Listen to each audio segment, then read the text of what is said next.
Alrighty. Good afternoon? Yeah, good afternoon, everybody. How are we all doing today? This hopefully hasn't come out of nowhere for people. I did say when we did the demo we would be checking this out when it came out, and it has indeed just come out. It's been out for sort of less than an hour. I had kind of meant to go live like as soon as it became available, but I needed a little bit more rest. If you were here for the Digimon stream yesterday, that ended up going for 13 hours. That was a bit of a chunky boy. Needed a bit of a rest after that one. But yeah, Fantasy Maiden Wars: Dream of the Stray Dreamer has finally officially released in English on Steam. Holy shit. Nobody saw this one coming. After a while, we kind of thought it was dead. It had been talked about, like, an English release where it had been talked about for years, but it just never happened. But yeah, then here it is. So we are going to play it. Now you'll notice, like, we have like continue and load and library and whatnot. It has loaded the demos data in, but we're not going to use that. We're going to take it from the top. We're going to be doing, I think, the Marissa route. No, not the Marissa route.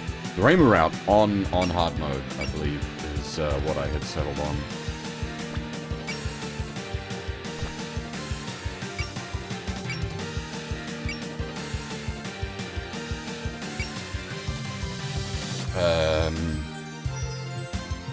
Yeah.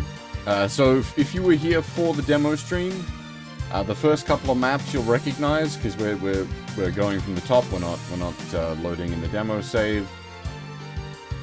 What I'm worried about is something I did notice in the demo is that it fucks up the collection of the spell card. So we definitely went and got that spell card in the demo,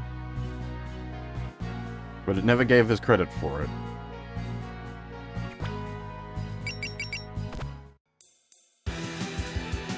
I'm hoping that has been fixed in the full game.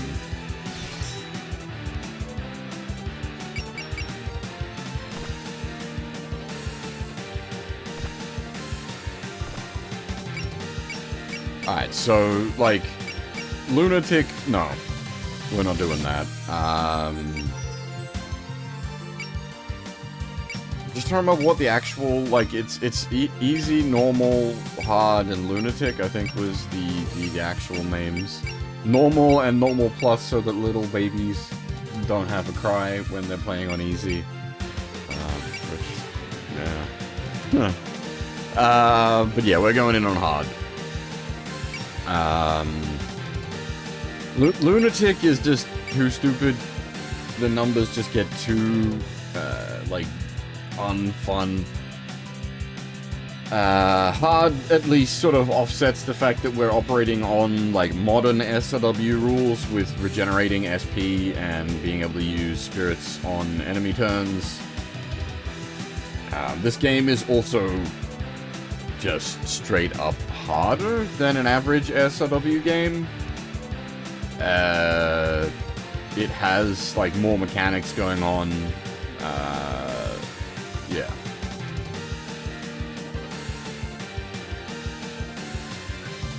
But yeah, as I was saying, if you saw the demo stream I did for this, the first few maps here are going to be pretty familiar.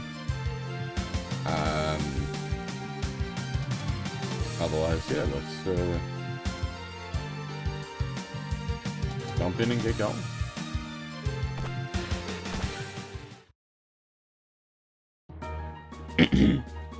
Gensokyo, a remote region of an eastern land that has existed since antiquity. It has a long history, and its many annals do not chronicle its exact origins. In its olden days, it is said yokai once ran rampant and humans lived in fear. Roughly 500 years ago, the advancement of civilization threatened to shatter the balance between humans and yokai. The yokai sages took this threat seriously and proposed a solution. They established a barrier called the border of fantasy and reality and drew weakened yokai into Gensokyo, thereby maintaining equilibrium between humans and yokai. But this period of stability was short-lived. With the rise of modern civilization, phenomena inexplicable by science became widely regarded as superstition. Their very existence denied, yokai lost vast amounts of power. With Gensokyo on the brink of fading, the yokai sages put forth another proposal. They would erect a border to separate Gensokyo from the outside world, a border between common sense and the fantastical, the Great Hakure Barrier. With the creation of this barrier, all travel between Gensokyo and the world outside was cut off. The humans stranded inside and the surviving yokai developed their own independent culture.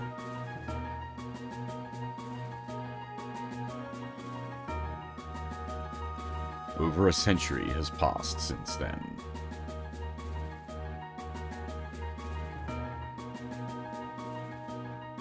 I said this when we were doing the demo, I do really appreciate that the text crawl is a bit slower. The text crawl in the original game is kind of fast, which is appropriate for an SOW style game because SOW's opening text crawls are like way too fast.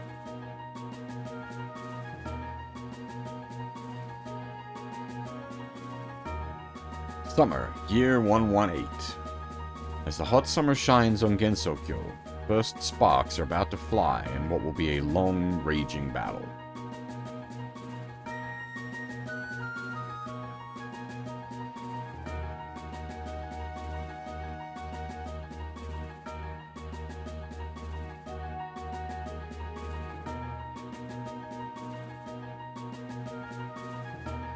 Also, let me know if the volume levels are all decent. The menu, like the main menu music seemed kind of intense, like loudness-wise.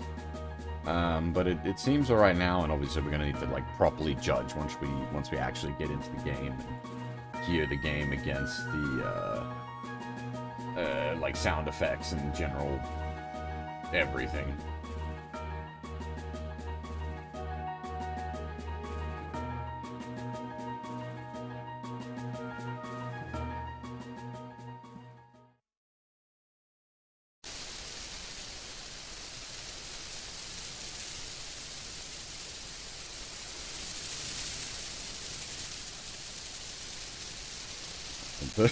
I will repeat myself a bit against what I said in the demo. I do really like the rain effect here.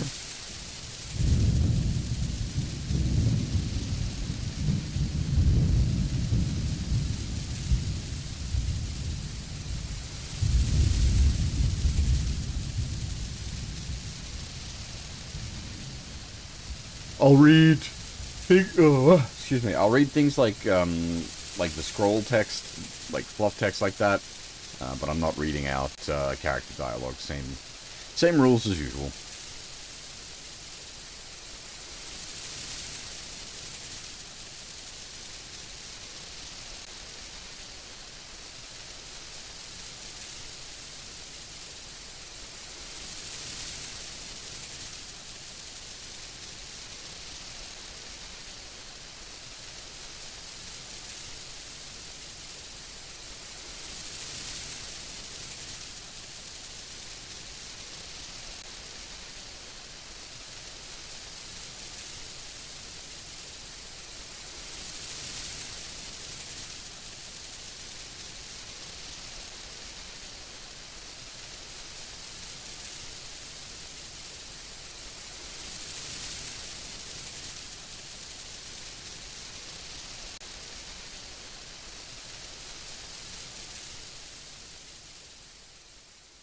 Papa breaking free of confinement. That night, a scarlet mist enveloped Gensokyo.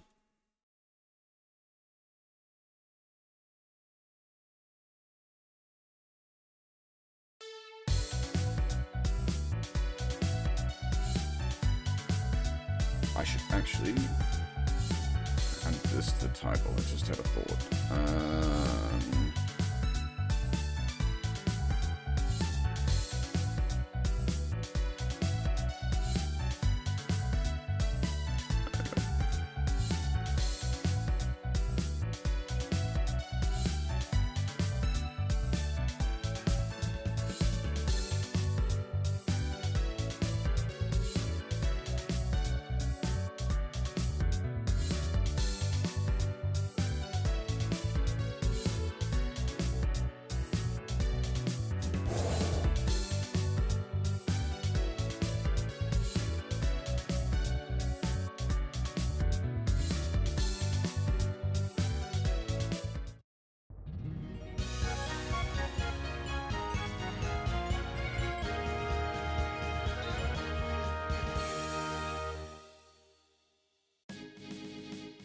Now, we have a few options.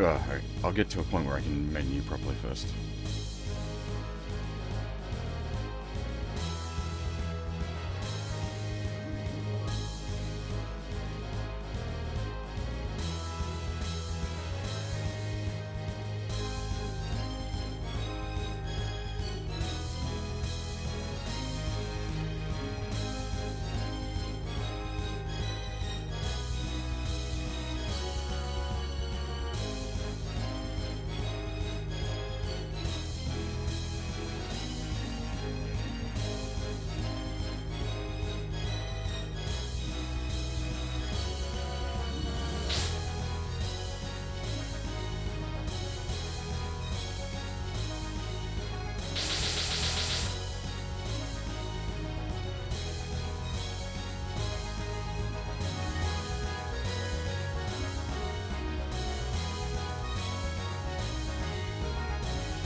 Take off. Oh, we need 4 total. Aquare Reimu should stick.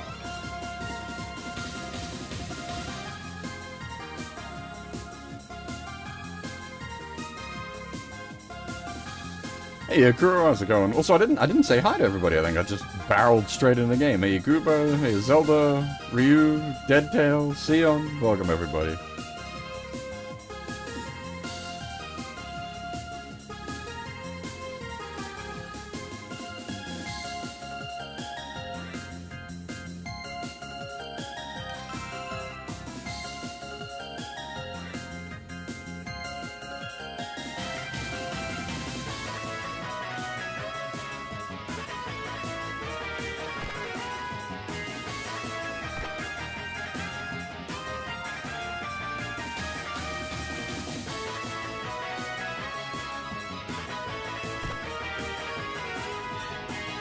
That's right. The conditions changed for this. I'm thinking because we did the demo of this, and then we did the original game as well, and the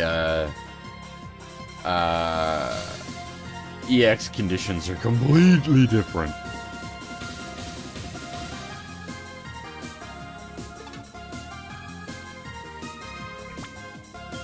Can we access the?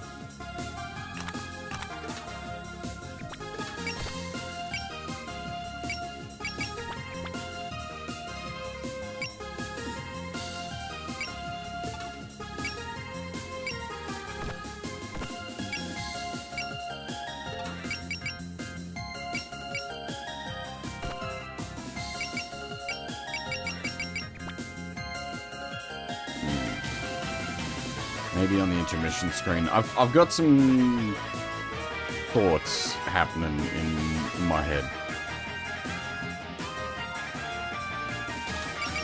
Because this game has a ton of, like, lore and such. Well, because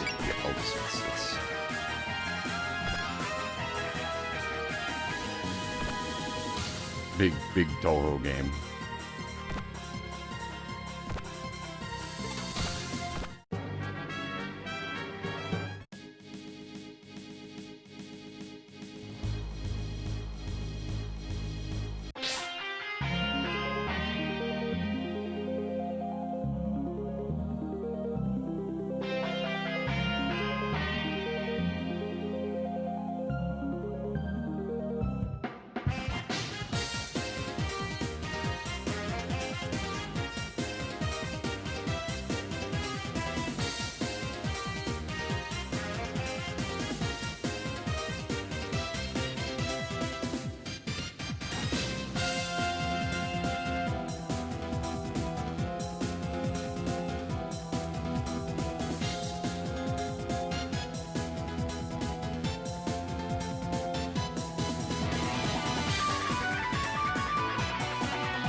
So this mechanic here, the like Danmaku field grazing mechanic, this is a bit where I'm gonna be a bit. I don't know how best to approach the game because it means your reels, quote unquote, they don't work like reels. They're gonna take damage.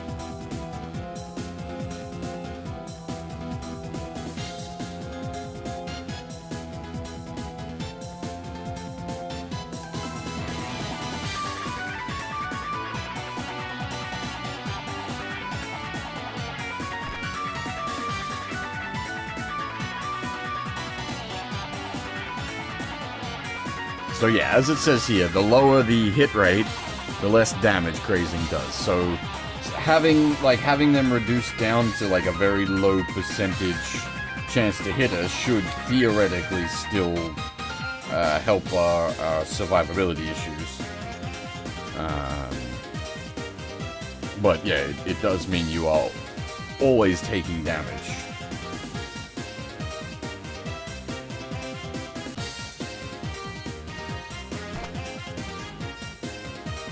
Yep, we played the demo last month, and now the full game is out, Tails. So here we are.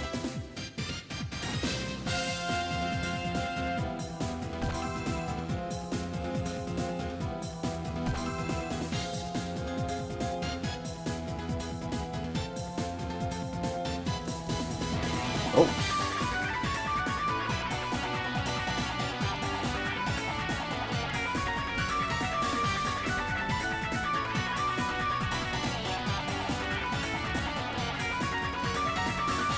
Audio levels are still out of whack. Hopefully the raid notification actually went off there. But thank you very much for the raid, Ray. Welcome everybody. How's it going? We're not quite doing Super Robot Wars, but it's very, very goddamn similar. Just if you're doing SWY, this is the comp box version of Fantasy Maiden Wars operates off of the more modern SW mechanics. But yeah, thank you very much for the raid. Welcome everybody. How's it going? Hey, thank you for the follow, Wild Lesson and Lucky Soul Shot.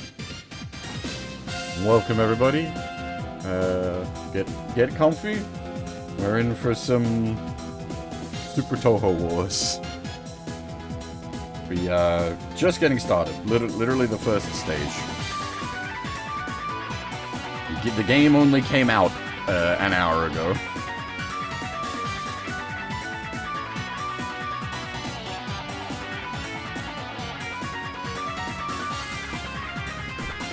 How's audio levels, by the way, now that we're actually in-game? It seems like the music might still be a little loud.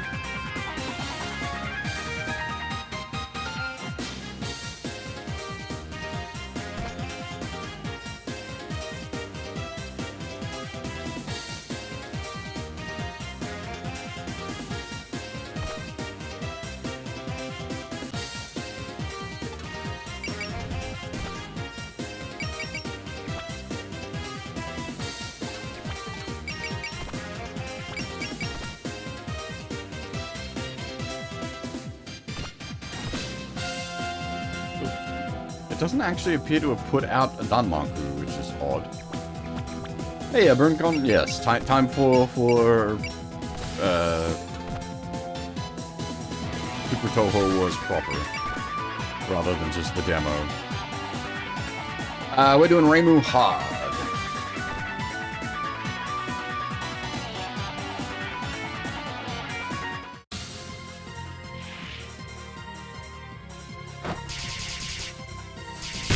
Lunatic is a bit much.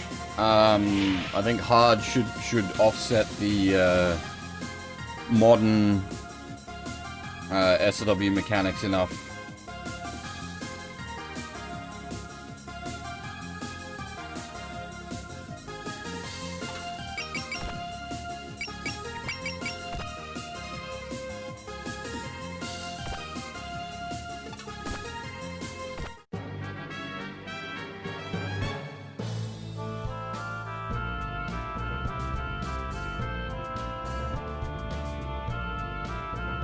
I mean, personally, I prefer this style of UI anyway.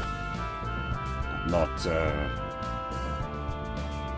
particularly fond of the modern SLW UI.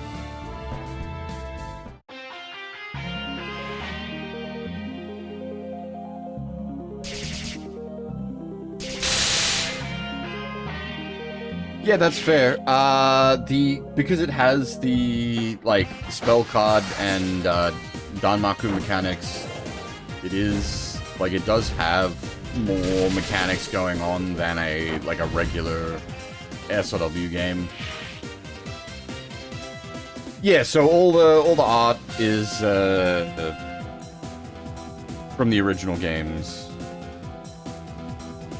So if they were to make it 16:9, it would be all stretched.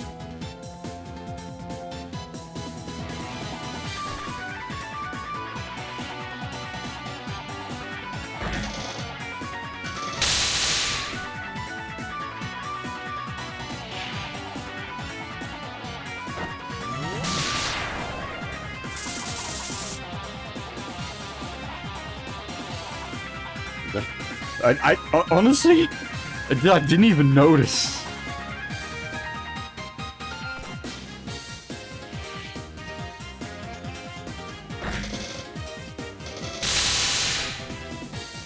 But then I mostly play old SLW games, so 4x3 is normal for me.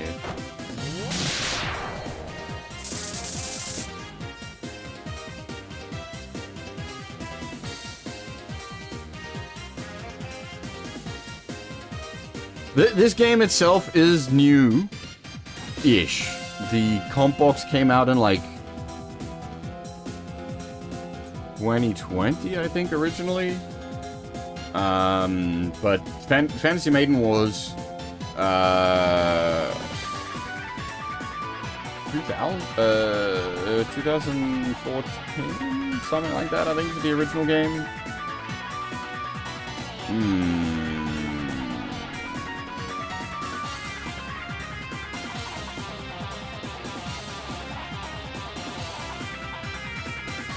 Give me a second, I will check. Is it 2010? Holy shit, it is. Sorry. 2014 was like the third game. Jesus Christ. Forget me. Yeah, 2010, 2012, 2014, and 2017. The original 4 games. Those original 4 games are combined to make this game.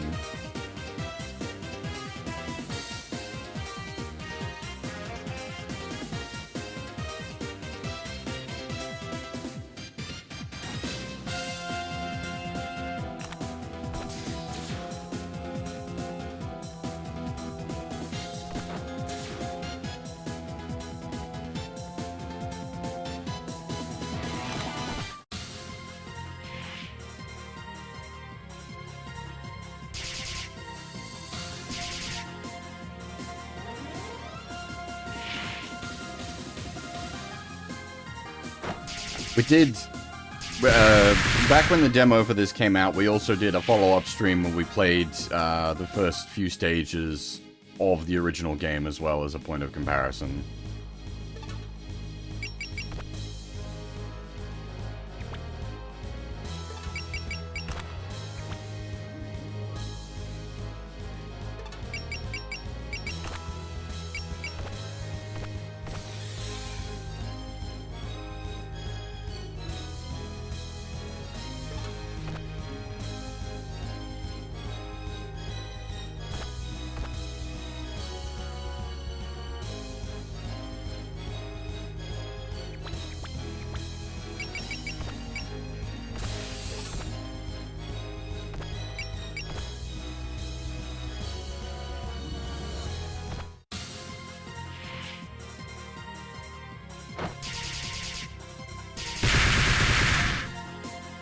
If you're still here, Ray, how are you finding SLWY?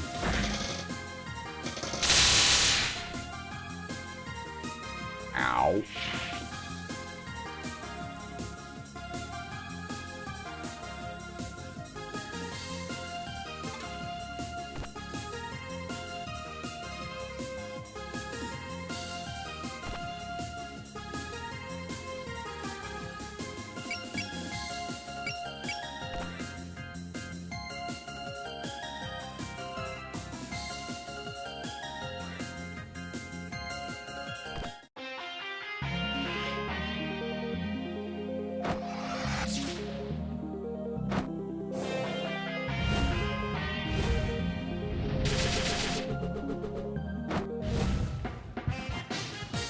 I mean, anyone's welcome to give their opinions on SLWY if they've been playing it.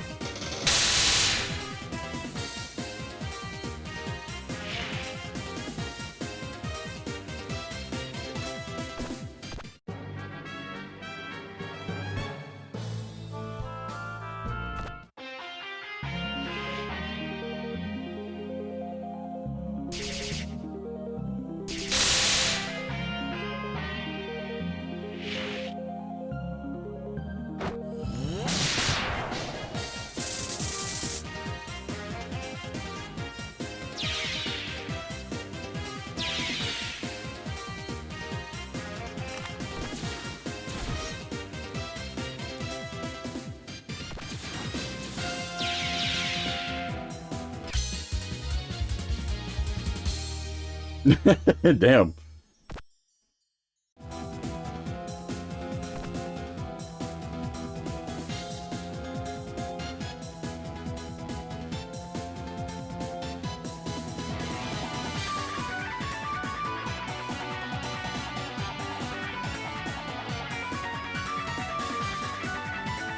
Yeah, I haven't got around to Y myself, and I probably won't anytime soon. I've said quite a few times, I'm not a big fan of the modern SLWs. I much prefer the older games, and with the setup I'm running, we are able to play the older games in English, so that's been a lot of fun. Been having a great time. We did Alpha, now we're about halfway through Alpha 2, and it's been like absolutely fantastic.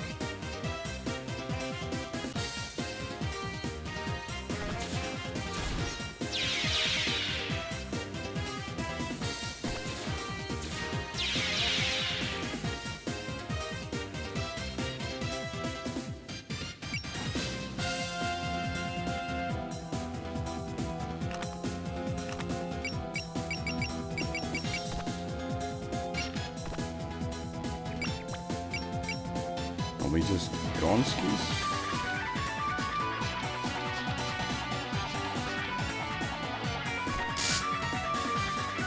Okay.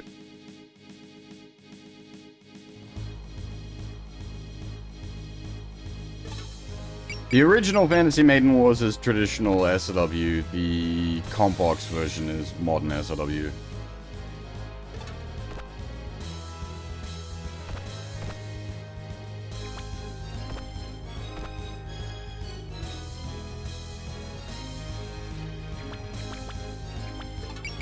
So, like the regenerating SP, for example, and being able to use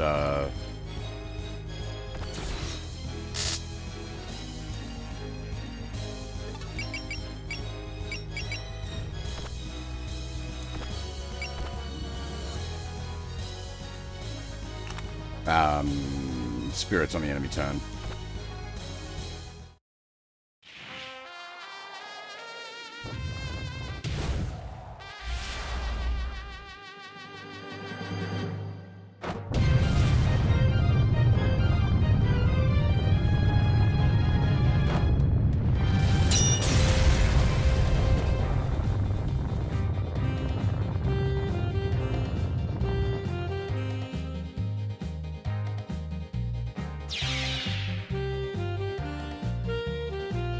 That headbutt will save our bacon.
absolute overkill. Let's go.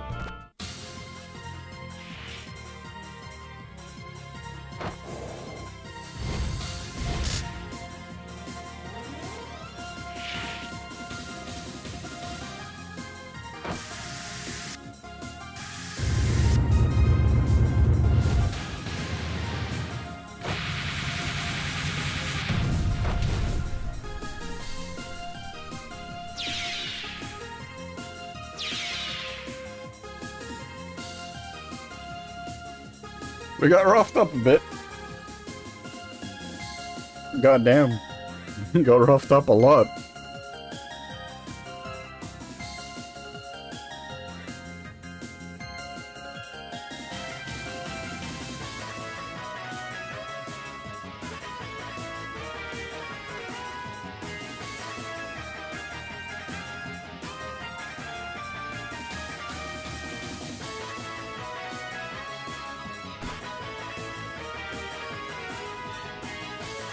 So as usual with my SRW playthroughs, we'll be going for all SRs, and I'm thinking we're gonna go for all spell cards.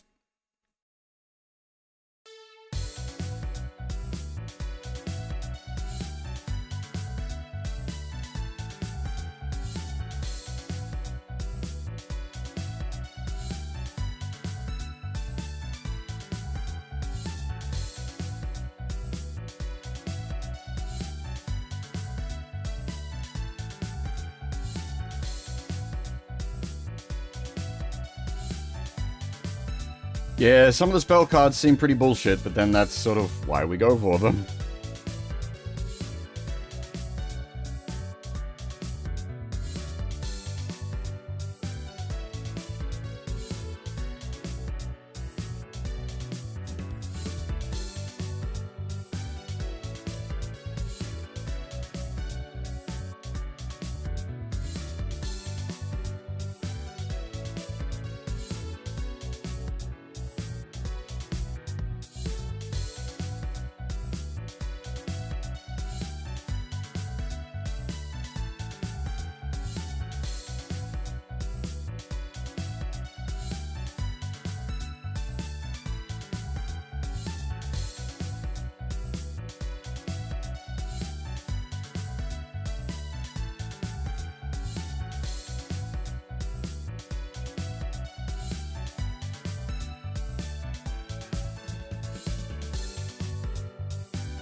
That's, hell of a way to think about it.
Exactly.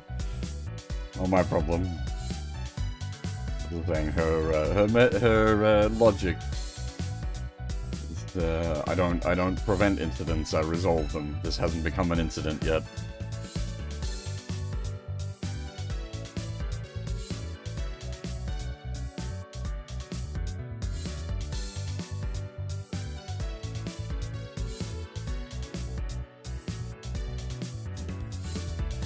Hey, Iconoclast, how's it going?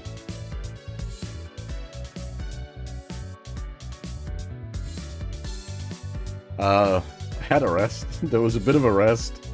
Oh boy.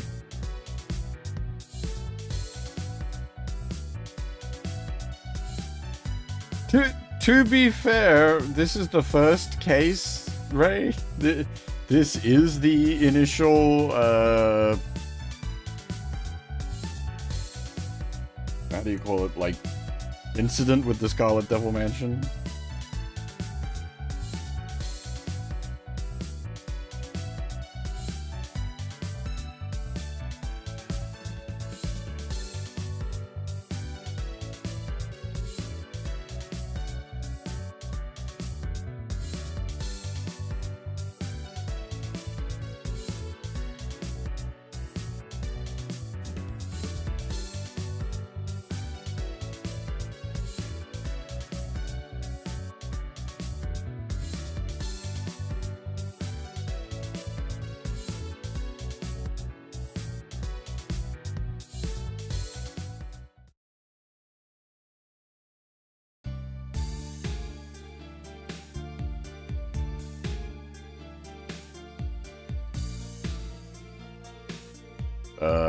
Context, Iconoclast?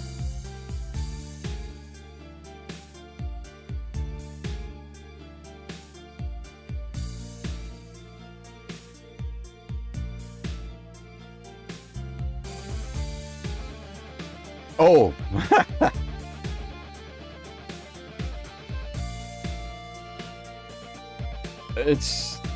It's not just a numbers game. Well, I suppose it is a numbers game to an extent, but yeah, they're tricky buggers. The EX Eternal Road.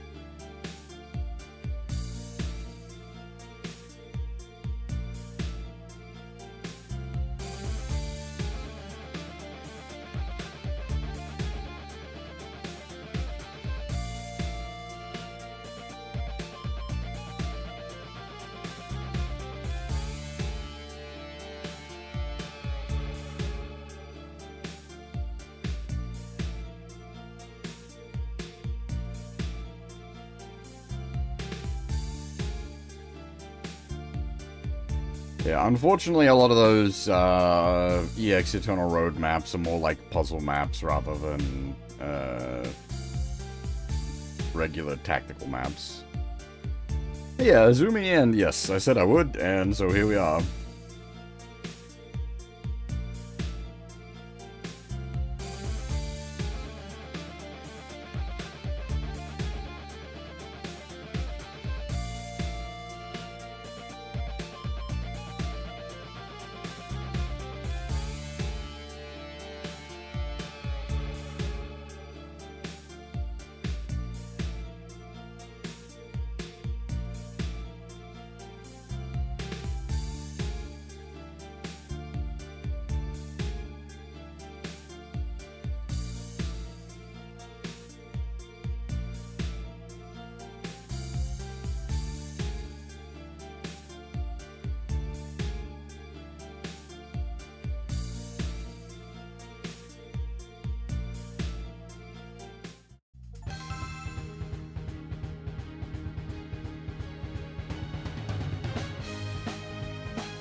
Wait, you worked on it?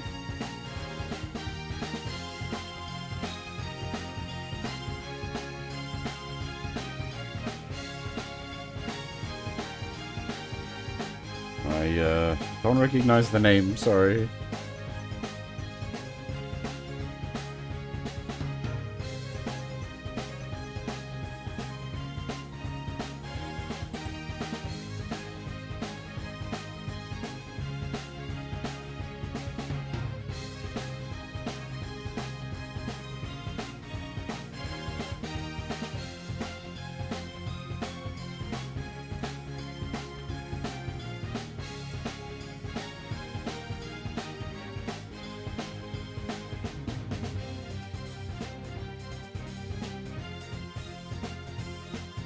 Yeah, I was saying earlier, like, I'm honestly surprised to see it actually happen.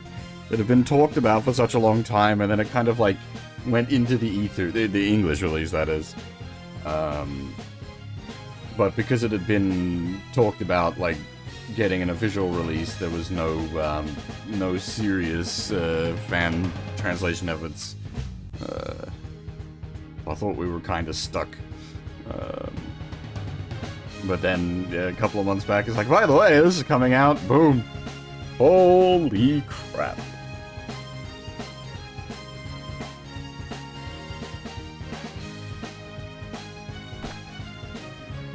Alright, so this is, I've been contemplating this, so I shouldn't have loaded the, I should have deleted the demo save. I didn't want to. I should have deleted it so that we had a full fresh library and everything. There's also the matter of this. I'm curious to see if this has been fixed from the demo, because we definitely went and got that spell card, and it never credited us when we got it in the demo. I did it multiple times. I'm hoping that's been fixed in the full game, and you get credit for actually getting it. I've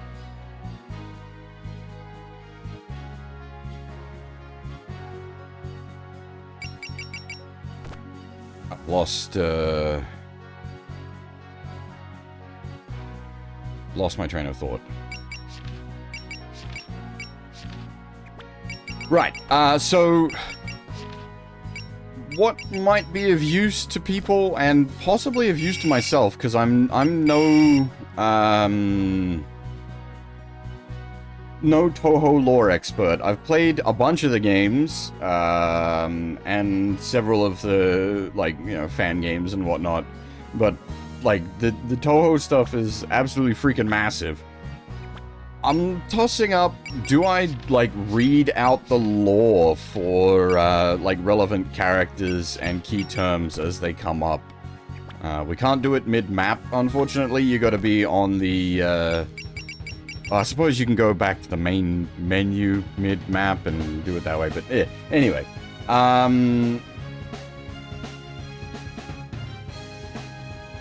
I'm basically tossing up, do we want to read out the lore when it's relevant?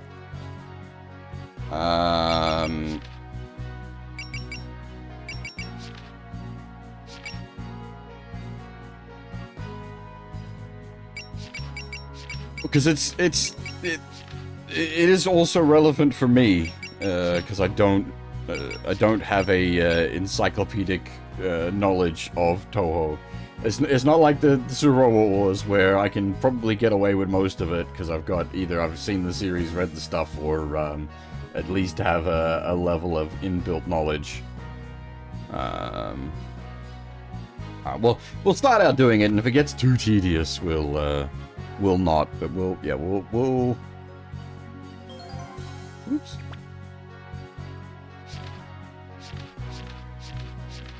Oh. That's actually pretty handy. We get more text space in portrait mode. The problem is I'm gonna have to learn to, like, pronounce these damn names. Oh, that's actually kind of cool. You can cycle through the portrait expressions. I like that. Smug Reimu, let's go. Alright, so we have Reimu Hakure, the protagonist of Touhou Project. The Shrine Maiden of the Hakure Shrine, which sits atop the border between Gensokyo and the outside world. She is simple and straightforward, always saying exactly what she thinks or feels. Because it's her job to exterminate yokai and resolve incidents, she's fundamentally harsh towards yokai, but on a personal level she treats humans and yokai equally and doesn't get hung up on things too much. Since she treats everyone the same, she tends to draw particular favor from powerful yokai. Reimu is a very laid person. Reimu is a very laid-back person, and generally spends her days cleaning the shrine grounds, drinking tea, and taking naps. This has put her far behind on her aesthetic training, with Aku saying she has the weakest sense of urgency of every shrine maiden who came before her. But as soon as she senses an incident afoot, she changes completely, becoming aggressive and proactive in her efforts to resolve it. Her main tool for solving incidents is her intuition, and she seldom has any particular grounds or evidence for what she does. In fact, she frequently complains during these incidents about it being too dark to see, or not knowing where to go, or wondering if she actually has no sense of direction to begin with. Taking from the Masaki school. Despite her griping, though, she does tend to reach her destination anyway. Maybe it really is thanks to her intuition. As mentioned before, Reimu is basically easygoing and not particular, but when it comes to her duty, she is merciless, exterminating yokai, people, or fairies she encounters while resolving incidents. In that sense, deep down, she is unbiased, a trait required of the Hakure Shrine Maiden. She seems to be the ideal person to act as a balancing factor in Gensokyo. Her ability to fly in the sky is very literal on the surface, but it extends beyond that as well, granting her freedom from all shackles, whether mental or physical, tying the ability to Reimu's very essence. The Shrine Maiden receives few worshippers. The Hakure Shrine receives few worshippers, which means it does not collect much in the way of donations. While this may instill an image of poverty, she does have income sources aside from donations, such as rewards from resolving incidents. So it isn't that she doesn't have money. She even goes shopping in the human village sometimes. That said, the shrine is referred to as being short of money sometimes, and Reimu certainly doesn't seem to be living in luxury. She likely just lives a simple, frugal life.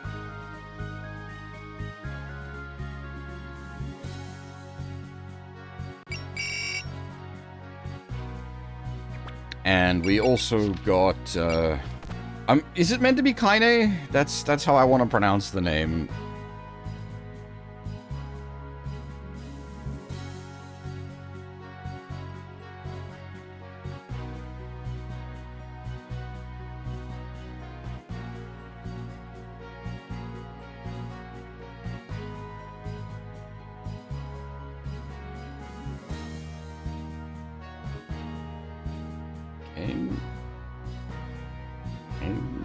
Plus A? Kaine? Kaine?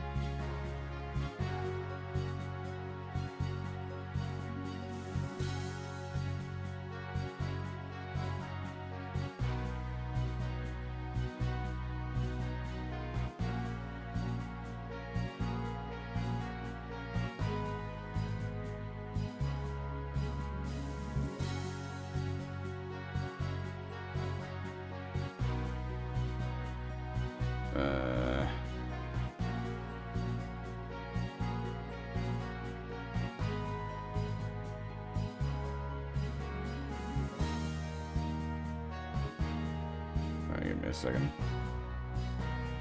We'll bother.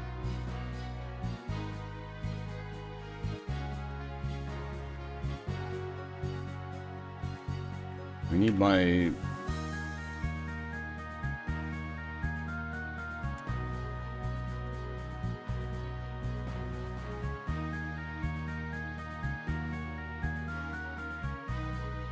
Oh, kit, unit.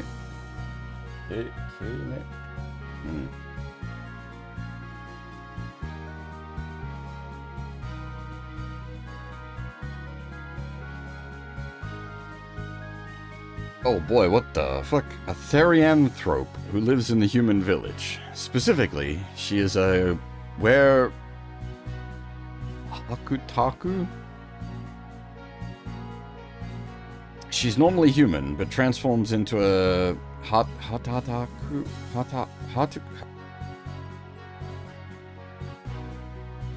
Understand why there's typos, but damn, my brain, she's having difficulties. Whew. Hatataku transforms into a Hatataku on the night of the full moon. Basically, she's a werewolf, but it's Hakutaku instead of a wolf. Wah!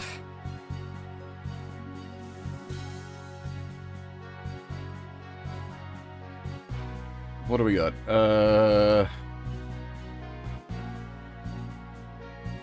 Ox or a lion?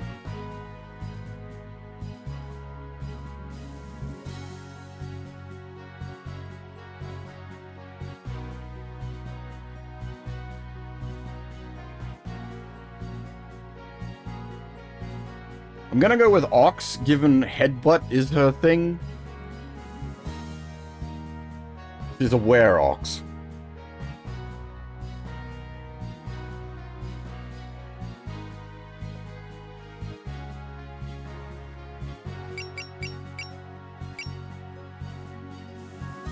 She may be a therianthrope, but she loves humans, with Imperishable Knight's character settings... what? With Imperishable Knight's character settings text file noting that she only uses her ability for their good. In fact, she confronts the player in Stage 3 in order to protect the human village. We're not even trying to be like in game lore, that's just raw facts. Being both serious and intellectual, she's rather fussy about greetings and etiquette. Meanwhile, though, she's also somewhat long-winded, which truly fits her role as teacher. It's very rare for anyone in Toho Project to live in the village and be an ally to humans. However, that doesn't mean she thoughtlessly antagonizes yokai, and in Bohemian Archive, in Japanese Red, she even criticizes humans who want to drive out the yokai from Gensokyo, arguing in favor of the current balance. She can be described as a sensible person who fully understands the state of Gensokyo and chose to side with humans. Her main job is compiling history, but she lamented the village's shallow understanding of the subject, so she opened up a temple school. Refer to temple school entry for more details. Her ability to conceal history is a type of illusion technique. It can hide existing objects and make it seem like they never existed in the first place. As for why this equates to eating history specifically, it's because the word history holds special meaning in Toho Project. Is this some sort of like lost word shenanigans? According to what RQ says in Perfect Memento in strict sense, history is created at will by individuals and administrators, and doesn't necessarily match up with the truth. Yeah, history is written by the winner. In other words, history is like a description in a book, which is something anyone can manipulate and twist. Erasing the name of a town on a map, for example, and it would appear that the town doesn't exist. Keine's ability is to do this on a much larger scale. She could erase the real-life town itself. What she can't do is erase the truth that the town existed or people's memories of it. Because of that, when she erased the human village in Imperishable Night, Reimu and the others were suspicious about it being gone. In addition, her ability didn't work at all on stronger yokai such as Yukari. She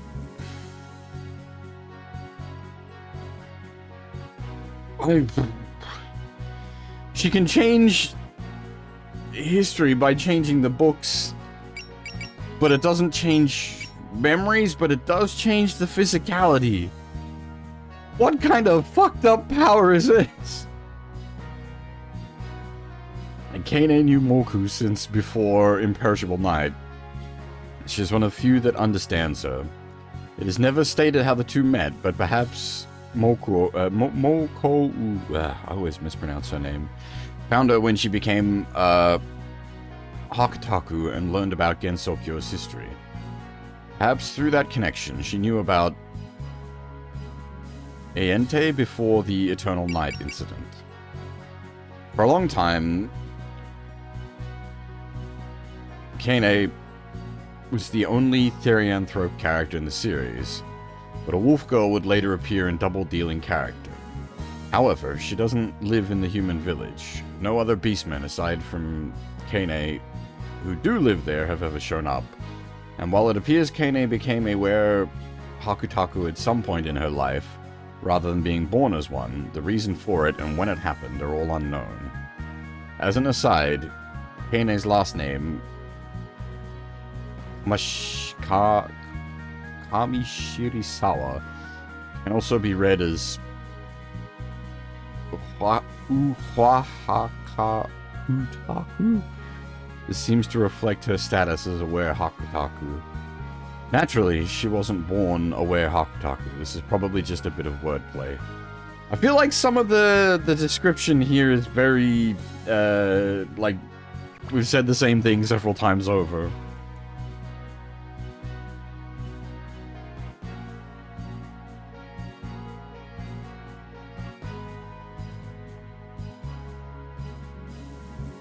Oof. Now, see, this is the bit where I'm not sure, what, I wish I had deleted the save demo. I don't know if it would have given us Nitori already, because we get her in a couple of stages. We might get her, like, next stage. But we also had her in the pre-roll.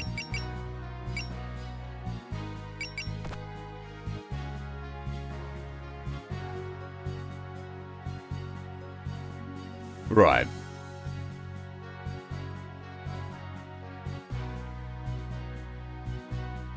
I don't know if we need to, like, read Background Fairy 1, Background Fairy 2.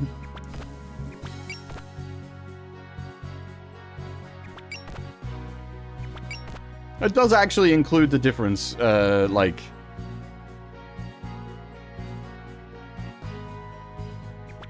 The green ones have the long-range attack, and the blonde ones don't.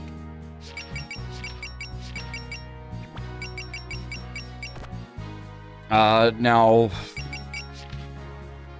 Again, I don't know how much it's given us.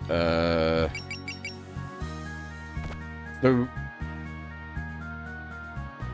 It's mentioned the spell card rules, and I'm personally curious, because I'm not sure the details on this. I am going to read this one myself. I don't know if we've meant to have this yet, or if we get it in a couple of stages. But spell card rules. A method of dueling in Gensokyo, also referred to as the declared duel system, though it rarely comes up in English. The contestants develop their techniques and name them in advance, and then compete based on their beauty. Match is decided when one side runs out of stamina, or when all of their techniques have been defeated. Thanks to being separated from the outside world by the Great Hakure Barrier, Gensokyo rarely has to worry about external threats. However, this isolation led to a new problem. If yokai attacked humans indiscriminately, then humanity would go extinct, which would lead to the extinction of yokai in turn. On the flip side, if yokai were forbidden from attacking humans altogether, then they'd lose their whole reason for existing.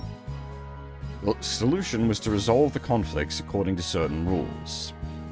To preserve the relationship between yokai and humanity without jeopardizing anyone's lives, spellcard rules were born. Spellcard rules were first utilized during the Scarlet Mist incident, Toho 6, and have become a mainstay since then. While other dueling styles have been proposed, the spellcard rules have proven so popular that no alternatives were ever widely adopted. PMISS notes that the rules were decided on by the Shrine Maiden, though it suggests a yokai might have been the inventor. Perhaps this was the method settled on after talks between Reimu and various yokai. Eschewing bloodshed for a more playful and sport-like style of combat, the spellcard rules are perhaps the most defining feature of the Toho project. Naturally, Fantasy Maiden Wars follows this setup closely, though its implementation in-game can get a little fuzzy. For convenience's sake, any usage of the spellcard system by in-game enemies is referred to as a spellcard. Perfect memento in strict sense. Oh, okay. Yeah, as I said, I definitely don't know deep Toho lore. Like, some of the actual mainline game names I'll recognize the shorthand form for, but like background lore book, I'm not gonna have any hope of knowing that.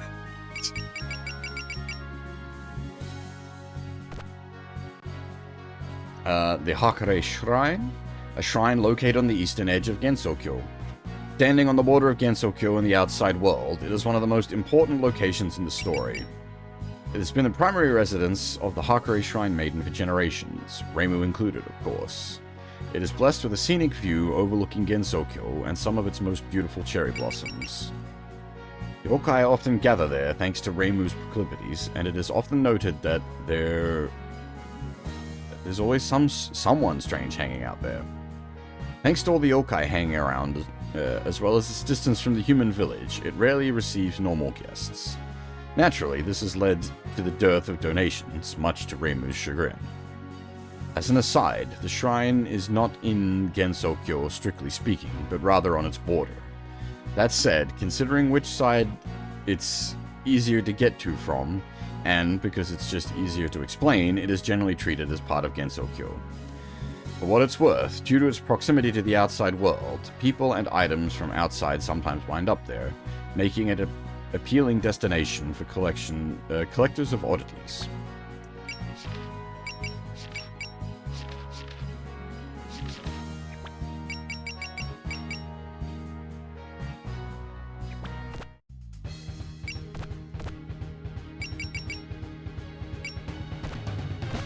Do we have unlimited save slots, or at least, like, many? Yeah, okay, cool.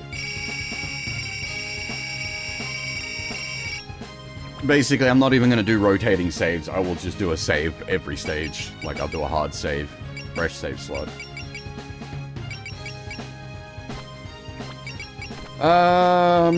We don't have any, like, equipables yet, do we?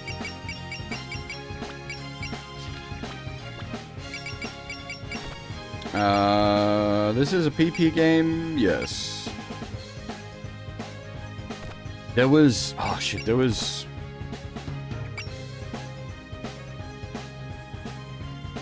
Was it streaming? There was, like, Grays-related stuff that I was like, these look pretty friggin' good to be getting. Hidden away. Hit and run, king of skills, always amazing.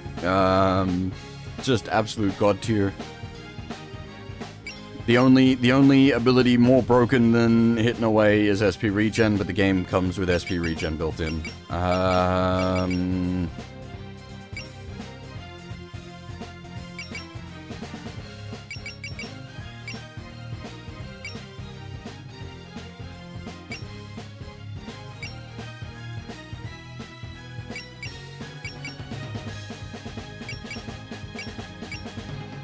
I'm just having a think.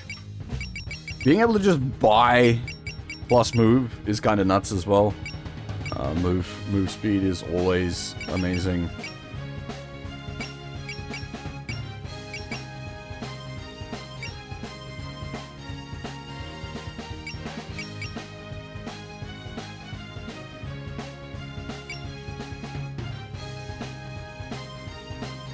I'm happy to take advice. I'm not a master on this game yet. But also at the same time, if I don't take the advice, don't take offense to that.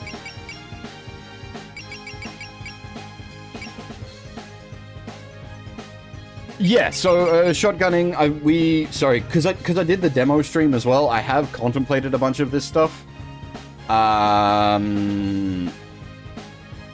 Shotgunning was one of the ones we sat on for a while, like, thinking about when we were playing the demo.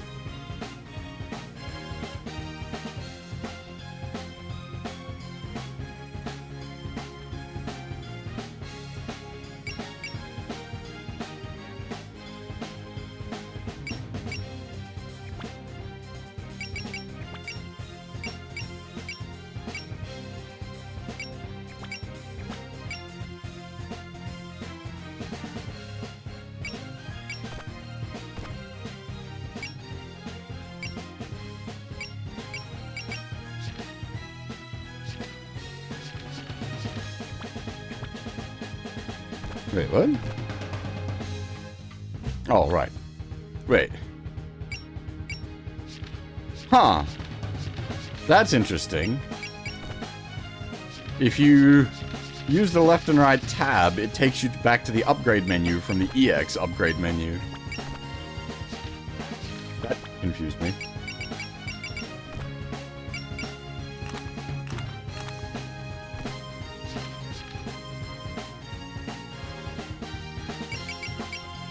Uh...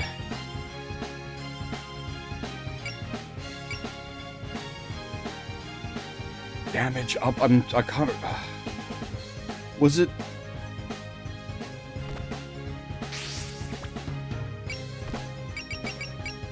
I think we want damage up. Getting the damage together to get the spell card win was a little tight, if I recall.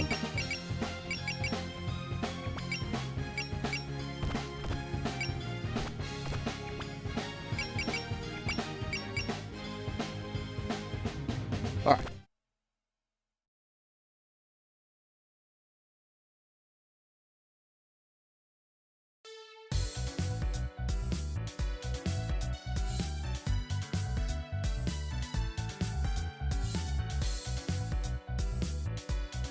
Now, if I recall correctly, this was a proper Toho memes in the original script. There's a joke about Reimu and her exposed armpits.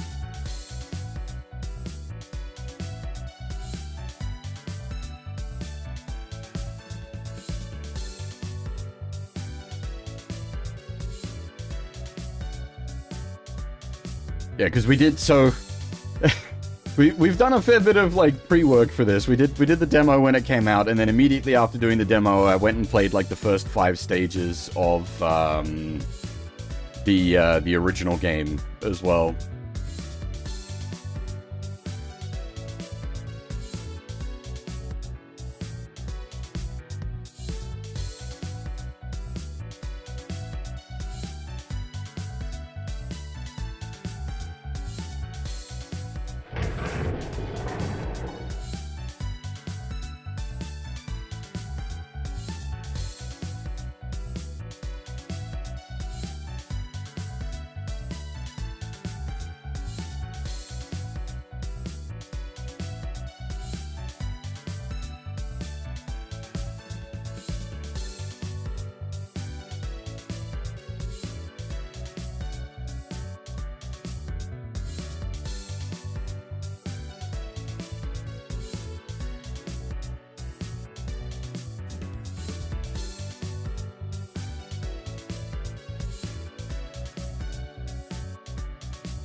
I prefer the custard hierarchy myself to the red bean based ones.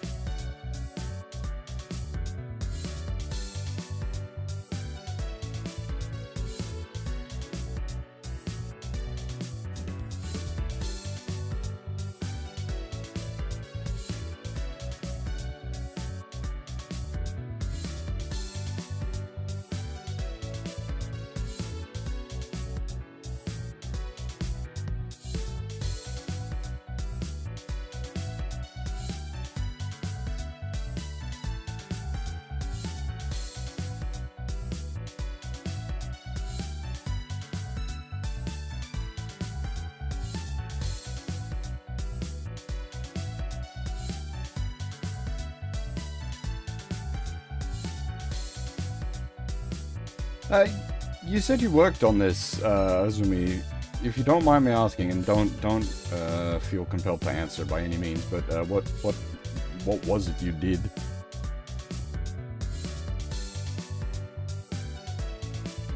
Translating, editing, testing, that kind of thing. Again, don't answer if you don't feel comfortable doing so.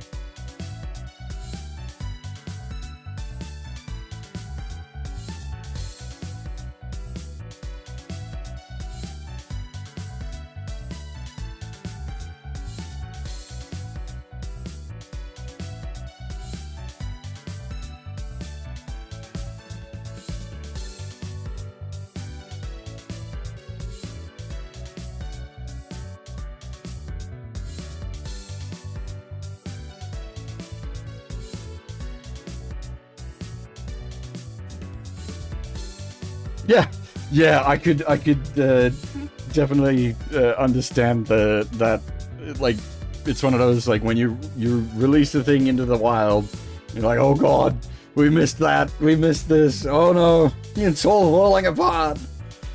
Because I've covered quite a few fan translations and whatnot on the stream, and I've been lucky enough to be able to get some of the people involved in making the patches and whatnot before, either in chat or like on stream actual, and that's definitely been a common occurrence, is coming across like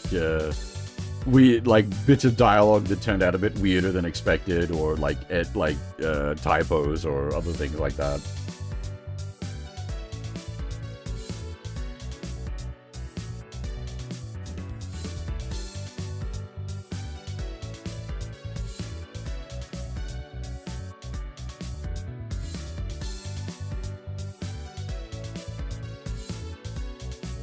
Yeah, I know Dramata worked on it. I wasn't sure who else did. Obviously, being from down the Super Robot Wars end of the table, familiar with her works.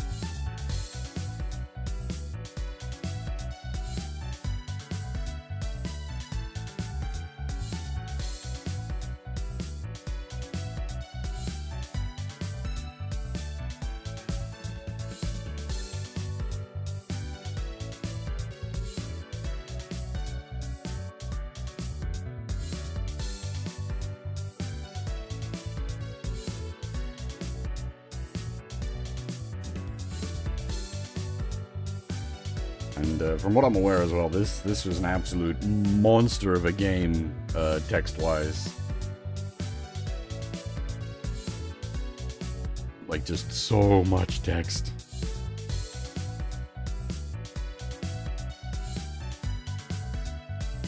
Well,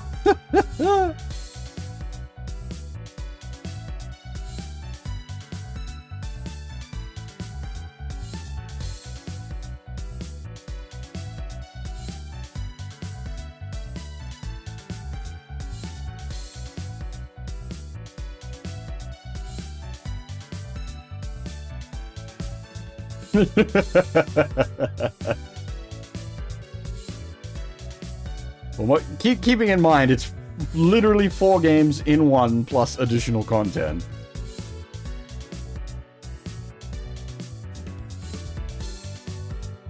My point of reference is always one of the ones I know to be one of the longest games in existence, which is Rance X, which is 3.8 million characters.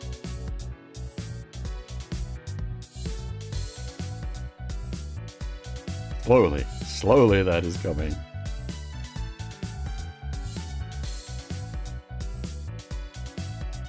Oh yeah, no, that's SRW for sure. Like, tons of it is like just ridiculous conditional dialogue. All the like boss interactions and whatnot.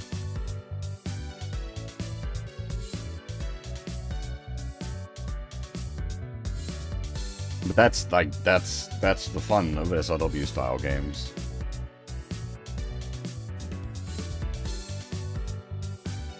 And while like any one individual isn't going to see, you know, the entire script of themselves, it does mean many individuals will get to have many unique, fun experiences.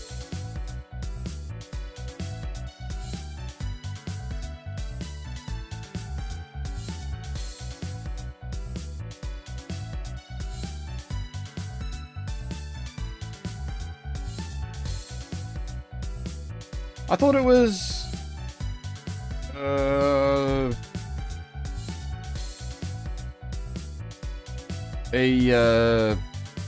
come on, brain. It's a Super Smash Brothers fanfic, wasn't it, that was the longest, I thought?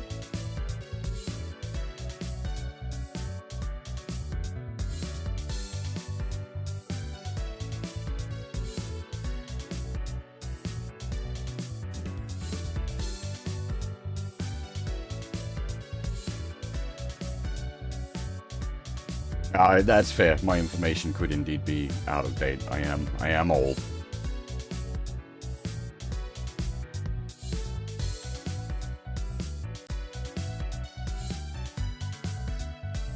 Well, that's unfortunately under those kind of conditions, Tails. It is probably like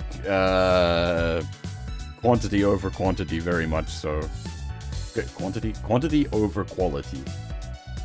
Rants X is the one case where I'll say like it's like an obscene amount of text and it's all quality. But that game was a labor of love for like 30 years in the making, basically, for Alicesoft. It's their like magnum opus, effectively.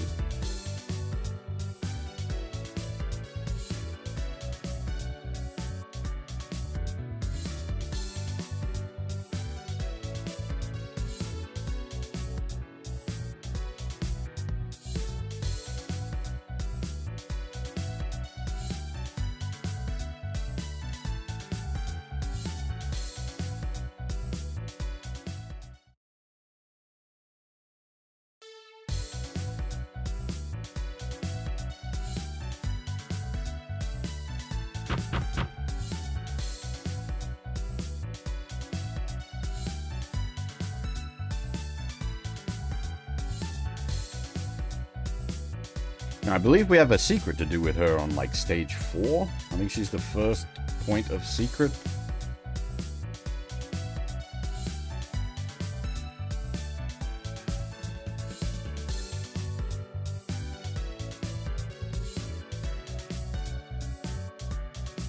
The secret is different from the original. I think in the original we had to have her kill something, which we did. And I think in this she needs to move to a specific square.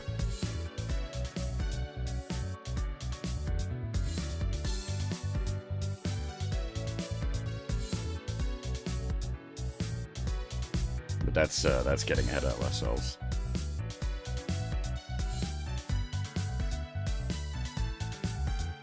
There's a bunch of changes for how things work.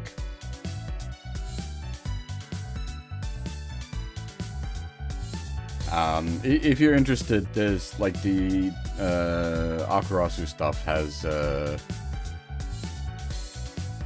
both the original game stuff and the comp box stuff. What's gonna get confusing is, I believe there's further changes for the Dream of Stray Dreamer release against like compared to the comp box release.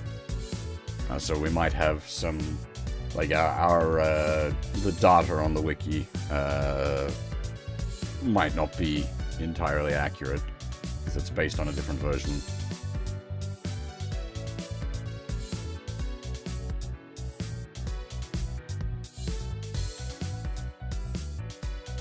It took me a few tries, Brimcon.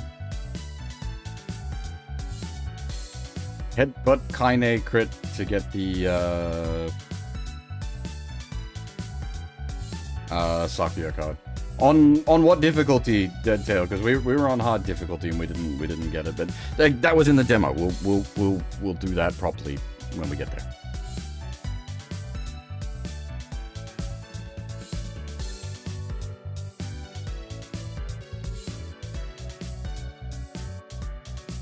Because Kaine has some shenanigans to get more crit. Is it she gets more crit when she's low on health?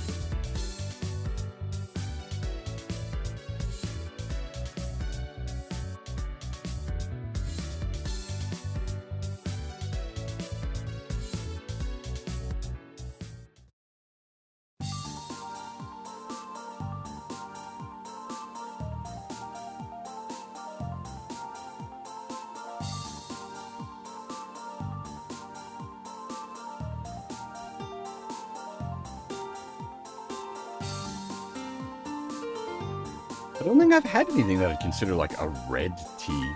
Unless you count, it literally turns red.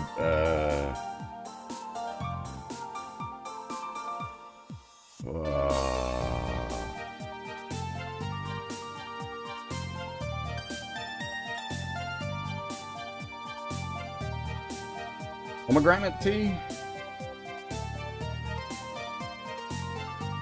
Is the one I'm thinking of.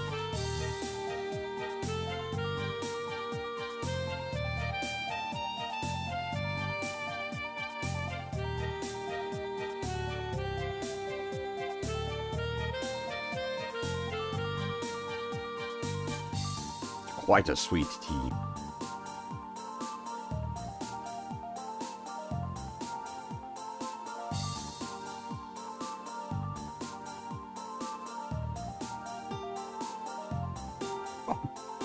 We did. I don't remember Sion. We did the testing for that. We did it. I think it does roll the RNG.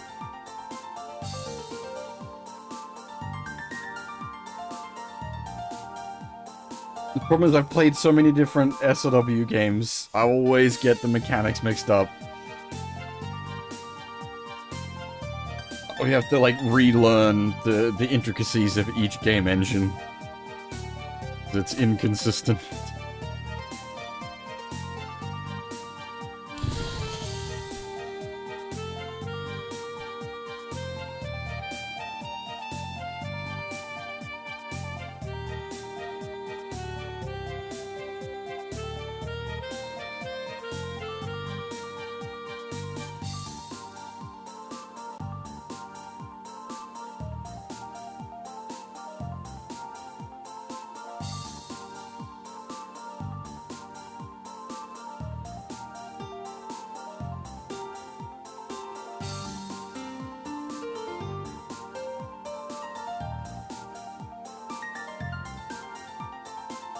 So this does raise some questions. How do you have a half ghost?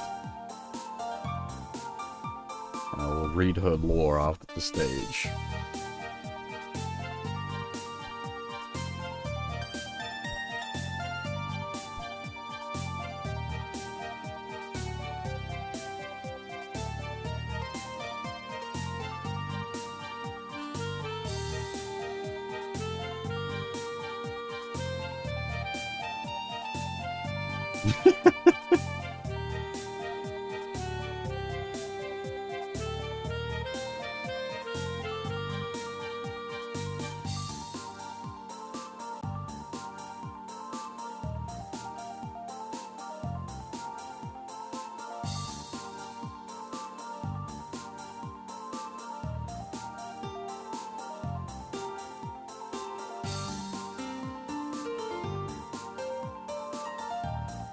Yeah, because it's ESOD, EOSD, and then into Perfect Cherry Blossom. So this is, I'm assuming this is setting up Perfect Cherry Blossom.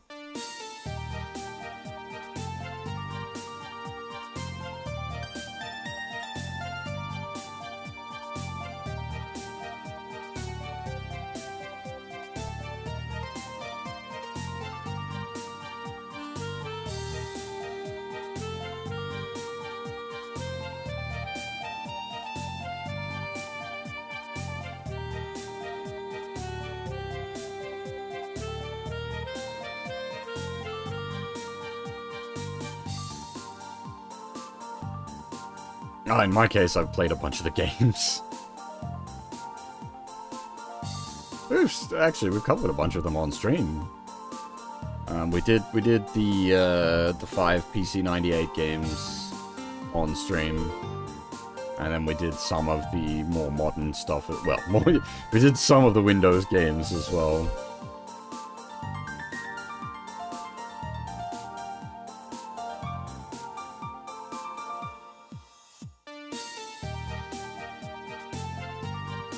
But I believe this only covers earlier stuff, so we don't get, Oh,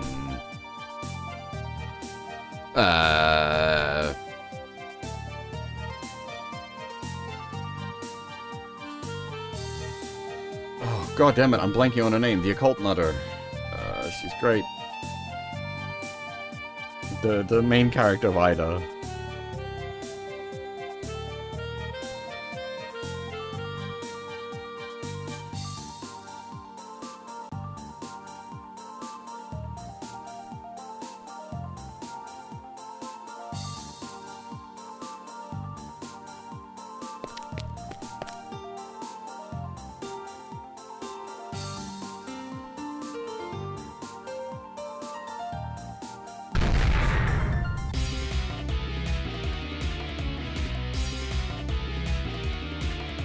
But I realize I'm like waffling madly and we're not actually making all that much progress.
Do we even have any lasers?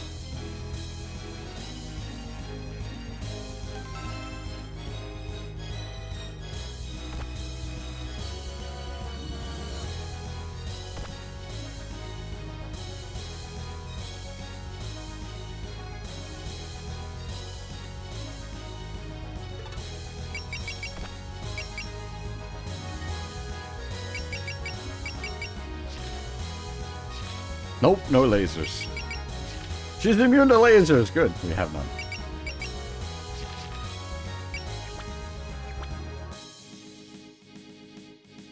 You have Excel, right? Yeah.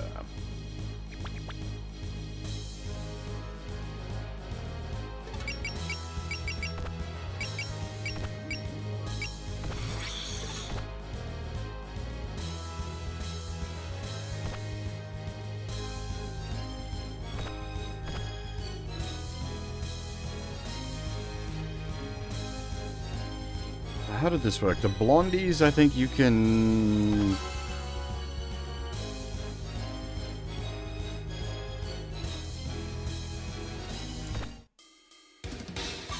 You can outrange the blondies with Reimu.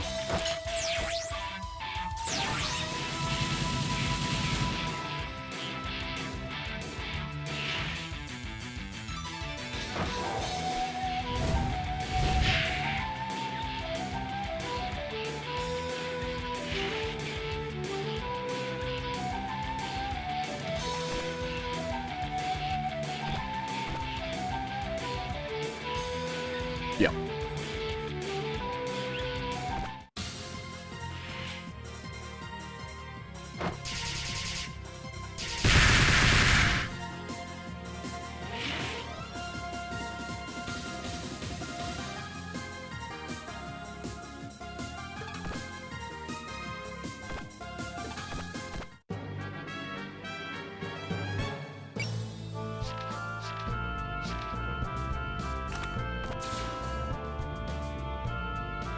Well, that's not a great start. Nice sword cut. Hell yeah.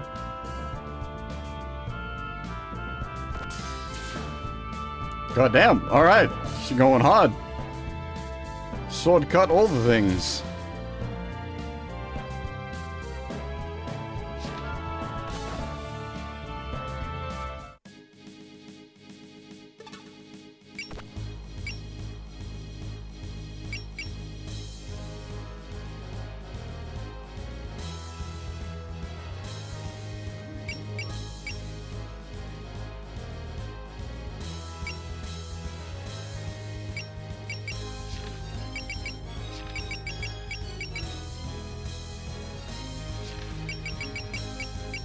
Oh, that's right. She's has the XP buff.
Interesting.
Hey, Paradox.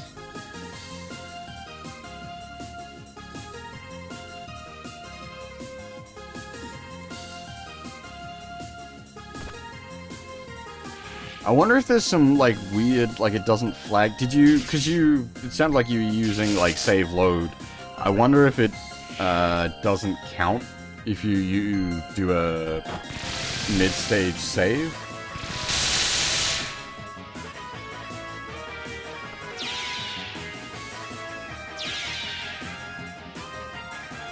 That's kind of brutal if that's the case.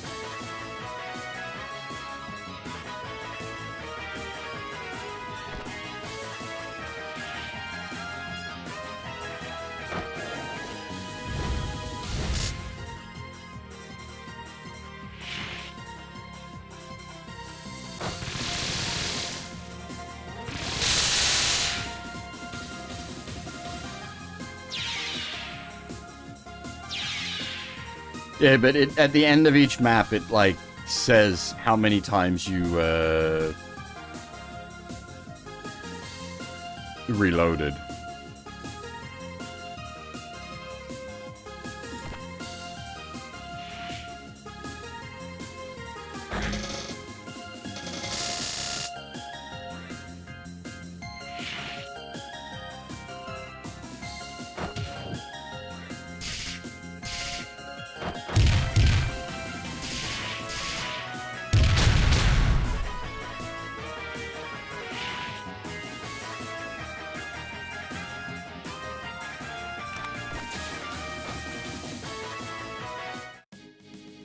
I don't know if that's the case. Oh,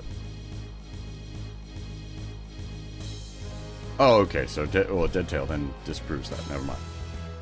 I don't know if that's the case, so don't assume. I'm just theorizing.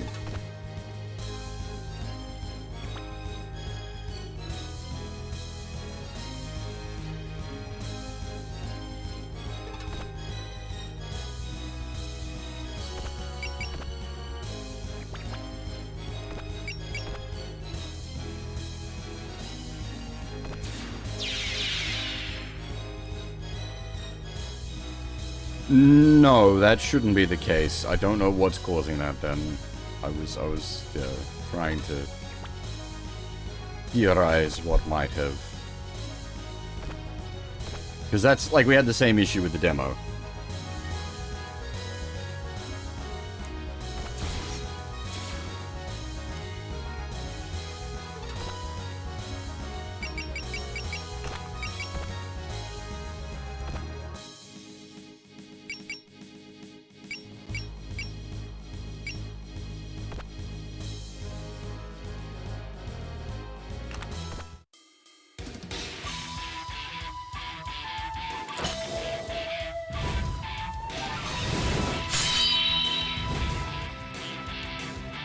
Because yeah, the way it worked in the demo for us was we well,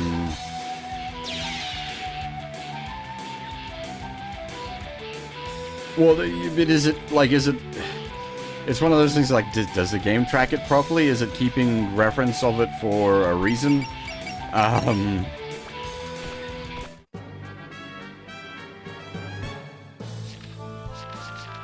Why would it track that number if it wasn't doing something with it?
Obarina!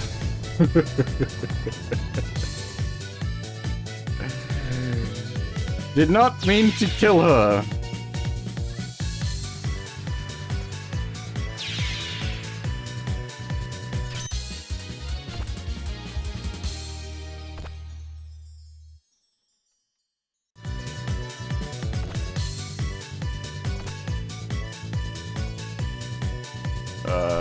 Shit.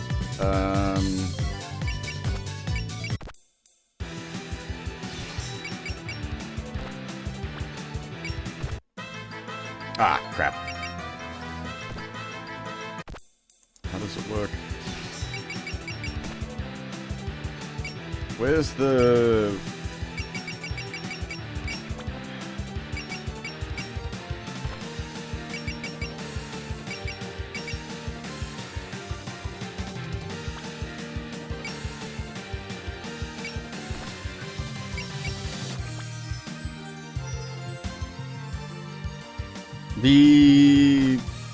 Each stage has like a set of auto saves.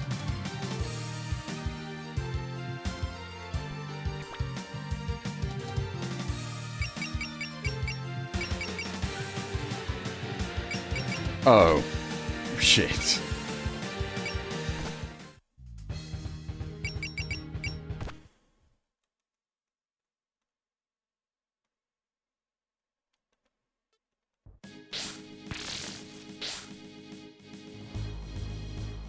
Speaking of mistakes were made. God damn it, I'm menu too quick.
The problem was last time we got mad lucky with the parries, and now that's not going to happen.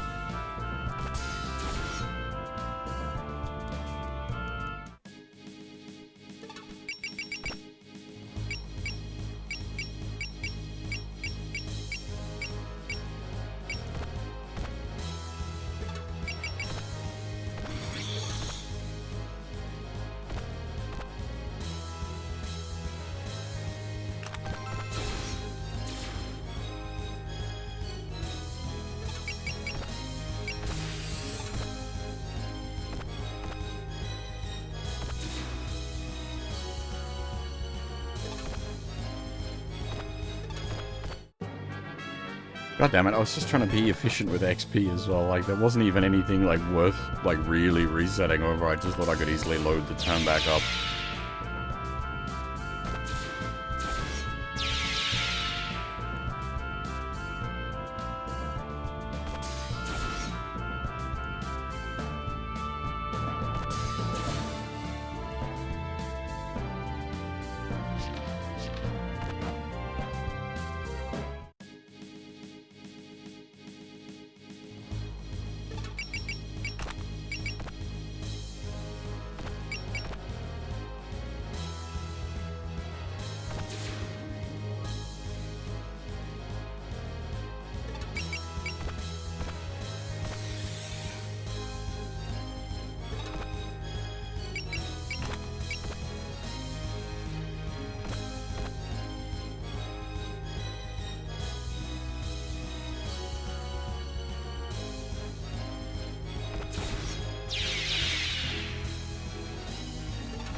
What do you mean? Sorry.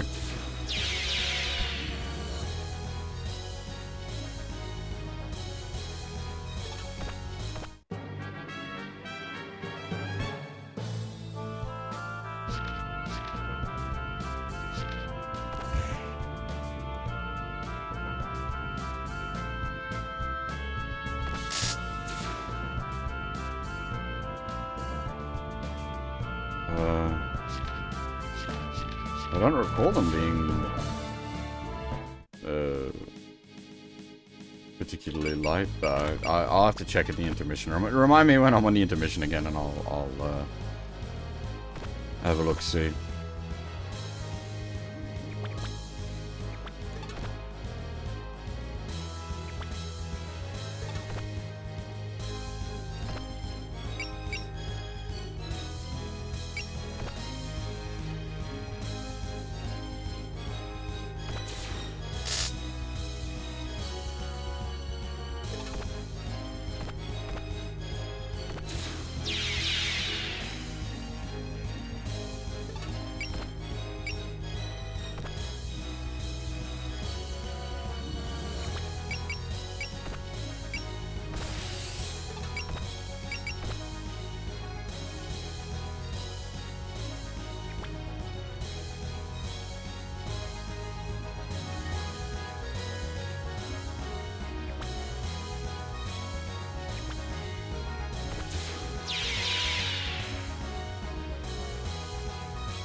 God dang it.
I was gonna give the boss kill to Kaine. It might be better to give it to Reimu with the Kaine boost.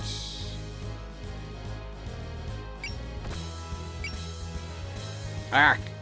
Hit the wrong button, god damn it.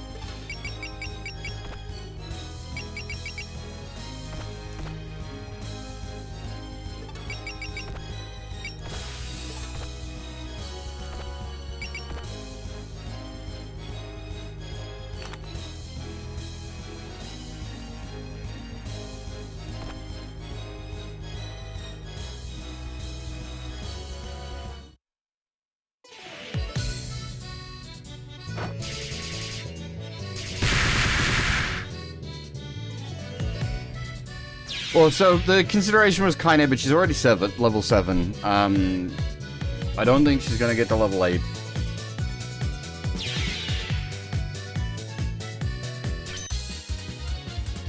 The thinking is just because we need, like, Kaine power for dealing with the spell card on the next stage. But Reimu power is also useful.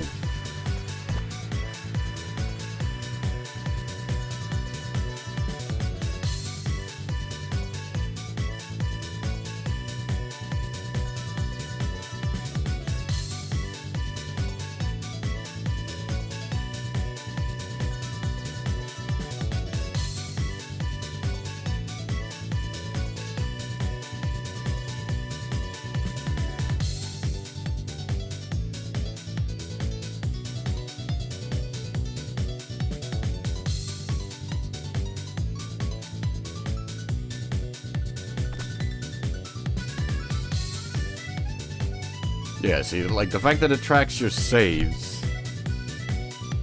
Like, why? Why do you track that game? What are you doing? What are you up to?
Hmm.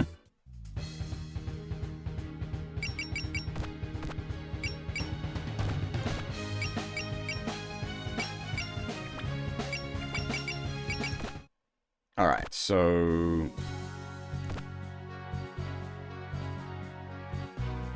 Hieda no Aku.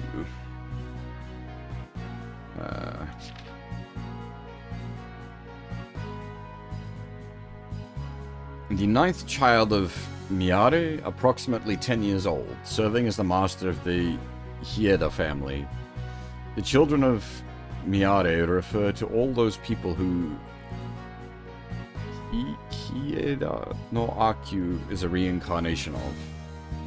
One is born every 100-odd years, inheriting improved recall as well as the memories of their predecessors, which they apply to their role as compilers of the Gensokyo Chronicle. Nonetheless, it seems they only inherit part of their predecessors' memories related to the Gensokyo Chronicle, so in reality they use their improved recall to read through the Hieda family's wealth of resources, then collect the latest information and compile it. The children of Miyare have short lifespans for unknown reasons. Aku herself says that she won't live to see her 30th summer. Oh, she's a... Rune Pika? Windarian. Macros Delta.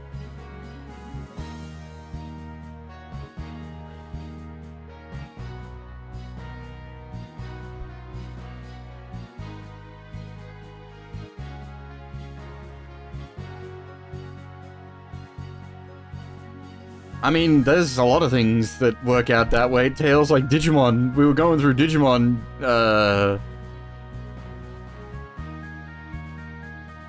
a bunch of Digimon, like, appear for their first time in weird and wonderful places. I mean, SRW does that as well. Katina. Her first appearance was in a card game. Like, weird and wonderful first place of appearances is nothing unusual around these parts. The preparation process for reincarnations takes several years as well, meaning they have notably less time to live than other humans. During their 100-odd years between reincarnations, they leave Gensokyo and work for the Yamas. While they're all burdened with an extremely cruel fate, Aku almost never complains about it. Given that she has given the state of Gensokyo her careful attention, she terms the modern Gensokyo a fortunate time to be in, and she is looking forward to her next incarnation. Her outlook on life seemed quite positive. She remarks that the worst part about her situation is that every time she reincarnates, all of her human connections will have to start over from scratch. But even then, humans and yokai are close in modern Gensokyo. The yokai friends she's made seem to be alleviating the fear and isolation she feels towards the inevitable reincarnation.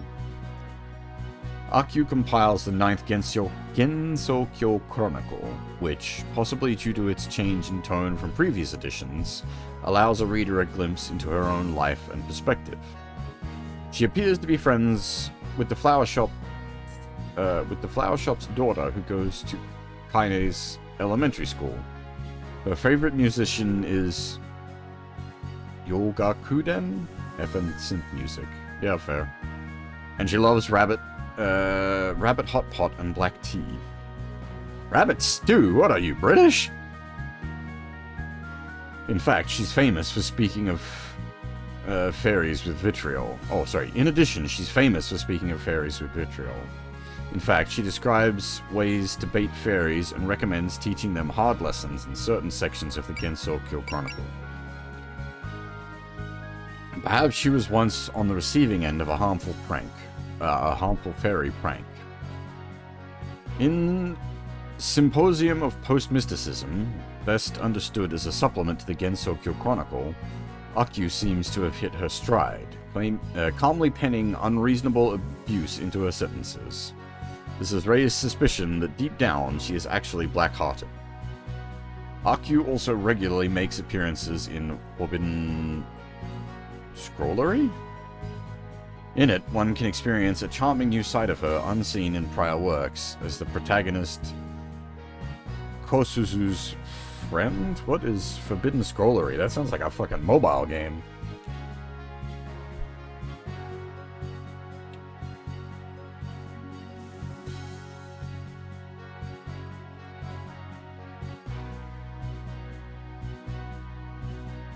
Oh, yep. Big ass manga. Fairly big manga, 53 chapters.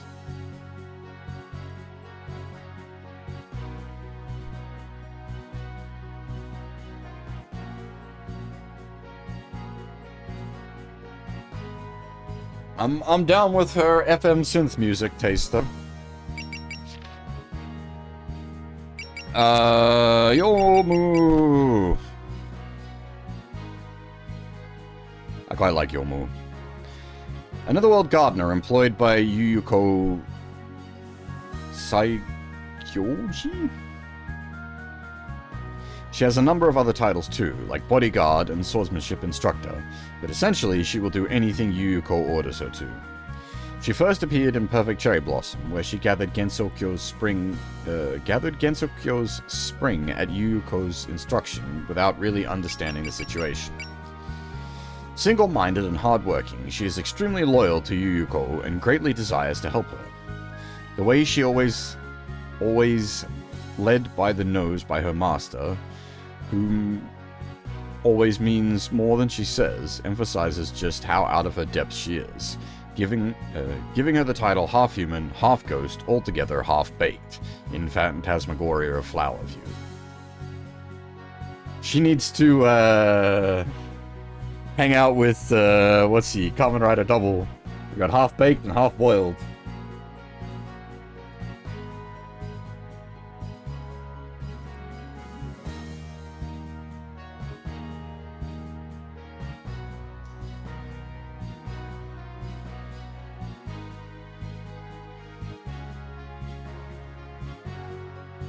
And I lost my train of thought. Where was it? There we go. Highly active in Toho Project, she is known to do work other than what is implied by her titles, too.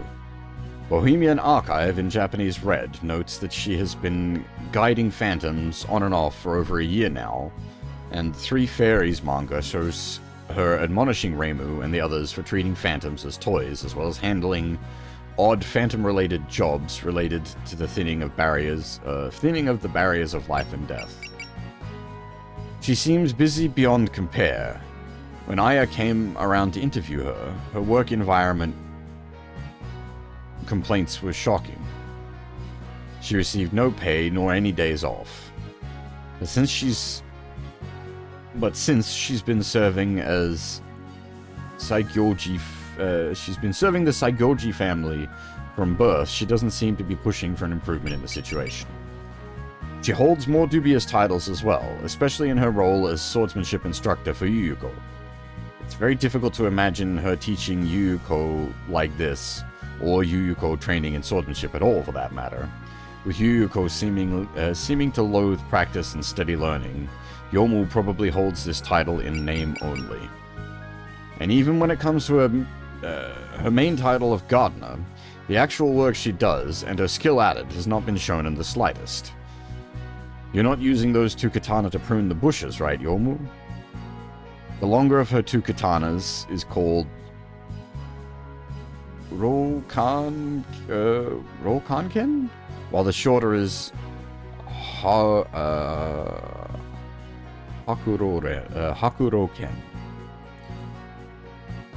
I'm gonna assume that's kanjis with some meaning and then sword on the end. Her sword skills are masterclass. She can use some absurd techniques, like moving faster than even Aya can keep track of, or making her opponent feel like time is moving more slowly. Regardless, she doesn't boast about her abilities, instead choosing to pursue further mastery, saying that honing her sword skills is a way to settle her emotions. Her grandfather, Yoki Konpaku, was the previous gardener and swordsmanship instructor. He eventually entrusted the role to Yomu and went into hiding, so she trains on her own now. Yomu interprets this in a positive way, as part of his teachings, but his absence appears to have a great effect on her, with Suika commenting that she doesn't seem to actually understand her instructor's teachings. Incidentally, the Konpaku family consists of half-human, half-phantoms, and Yomu is no exception. The thing always floating next to her is her phantom half.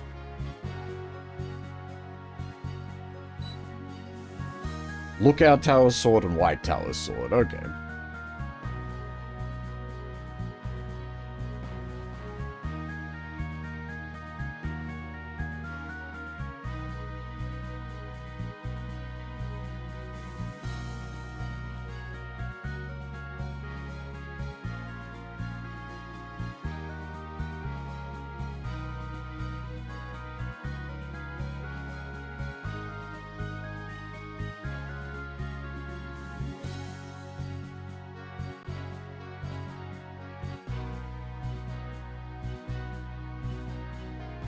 Oh yeah, there's gonna be like tons and tons of like puns and wordplay that we're not going to get, unfortunately. Yeah, we don't have like a master level doctorate in Japanese around these parts. We just do what we can.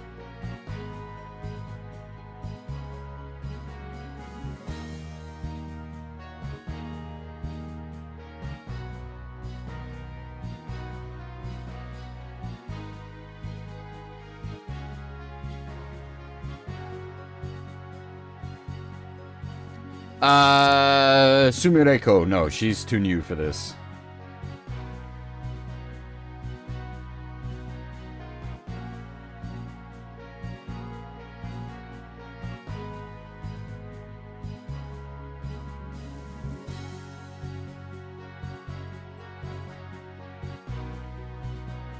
Actually, hang on a minute. It's just occurred to me. I should have done this earlier.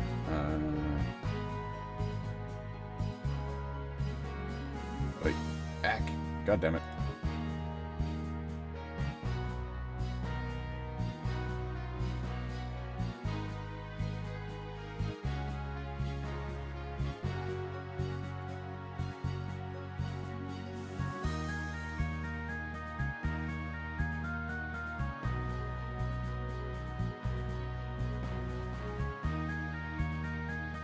No. Should have pinned that from the start. I forgår.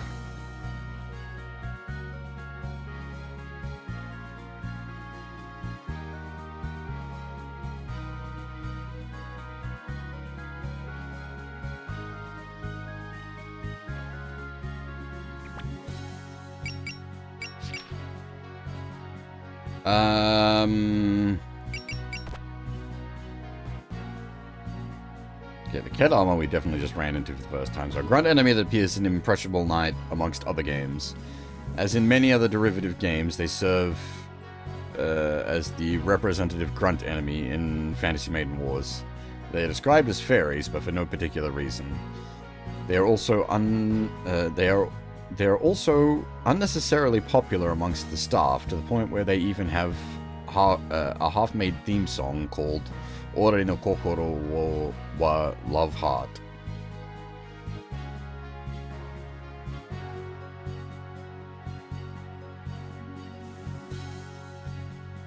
What?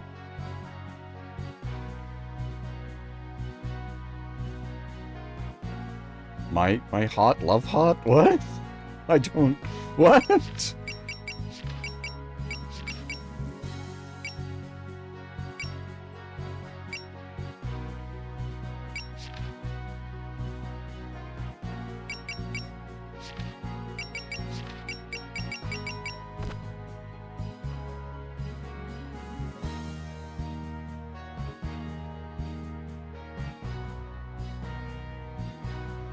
I do like the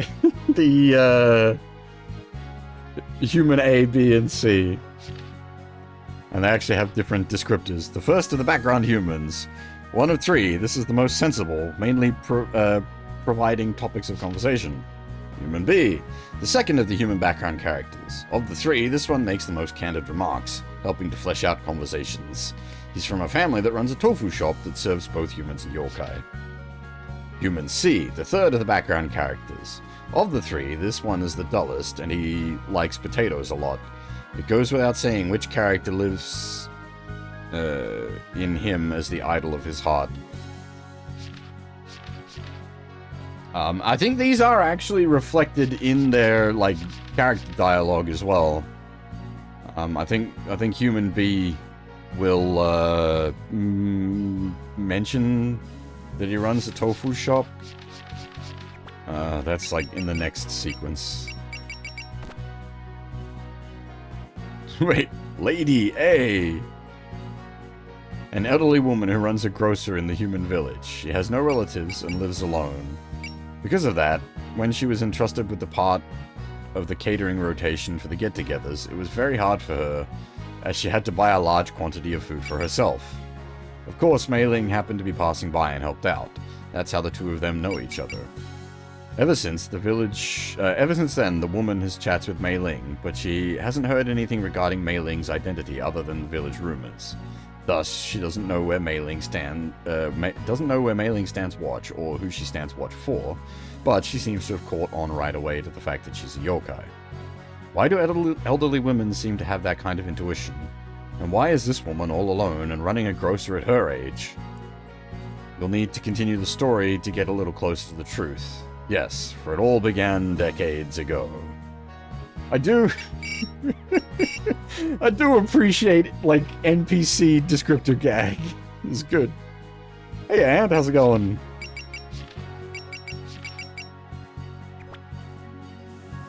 Oh, old lady indeed got the lore.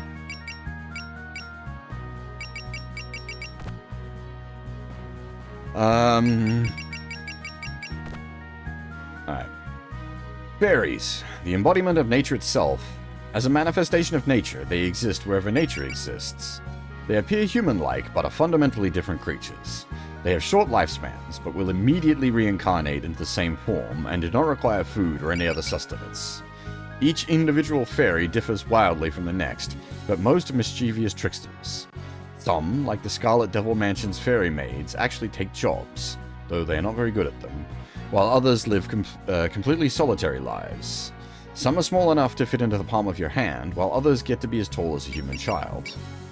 With such diversity, it's tempting to suggest that they are not even the same species, but they all share the same fundamental root as embodiments of Gensou Kyo's nature. By the way, given that they don't have families per se, they also don't have typical surnames. While English speakers typically will write names like Sunny Milk or Lily White separately, in the original Japanese, they actually noted they're actually noted like a single component word, Sunny Milk or Lily White. Remove the space, basically. The homes of fairies blend into nature and cannot be typically found by humans. Marissa visited the three fairies' house once, but that's because they invited her. Fairy domiciles in manga and other media tend to have typical house-like shape to them, but maybe that's only because it's the fairies viewing them, and a human wouldn't see it that way. Oh boy, getting into, like, perception. The Human Village. A village in Gensou Kyo predominantly inhabited by humans. While known as just being the Human Village, or lowercase, it is a specific location of importance. But as the only place where most humans live, it does not require a specific name. By the same logic, characters referencing the village almost always mean the human village.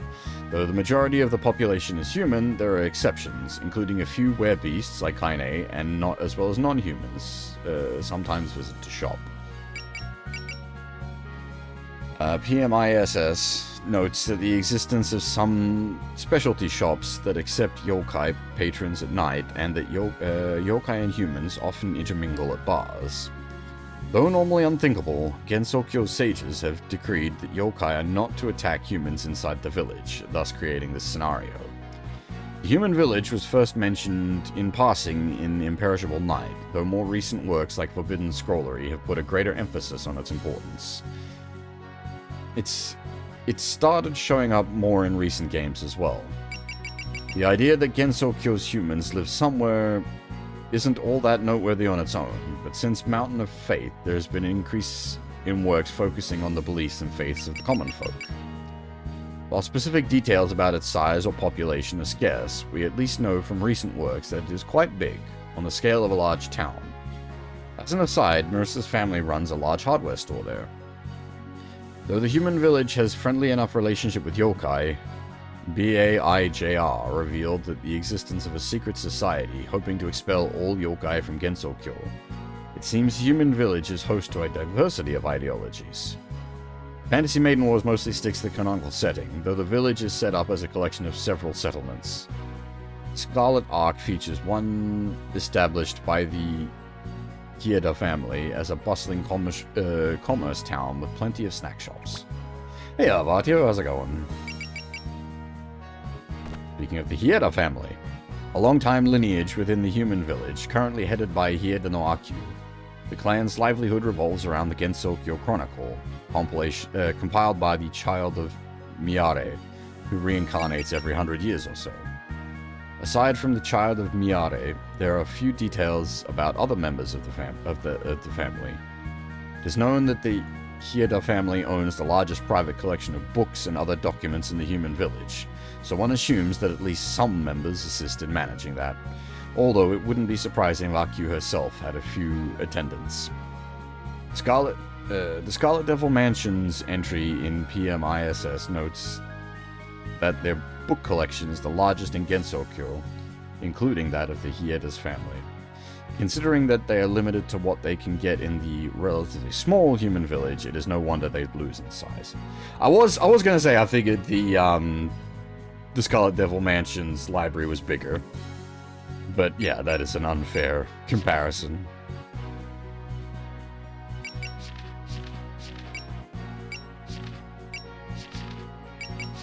Wait, we actually have an entry for Rokuganken? The name of one of Yomu's swords.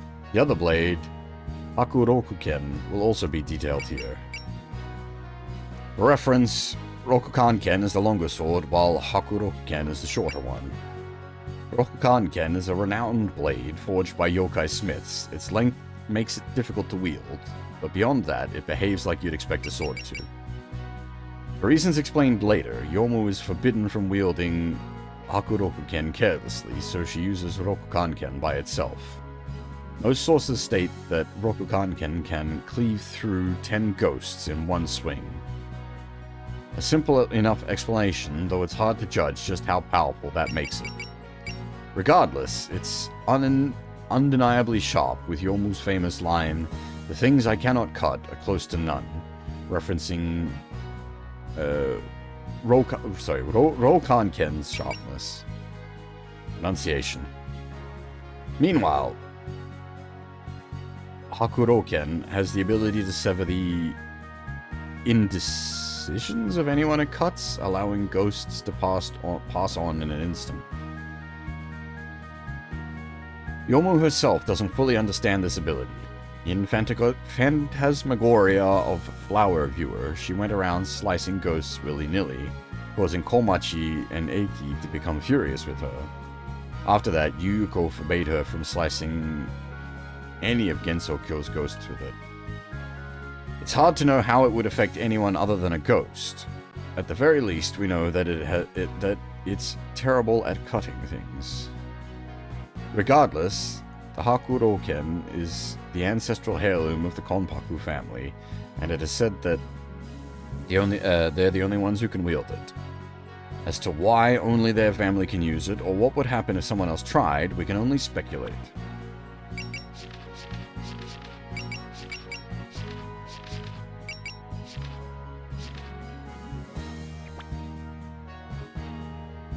Yeah. The sword that cuts ghosts?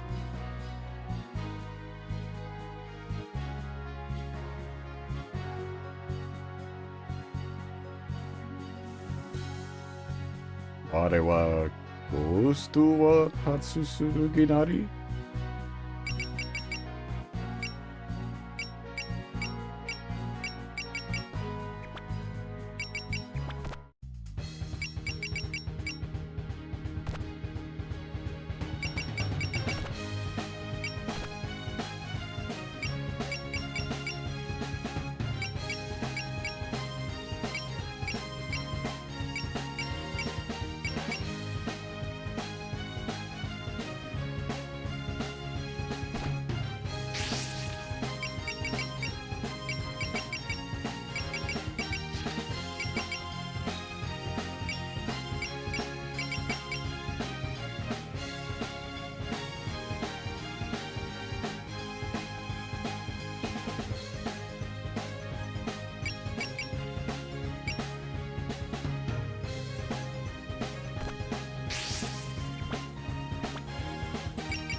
Oh, wait, so she does just, like, actually directly reference Zengar's lines?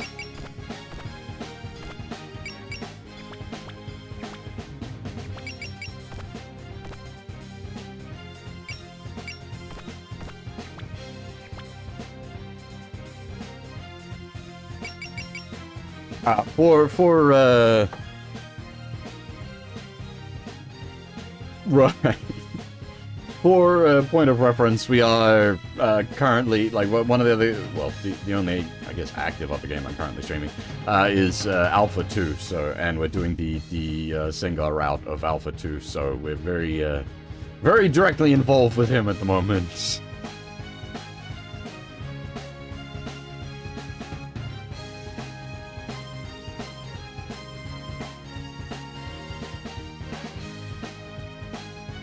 Did we actually do, did we do some Sengar plot recently? Oh. Yeah, we did.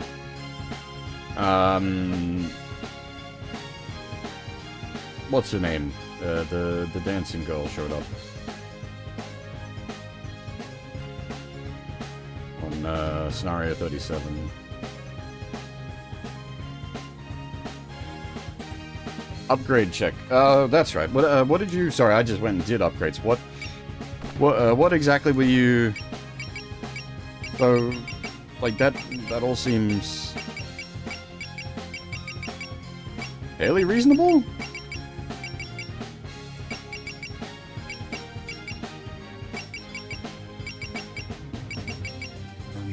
I get, like, it depends on the context of the game, but, like, yeah, that seems pretty reasonable.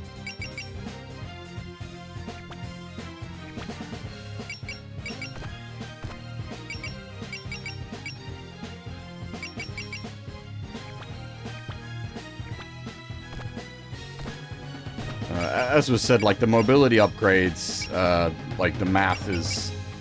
You don't get a lot of, like... An extra 25 mobility is a lot of extra mobility.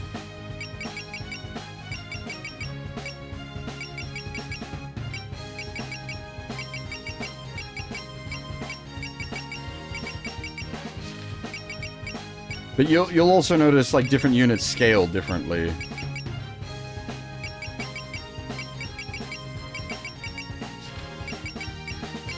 It depends on their function. So, like, each pip gives Kaine 50 armor, whereas each pip gives Reimu 40. It's, like, functionality difference. So, like, Reimu gets 5 points of mobility, Kaine gets 4, because technically, like, the equivalent would be she is a real robot and she is a super robot.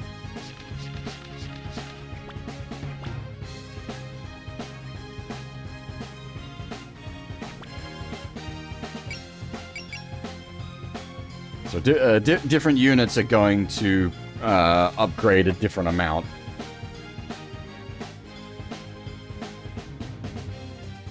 And like that depends on their like sort of intended function. Sometimes you'll have units. Well, it's sort of hard for me to judge. I don't know how this game's going to play out balance-wise. Sometimes you'll have supers that are real good at dodging. Sometimes you'll have reals that can, you know, tank pretty okay. But because this also has the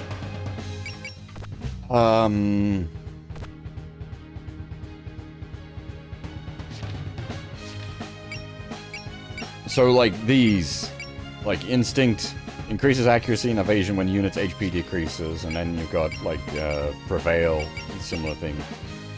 It's and I don't know how the math is going to play out properly yet, because the game has the grazing mechanic.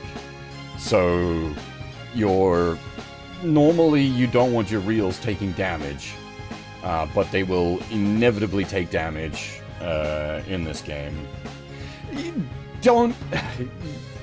So SLW math, don't, generally speaking, just try not to. Trying to actually, like, calculate all... Like, we've been down that road Getting certain, like, SR points in certain games, you don't want to go down that road if you can avoid it. Try not to like hard do the math. Doing it by vibes is probably the right way to go. You get a feel for like how the math is working, but unless you're dealing with some like obscene bullshit, where like you actually need literally every like number. Generally just do a vibe via vibes. Don't try to like actually math it out. That gets, it's dark path to walk down. Because we have had to go there. We've had to work out the math for things in certain cases because we do all SRs and usually on hard mode if that's an option. So we've had points in SLW games where we've had to like literally eke out every point of damage. Hopefully that won't be the case here.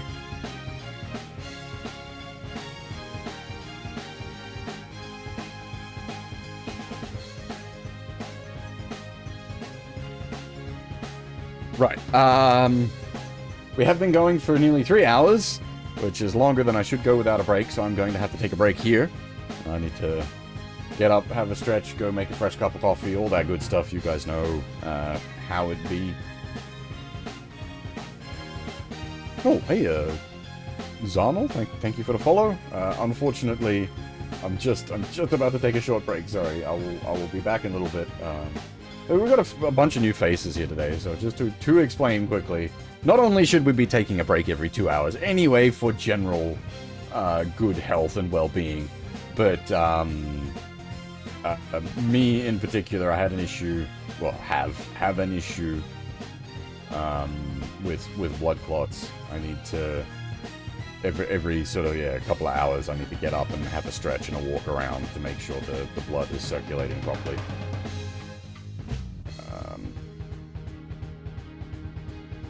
The stream isn't over. I'll just be taking a short break. We will be continuing when I get back from the break, but I need to take the break.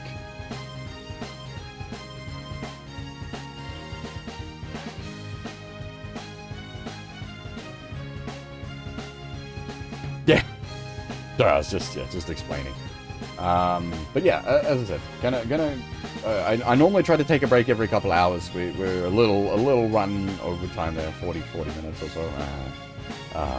But yes, I will be back shortly, and then we will continue on. And the next stage is going to be a bit more of a doozy. It's the first stage of the spell card.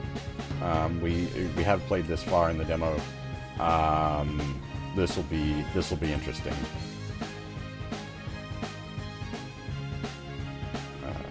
Yes, if you need to grab yourself a drink or some snacks or just have a stretch as well, now is the time. Actually, can we... I think we can...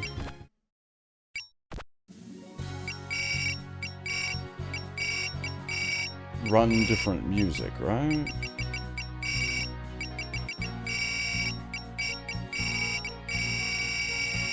All the music forever, holy crap.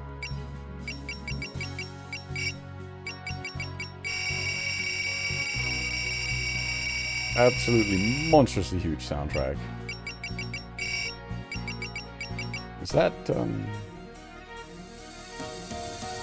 yeah, Alice's thing. They have text descriptors as well? Holy crap. We're gonna have to do more reading?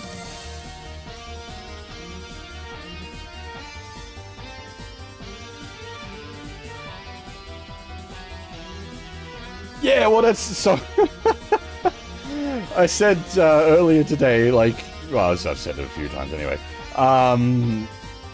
Toho games are basically... You're buying a soundtrack, and they give you a game to go along with it. Game gives the music context.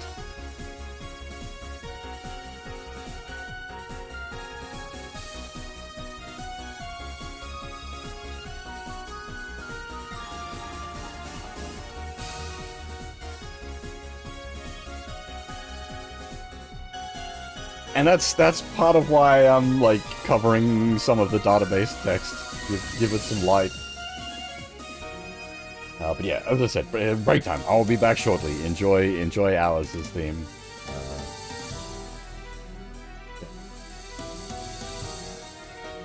BRB.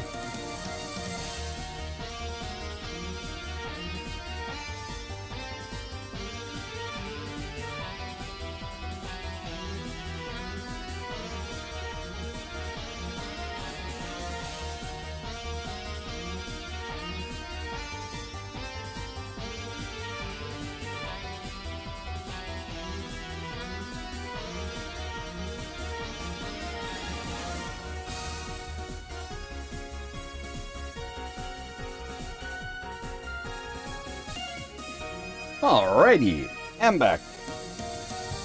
Got a fresh cup of coffee.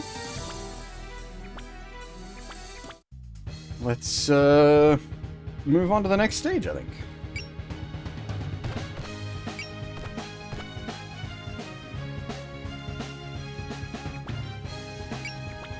As I said earlier, the next stage will be the first stage to have a proper spell card. So that's going to be a bit of a challenge. Let's see how we go.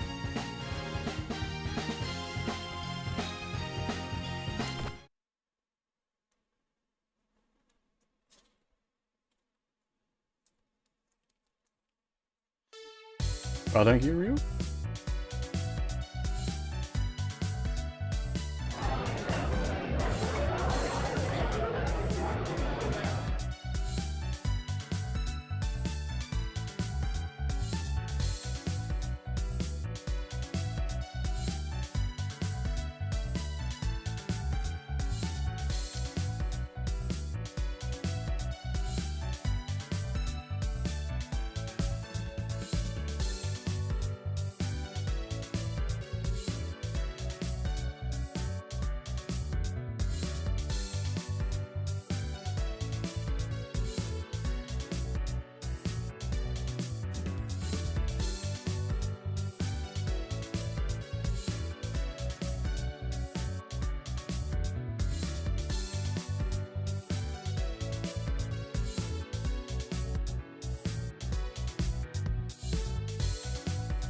Old lady.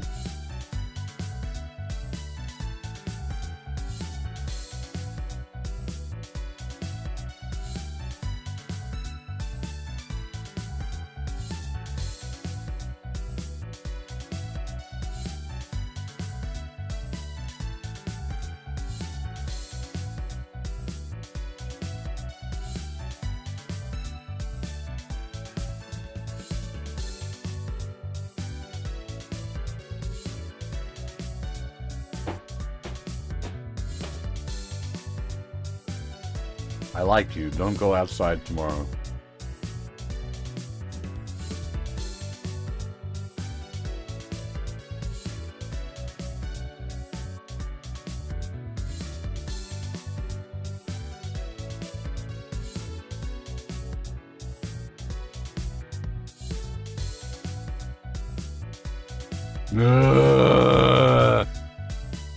Boo!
It's like one guy in all of Toho. Are you all gonna fight over him?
Familiar with the Bonbon Maru because of Ida.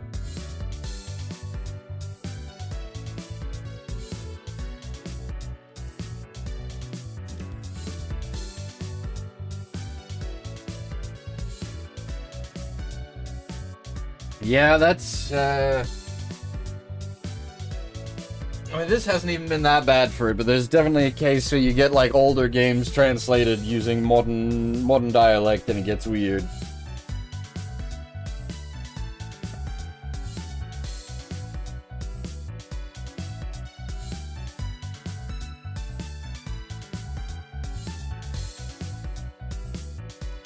I haven't spotted anything that was particularly stand out though.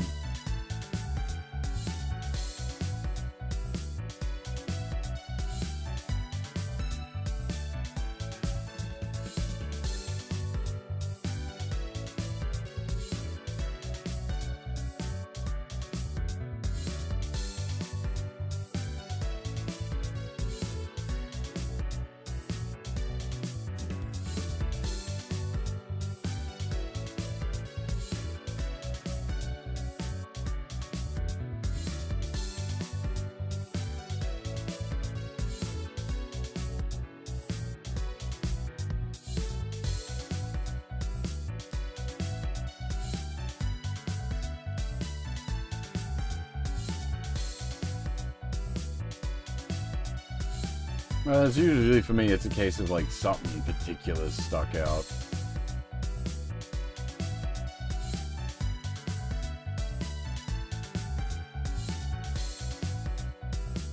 Using, like, modern English terminology in a place that isn't appropriate kind of thing. But I haven't, as I said, I haven't seen anything that's jumped out at me like that.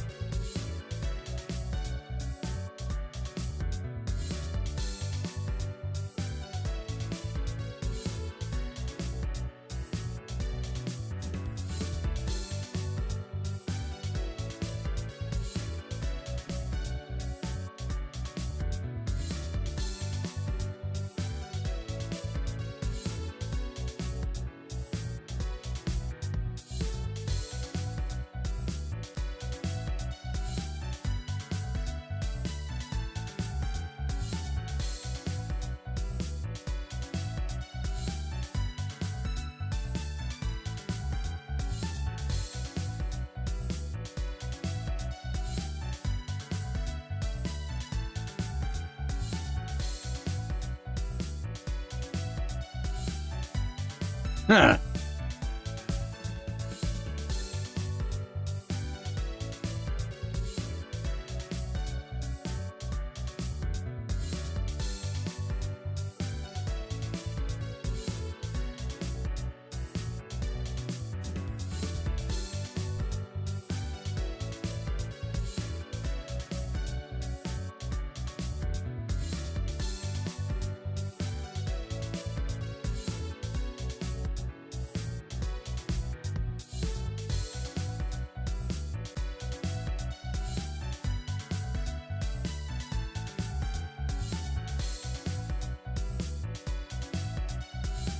Just random stray maid wandering around the wilderness.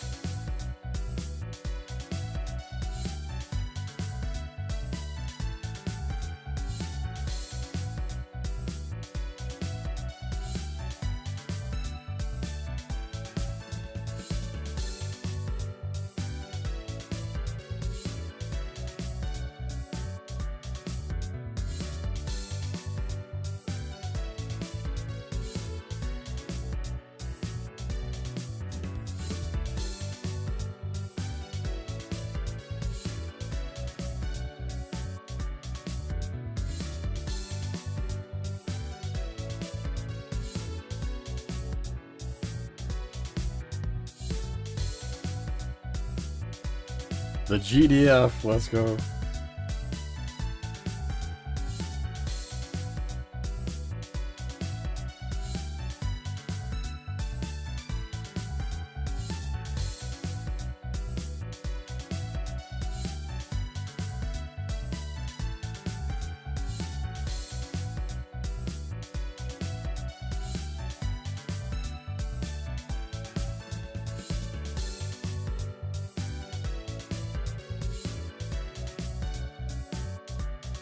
Yeah, that's pretty fair.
Inside.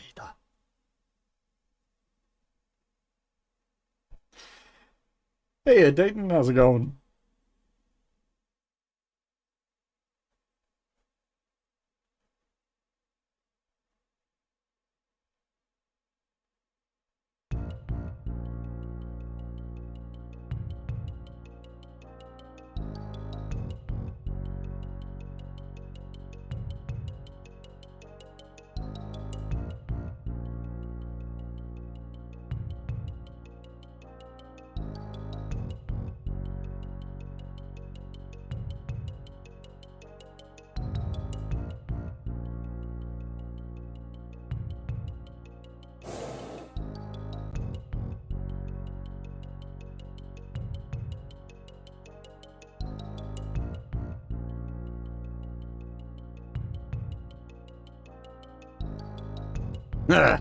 Hey, Shin. I don't know if anyone's got their feet out. I mean, Reimu's got her armpits out. That's sort of the default setting.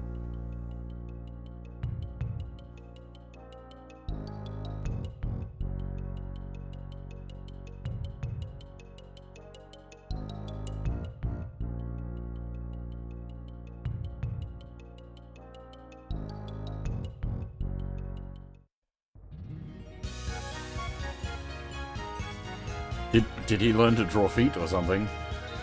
He's the opposite of, fucking Ryukishi and his inability to draw hands.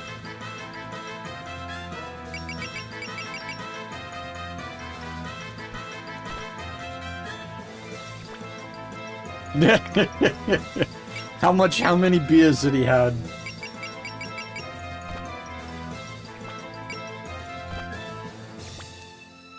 Enough beers and we'll be right.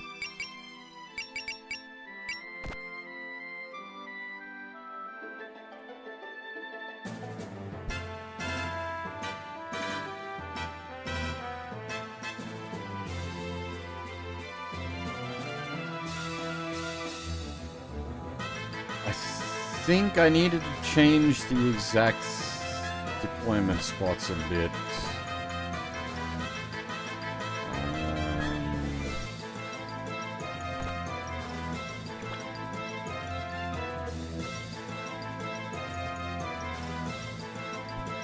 Because it gets awkward, because the fucking spell card, you can't attack after moving. So we need to be already in place.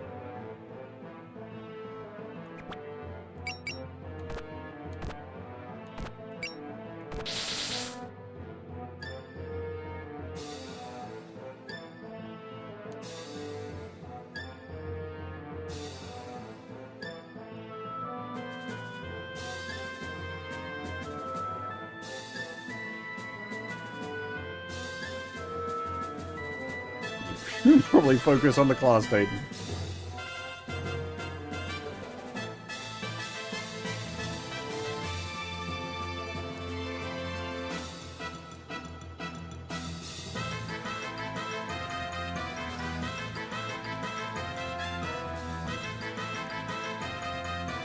Hey, Iman, how's it going?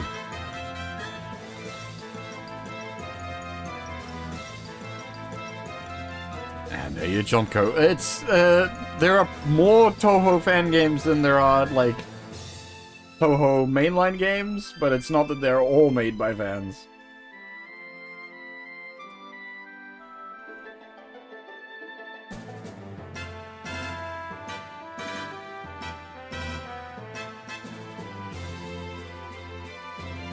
Well, don't everybody bail at once.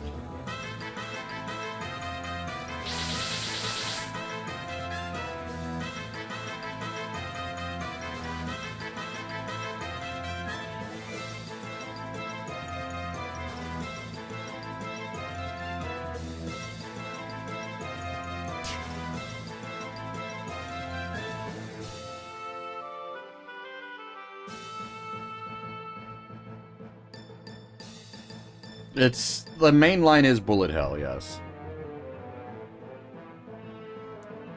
It basically defined the genre.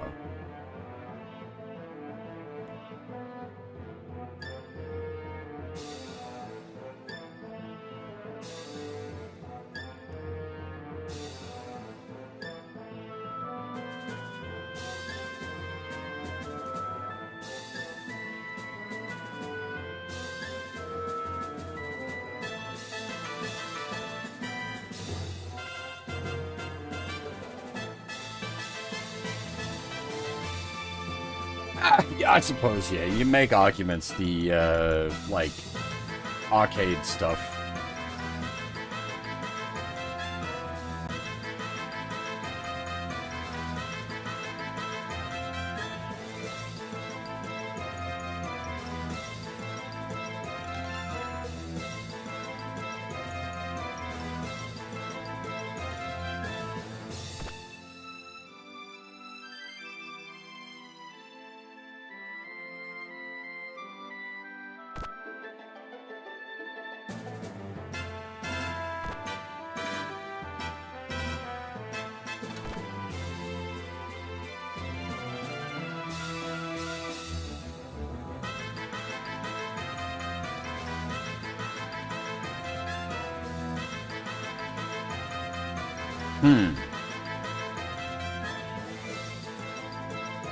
Isn't one of these guys carrying a bomb?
Which is an odd way to be introduced to Toho. I could understand if it was Nico Nico.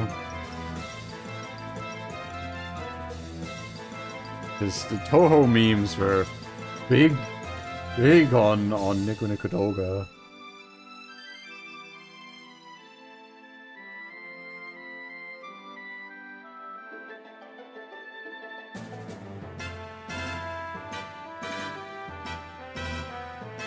Everything's a lot more survivable on hard.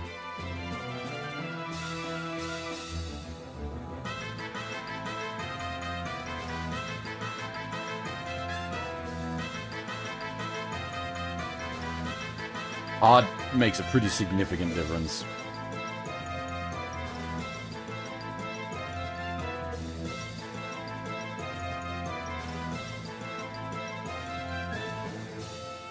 That's the bloke, right? The one guy?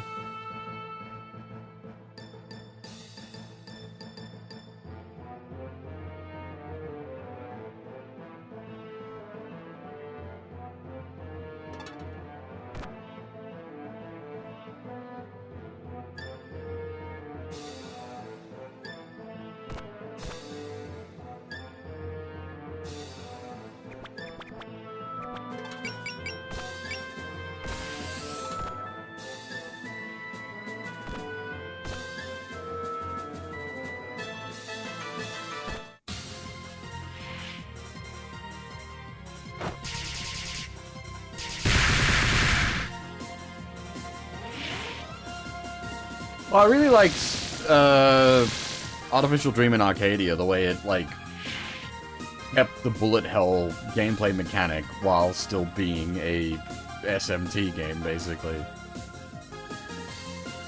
I cannot praise Artificial Dream in Arcadia highly enough. That game is so fucking good.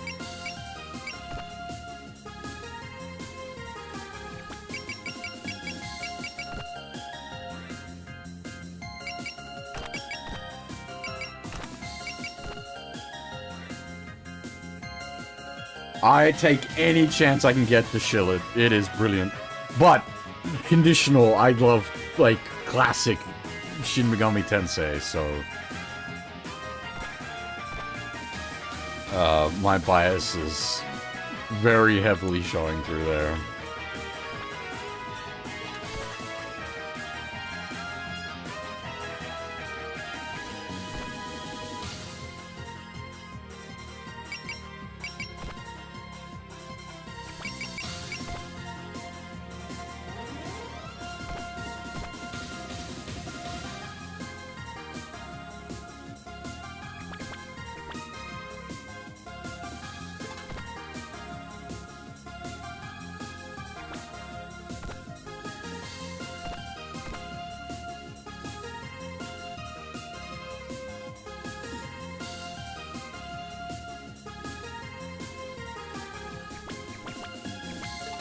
You're Armorer, right? Yeah. You have Mercy and Focus. Did I make a playlist of SMT games? I don't even remember. Done quite a few. Well, we've done 1, 2, if... Done Margin Tensei 1 and 2 as well, though not fully on stream. What have we done? We've done some of 3, 4, and 5 as well. Done the Raidou games.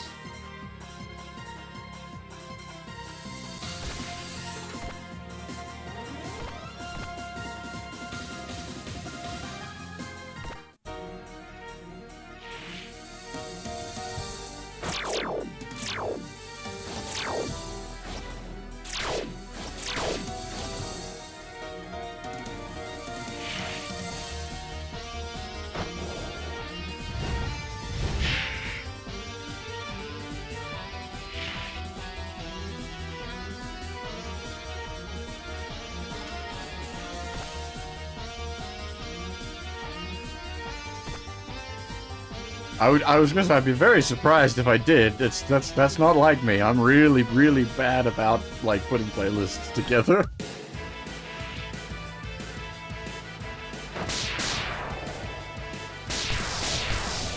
Usually like once a year, I remember, and I go into the WODs and like bang a few things out.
Yeah, again, that makes sense. Like, I'm really bad about making playlists, but I do occasionally remember.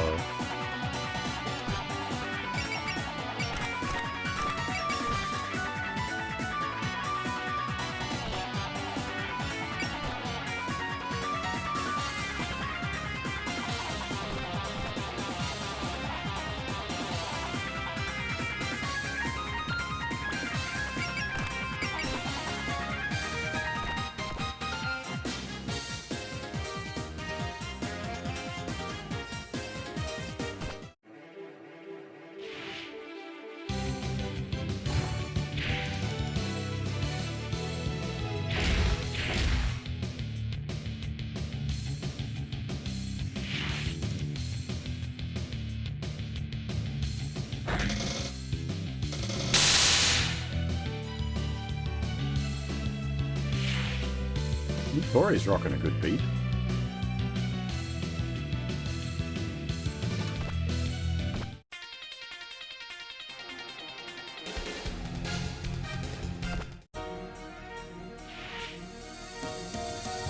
You do need to dodge at least one attack, please, Alice. No, it's not.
Oh, she's one max SP off of being able to cast Triple Trust. God dang it. Which also means she technically wasted an SP. Ah.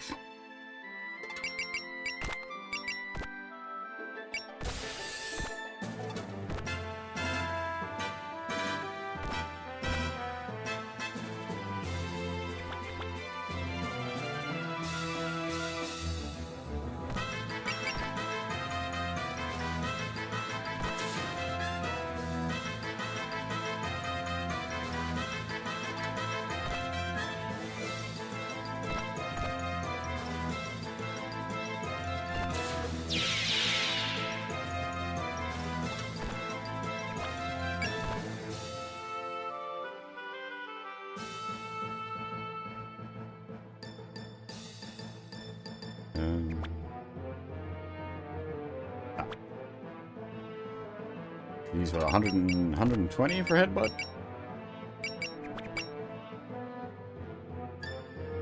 That is important. We need to make sure that happens.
That was crazy. Oof.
But what would I do for a Macross Marathon?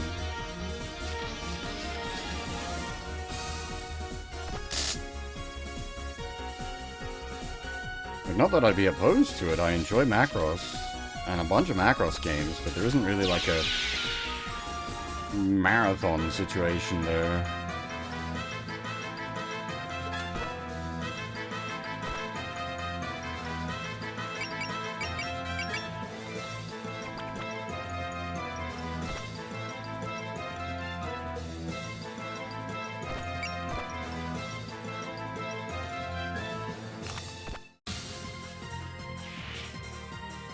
You can't really do a marathon for old SMT. Like, each of those games is like, you know, 40 plus hours.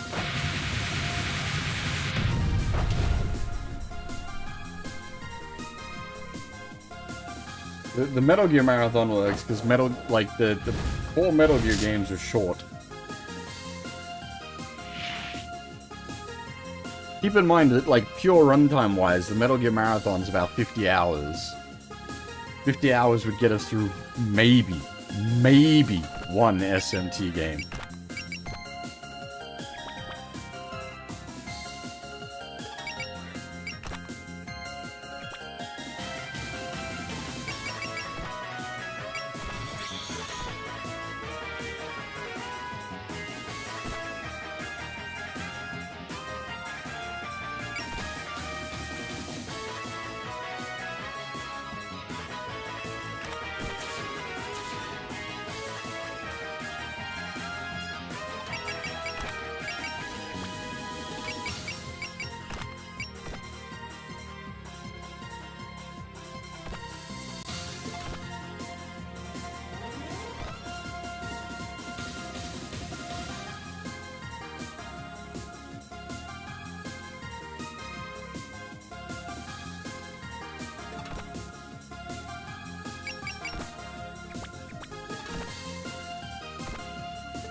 God damn it, Reimu. Stop dying.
Getting single digit is very, very SOW. That's... You don't get much more SOW than an enemy walking away on single digit HP. Ah, really? Excellent. That's good.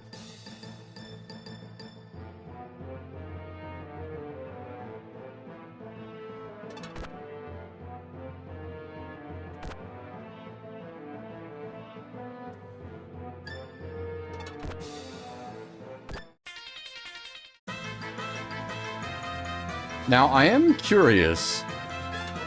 Can I just, like, park Marissa on the exit point and she can't leave? We didn't try this last time. Last time we were much faster about getting our butts up there.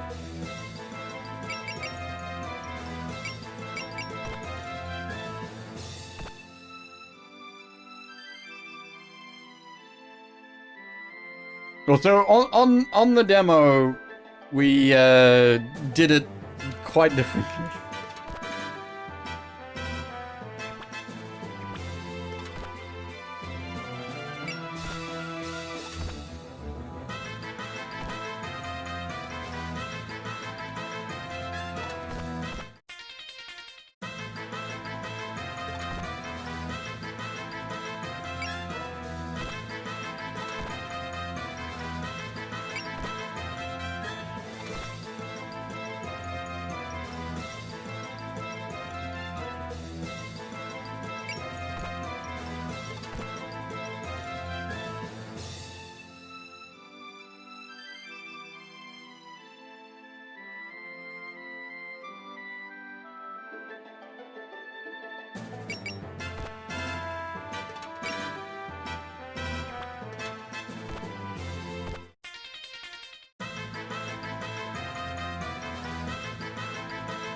Now...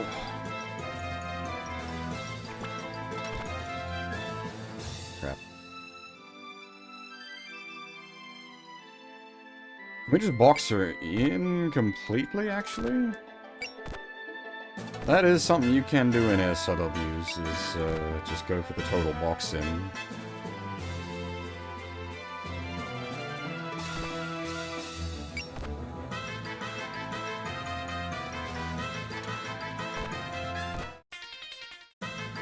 Yep, okay. I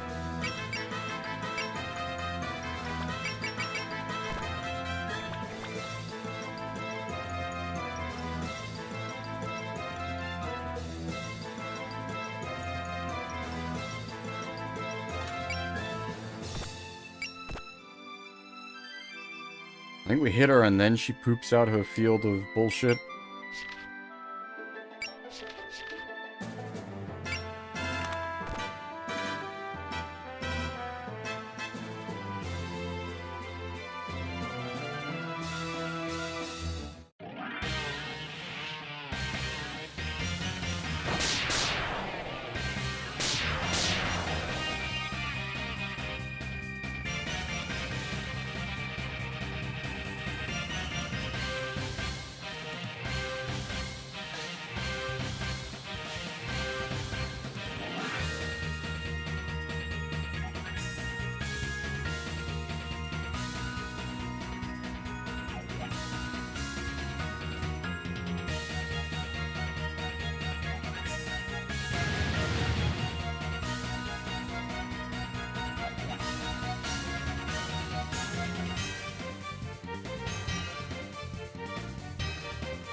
In this case, we're using sense, which is fuck your mechanic.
Bonk!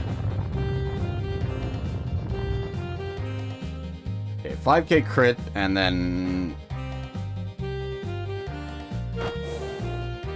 How much damage does this sword attack do?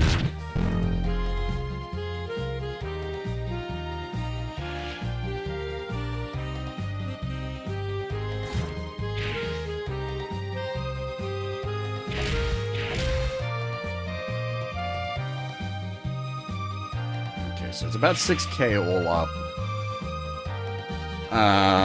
What was her retreat value? Is 30%. Need to hit her for about 1,000 damage. And then we should be more than right.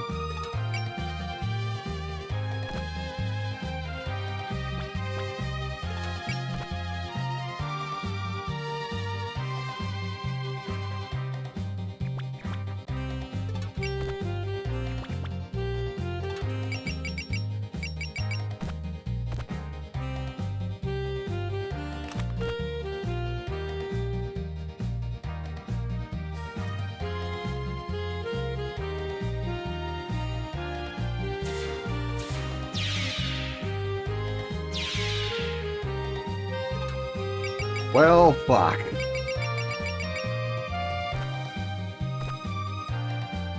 God damn it.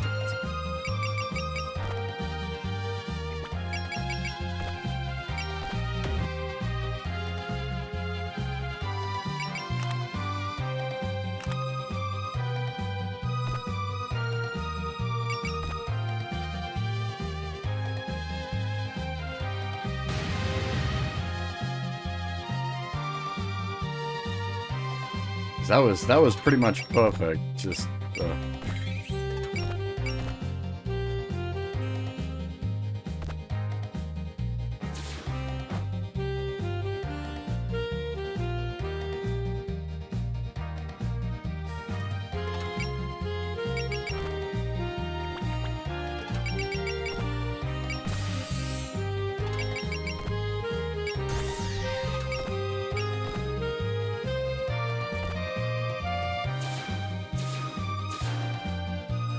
that's not good. We did not crit.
Problem is, I don't want to do a quick save, because I don't know if that's what's causing it not to register the card clear properly.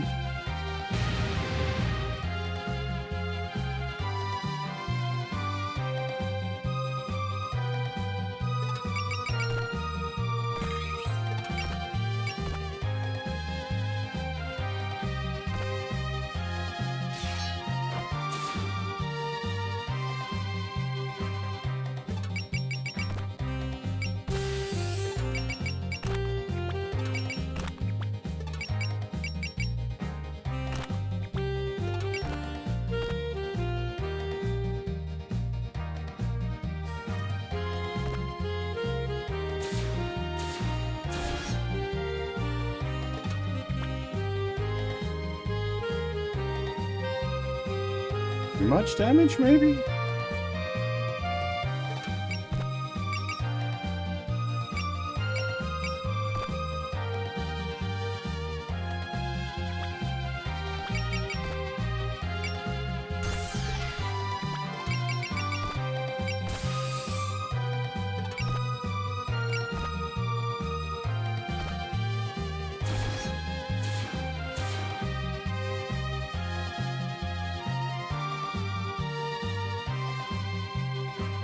Wait.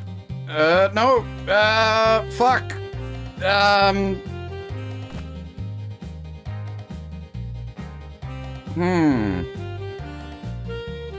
just realized without a quick save, if it clears the stage, you can't get access to the menu again, and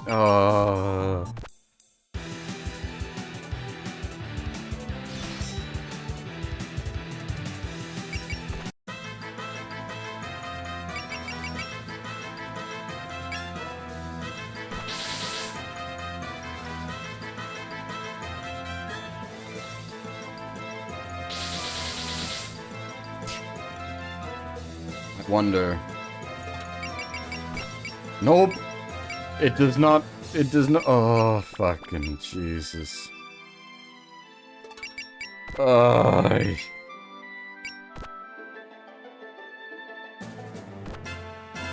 the problem is I don't know if the quick save is what's causing it to not register the card clear properly.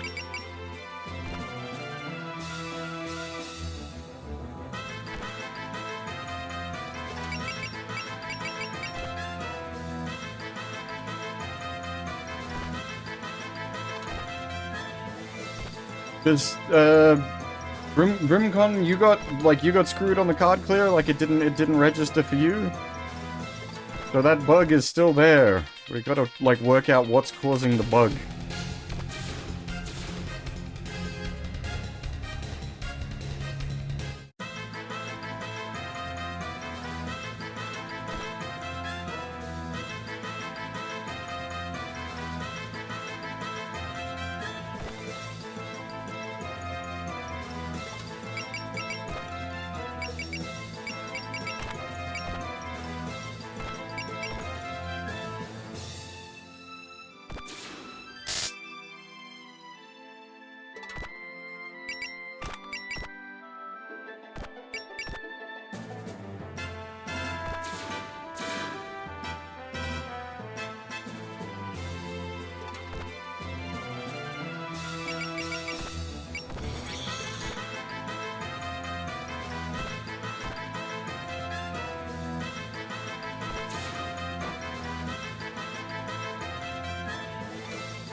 I don't know how much of, like, what we did was, like, lucky survives either. Well.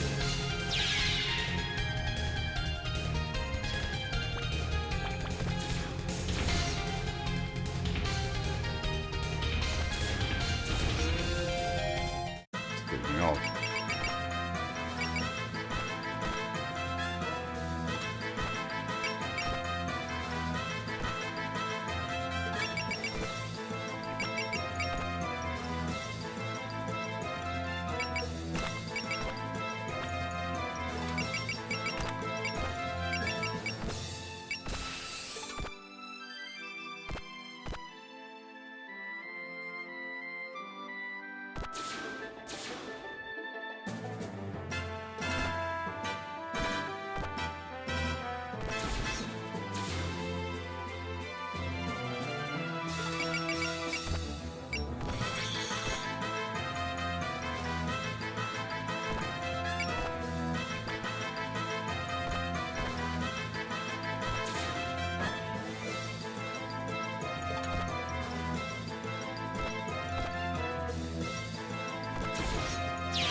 Deploying copious amounts of cheese.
Ah, I didn't mean to.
That's not too much. That's basically perfect. Ah, did it again.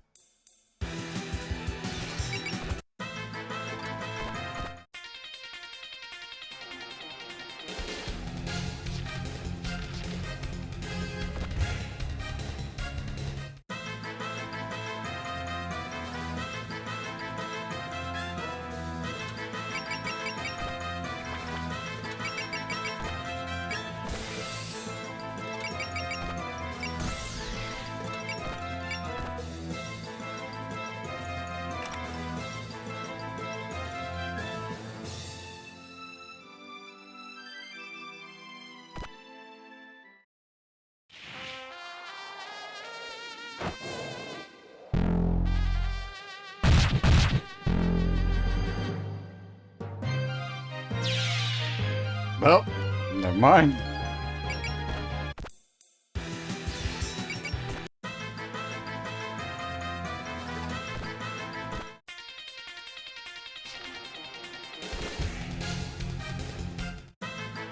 He has counter.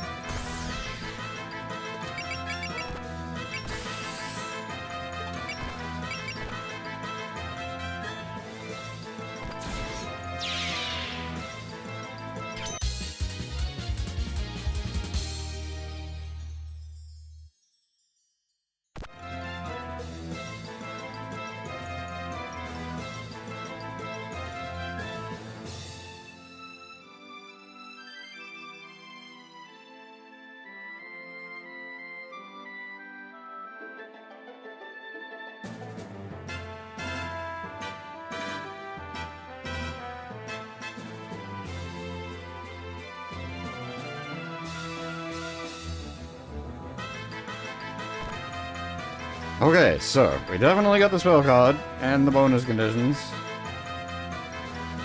I'm gonna be very upsetty spaghetti if we don't get credit for it.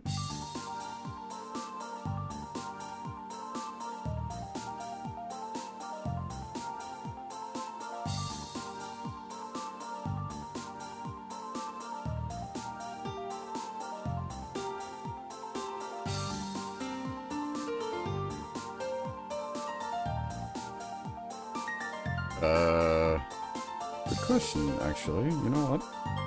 I didn't think there was any enemies left. There isn't. There's just... Or at least the auto snap isn't... Is it 11 out of 12? Because you can technically kill Sakya in...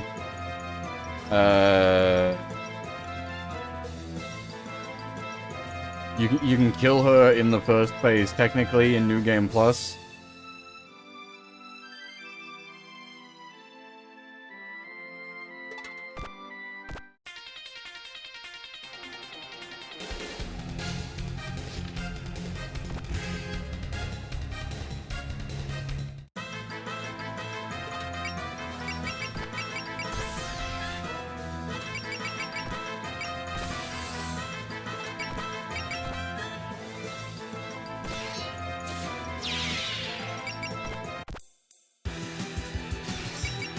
Now we're gonna be here a while.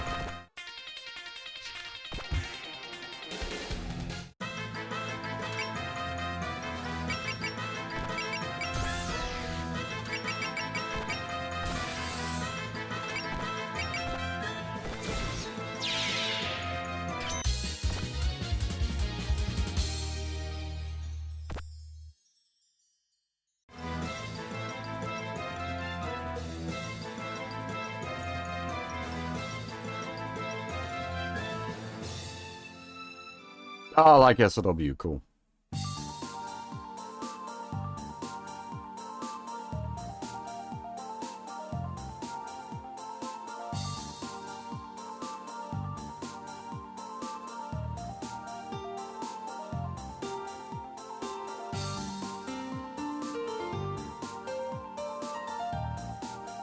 Yeah, like SLW.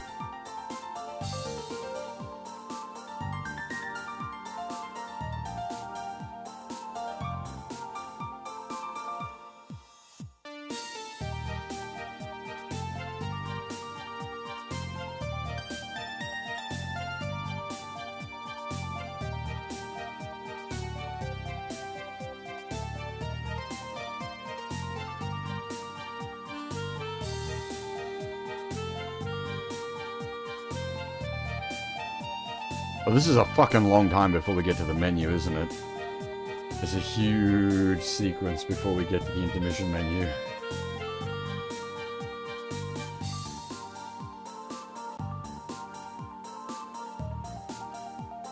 Well, I hope you have fun, Sano.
Don't know yet, Sion, that's a problem. Don't know until we get to the intermission screen.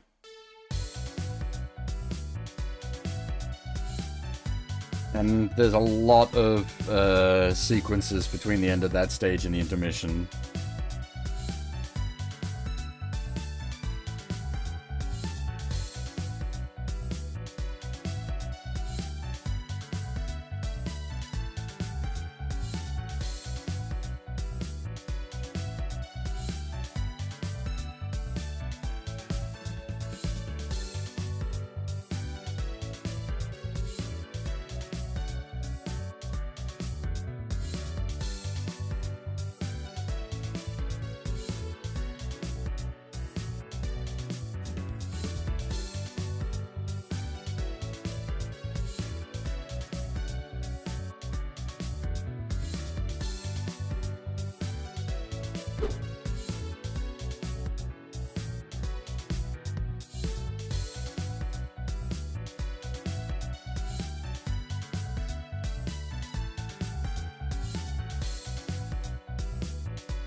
I'm gonna have a Kuro to go with the Shiro.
Whoa, now it's extra broken!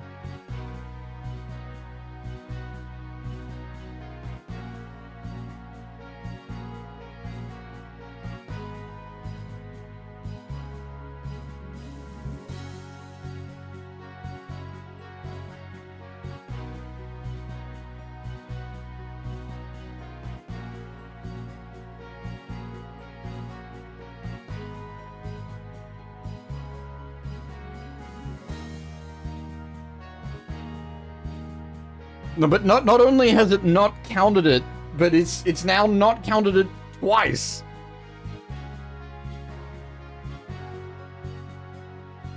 We don't know what's causing it, Sion.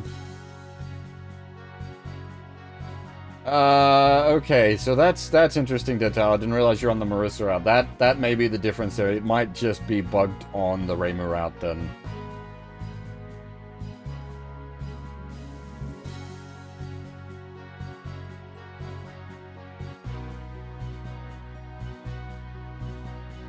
How is it 0 of 2? I don't even understand how is that possible.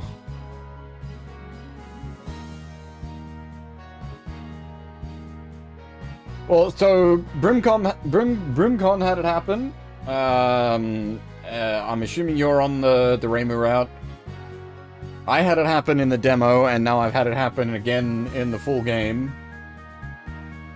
But Deadtail didn't have it happen. I'm assuming you're on the Marissa route there, Deadtail.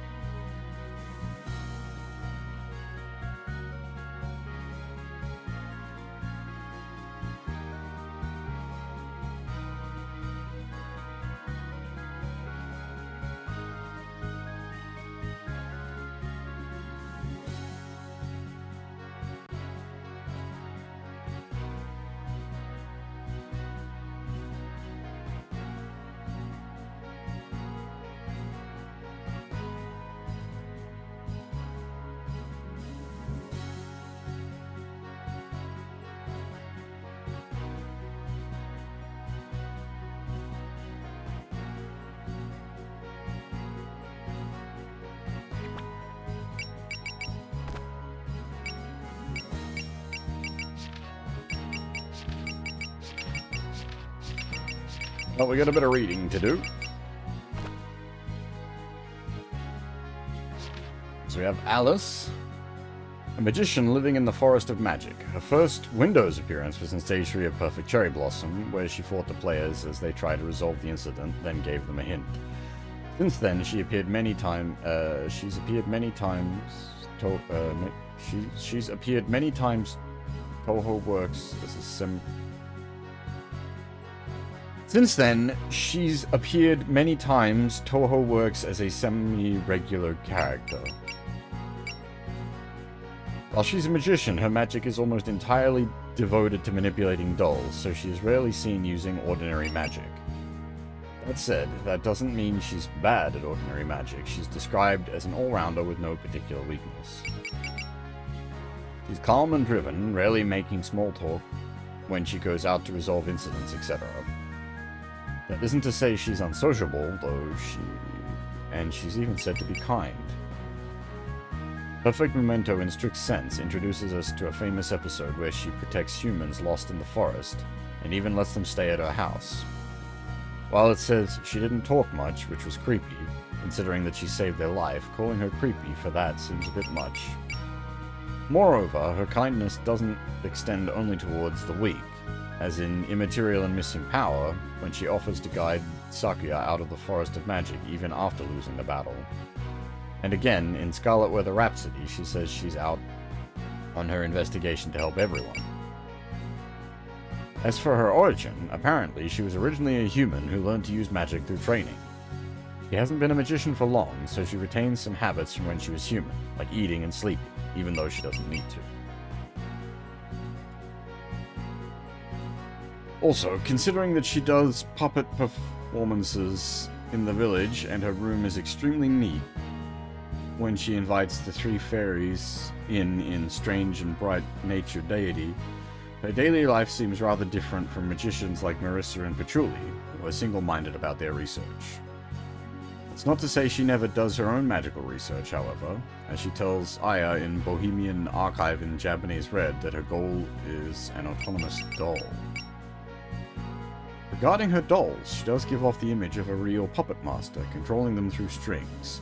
However, in BAIJR, she states that they'll basically do what she says so long as she regularly gives them orders, implying that they can be made to act in pre-configured patterns.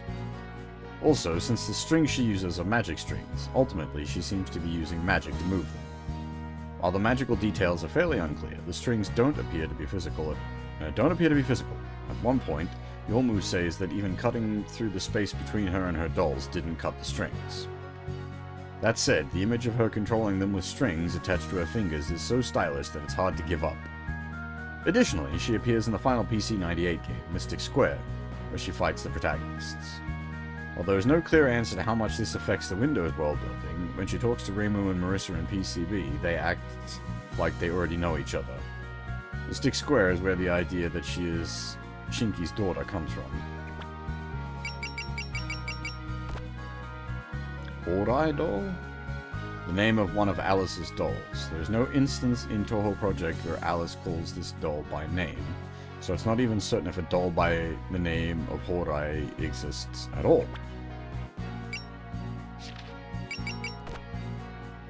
Marissa, one of Toho Project's protagonists, a human magician who lives in the Forest of Magic.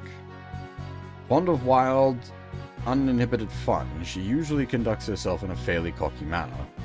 She's charismatic, and Aku describes her as fun to hang out with. Her first priority is enjoying herself, and as such, she acts extremely whimsically. Because of her arrogance, powerful yokai and other big shots like Marissa for a slightly different reason, she's willing to pick a fight with them as equals. She specializes in light and heat magic, and in terms of pure firepower, no other human comes close.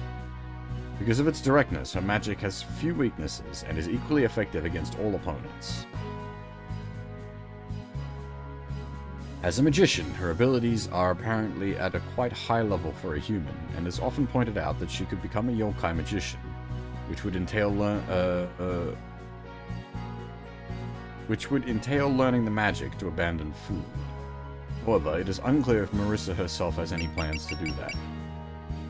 Incidentally, much of Marissa's magic has a star motif because of a meteor shower she once saw, and since then, going to watch meteor showers has become a hobby of hers. She is surprisingly romantic, huh? But using such ostentatious magic requires an equivalent amount of effort on her part, and she has a hard-working side to her too. Marissa's magic is fueled by monstrous mushrooms, which she needs to collect the hard way. She boils down these mushrooms over several days, mixing them together and ultimately turning them into a solid catalyst. She's experimented with a number of approaches, carefully recording the results in a book, and the work never ends. While playing, this seems to be how Marissa's personally perceives magic.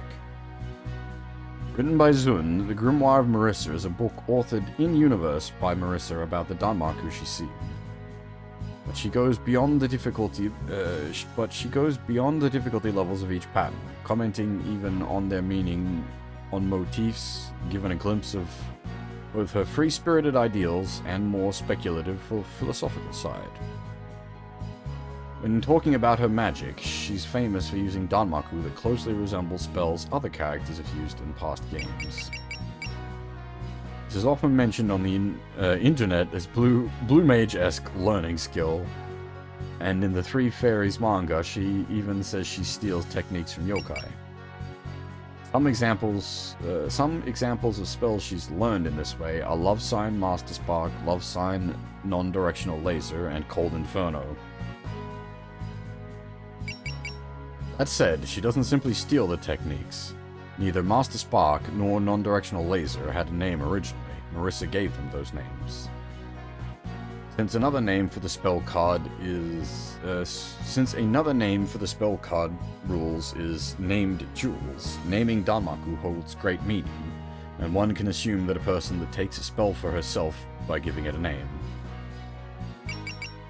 While Cold Inferno is similar to Servant Flyer on the surface, it uses cold air instead, and since it's the first elementally attributed spell Marissa uses as a Danmaku, it's probably safe to call it her own spell.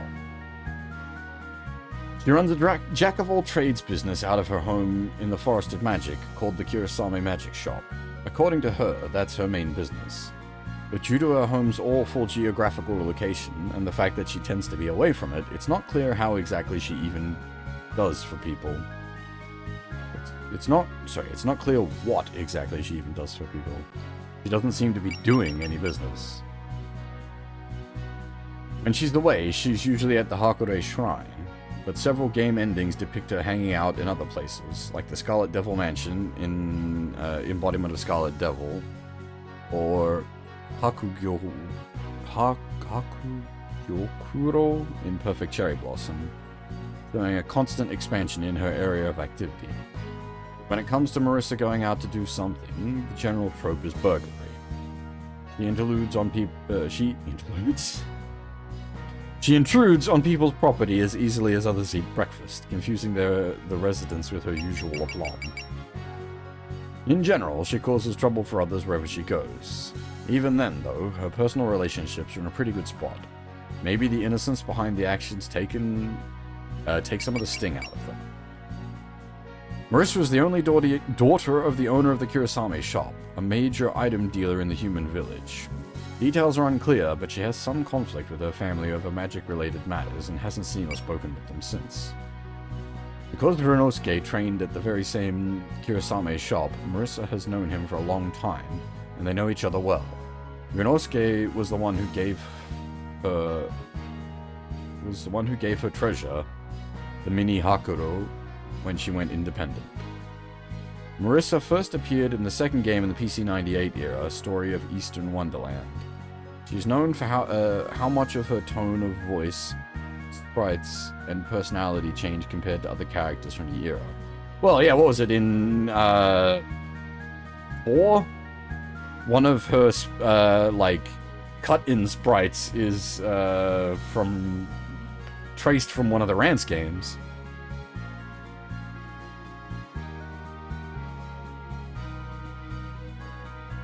Actually, give me a second.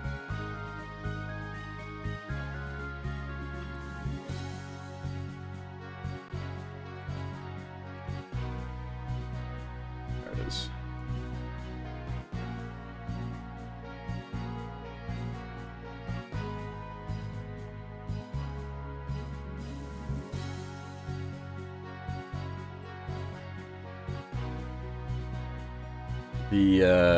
I can't remember which Rance game it is, but the nurse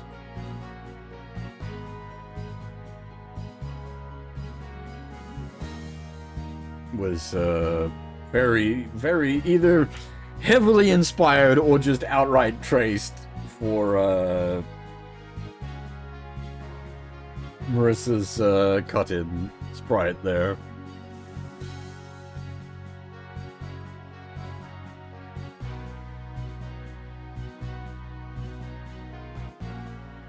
He stole her, yeah.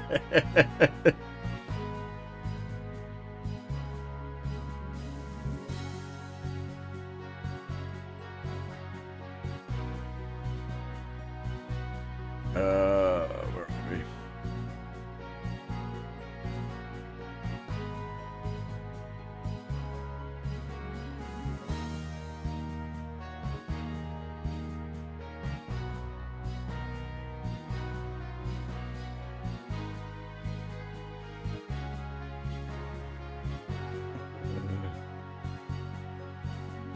He speaks respectfully to Mima, who only appears in the older games, and Mima pushes her to train in turn, giving them a sort of master-pupil relationship.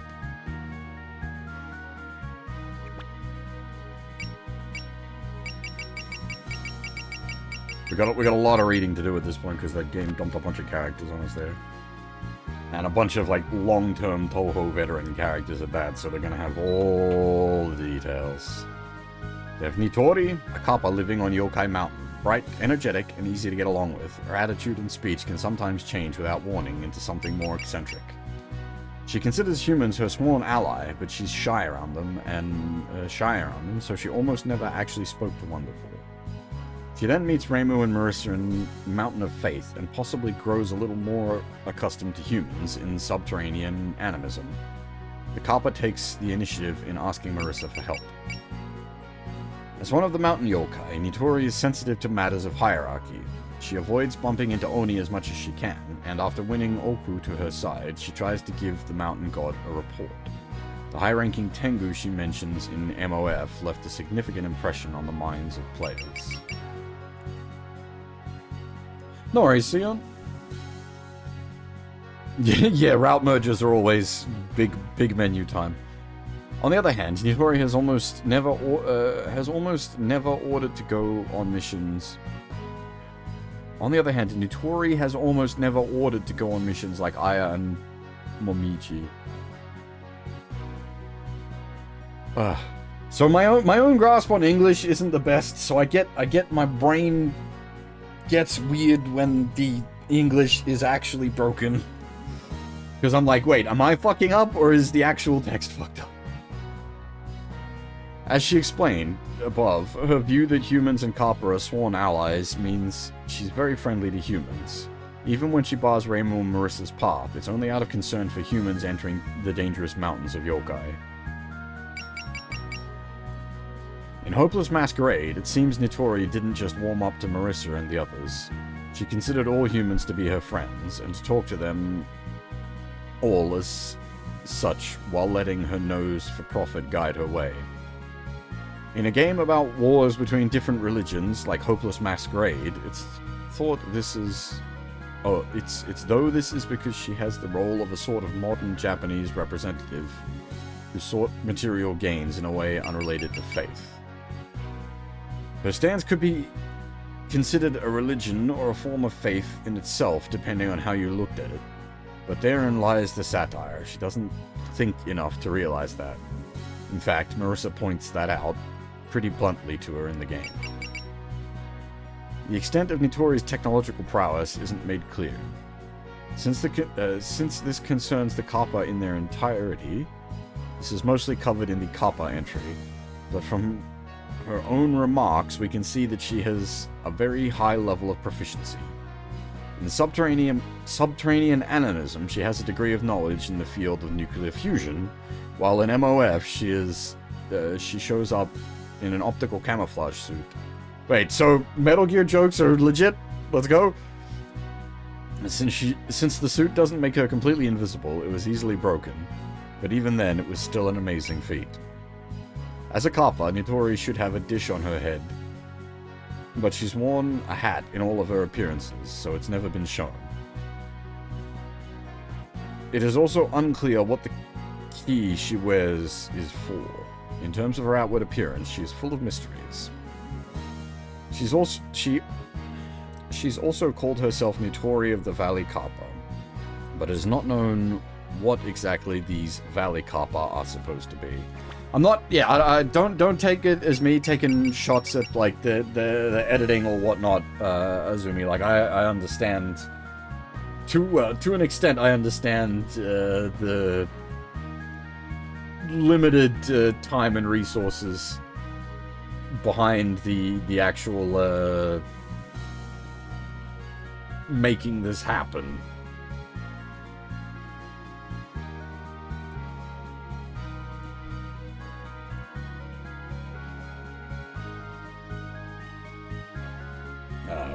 But yeah, I'm not trying to take a shot at people, just that's, yeah, when the text itself is bad English, I struggle, because I'm not sure if it's like, am my brain bad? Did I misread? Or is it just, it is written bad?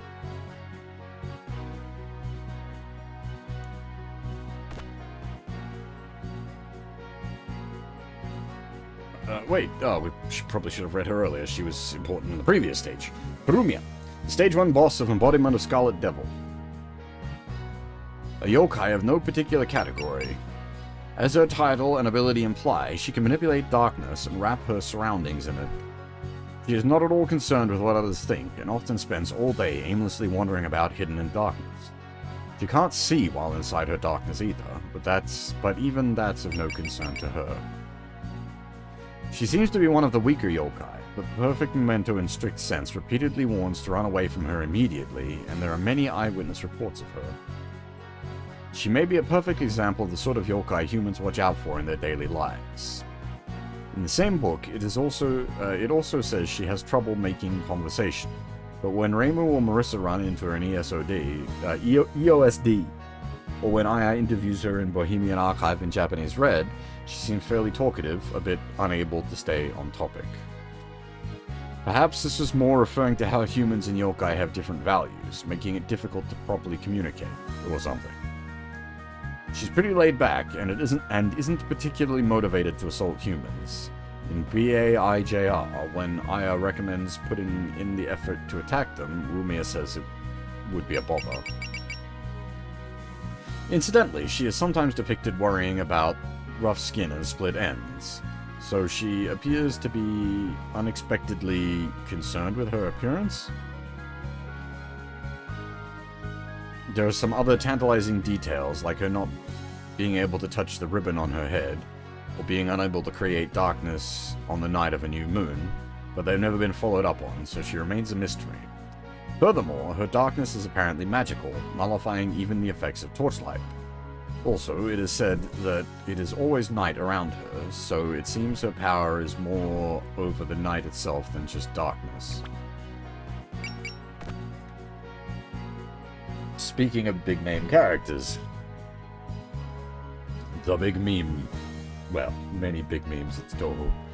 Sakuya, a maid working and living in the Scarlet Devil Mansion and its only human resident. While her position is head maid, the fairy maids that report to her are useless, so she does all the housework herself, from cooking to cleaning to laundry. She has a lot of work, but completes it all flawlessly. To do so, she relies on both her sharp mind and honed skills. Just as her title says, she is perfect.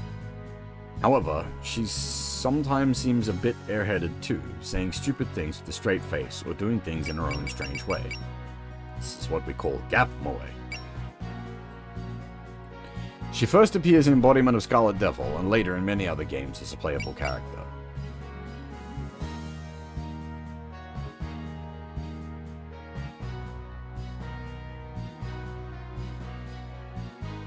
Her ability to manipulate time is the power to arbitrarily change the rate at which time flows. She can do things like stop time so only she can move, or speed up time to ferment alcohol. Moreover, controlling time is the same as controlling space, so she can expand or contract space. In her everyday life, she makes use of this ability to do housework or in Danmark battles.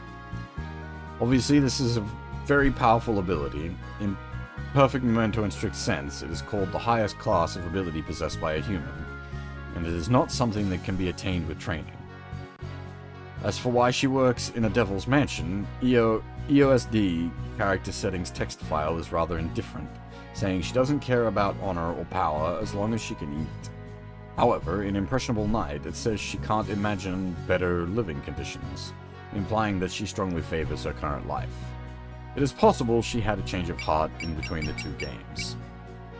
I assume, it gets a bit tricky with, like, doing data, like, big library entries like this. It's like, this is effectively like a character's Wikipedia page, so there is the, sort of, like, spoilers issue, but, like, how do you account for that? That's pretty tricky.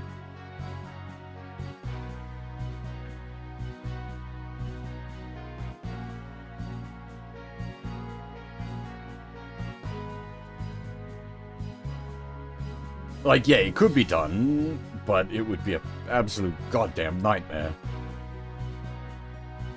And, yeah, you can make the argument as well, like, these games were all released after the games they're based on by a decent chunk of time.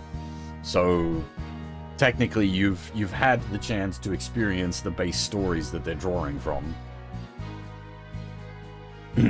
On that note, she was known for her harsh remarks in EOSD, and she acted cold and distant, even towards Remilia. But in later work, she shows a strong sense of loyalty towards her.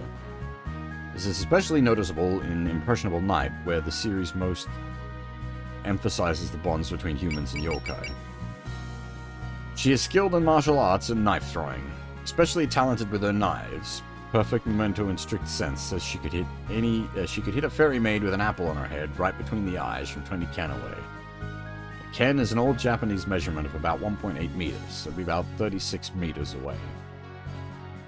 This is about twice the distance from the pitcher's mound to the home plate in baseball, so it's no exaggeration to call that ridiculous. Not to mention the physical strength it would take to throw a knife that far, which is a famous little meme. Incidentally, her skills with a knife are said to be proportional to her cooking skills, so she's an amazing cook too. While she's A notably busy character even for Toho, Perfect Cherry Blossom character settings text file says she receives no wages. However, despite that, she manages to maintain quite a few hobbies, from creating Chinese food, to pure sleight of hand that doesn't involve tricks, to collecting rare items. In particular, her love of unusual things comes up quite often. She once tells Suika to gather such things, and another time she mixes strange items into Remelia's food. Furthermore, while she is human, Aku notes that nobody ever saw her before she started working at the mansion, implying she is not from Gensokyo. She also seems to have been ostracized by other humans because of her abilities, and that isn't even mentioning that Takuya Izaoyo doesn't seem to be her real name at all. It was given to her by Remelia. In short, she's a mysterious character with lots of gaps in her backstory.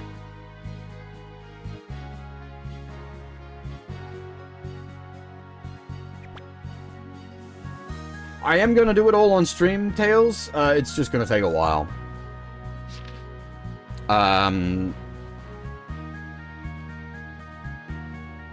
We may, it may be split up by the different parts. That actually might be a decent way to approach it. I hadn't even thought about that yet.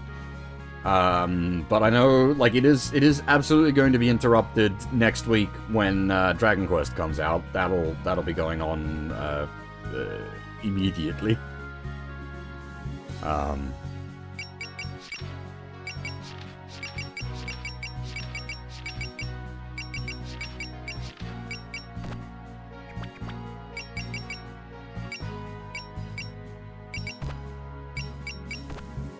Alright.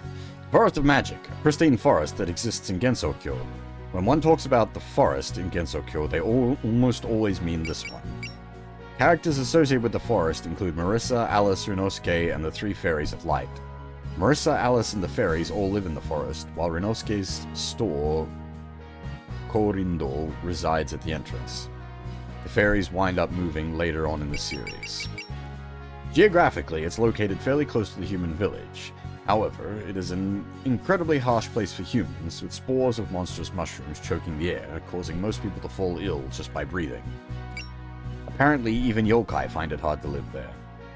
When you hear about magic forests in an RPG setting, you tend to think of early game dungeons, but here in Gensokyo, it's one of the most dangerous locations around.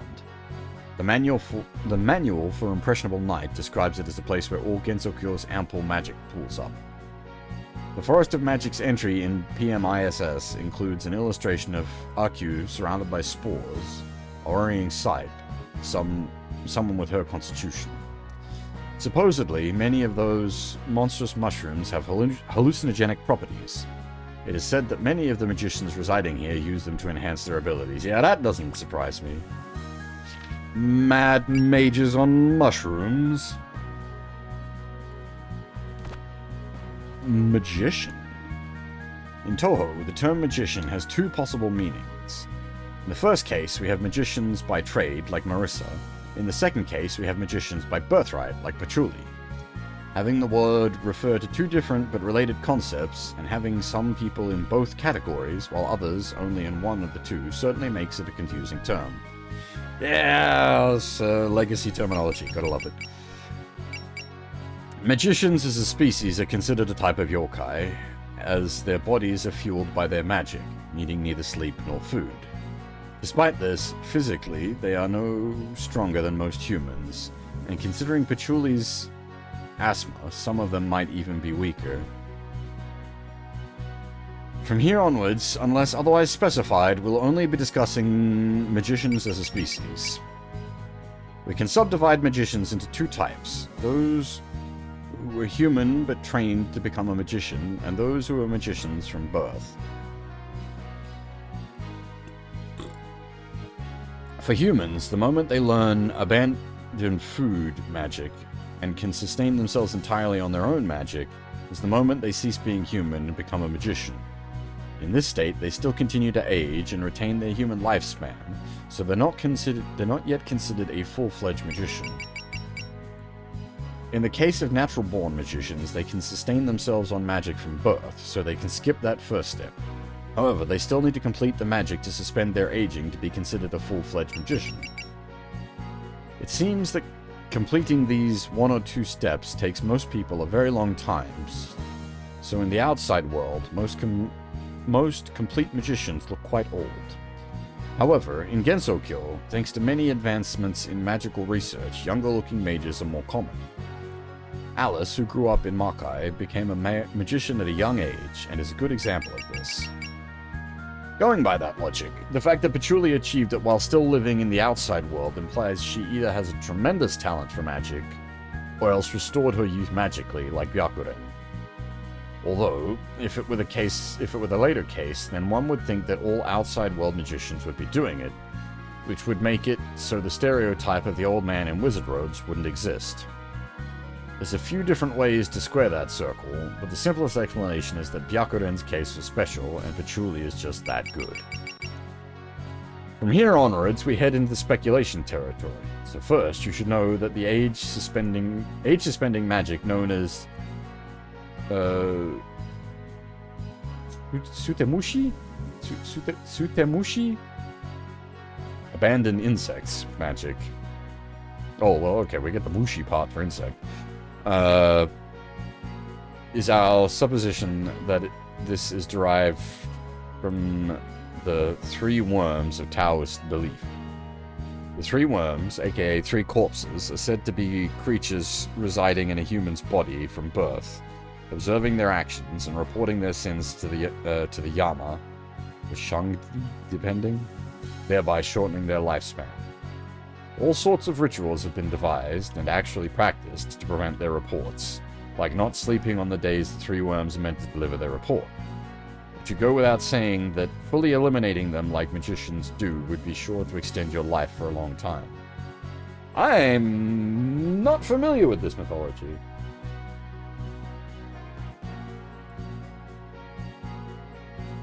But by no means am I any kind of master of, Asian mythology.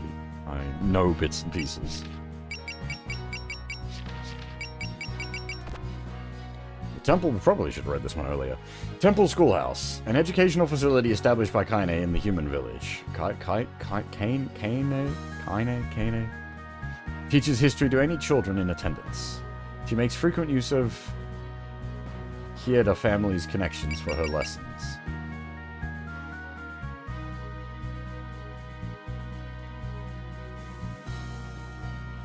Yeah, so, like, Chinese end of the mythologies I don't know as much, but, like,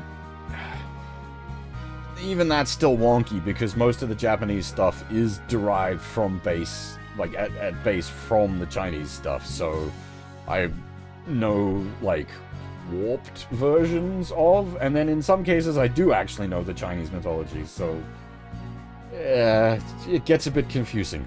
Like, I definitely get a bit brain-addled when it comes to trying to keep everything in order. Kaine's teaching style is no-nonsense and long-winded, so her lessons are a bit boring for most kids. The Inaba manga depicts her as an incompetent teacher, albeit mostly as a gag.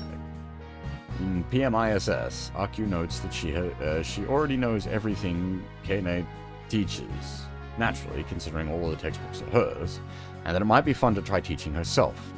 One has to wonder how Kaine will react when she reads the Gensokyo Chronicle. Incidentally, the school's establishment is covered in the 117th season's Banban Maru. In the article, Kaine recounts her reasons for opening the school, and in a follow-up interview, date unknown, she mentions that a few students have enrolled. The Gensokyo Chronicle, compiled in the 121st season, has Kaine firmly established as a teacher, implying that it took a couple of years for the school to pick up steam. In Fantasy Maiden Wars, the school exists to teach the human village's children, as per PMISS. The Scarlet Arc is set in the 118th season, so the school ought to be pretty new, but it's easy enough to just slide its creation back a couple of years. I like that they're like, yeah, we kind of fudged our own lore, don't worry about it, it's fine. Hand wave, hand wave, hand wave.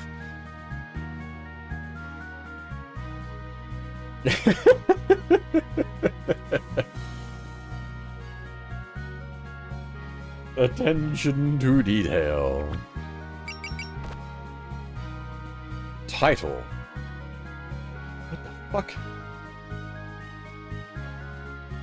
A type of sobriquet? The fuck?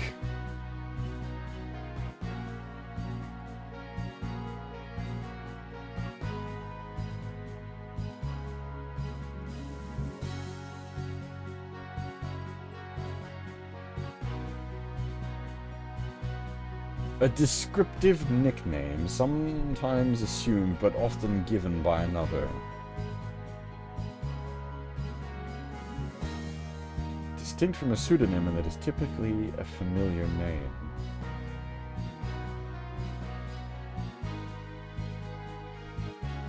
Alright, somebody got their fucking thesaurus out for that one.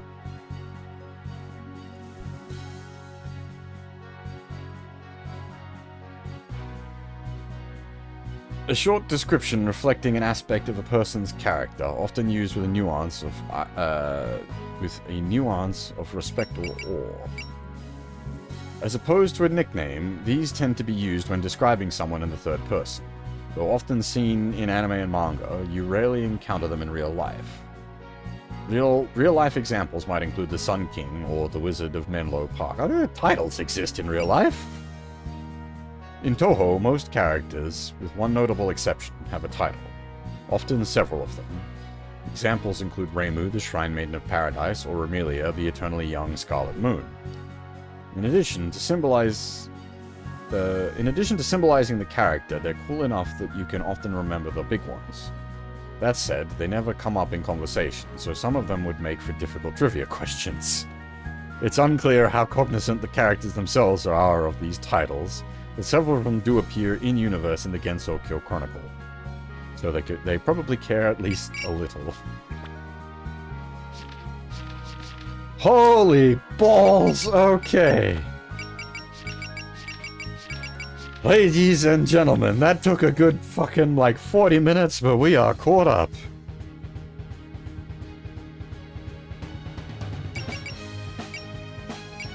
Holy shit. We still don't have any equips, do we? I think you did have some equips by now in the original game. We do have enough to give someone an EX level. Probably should be like dumping it on Reimu because she's gonna be around for forever. We like power leveled Kane so that she'd be able to take care of Sapia for us.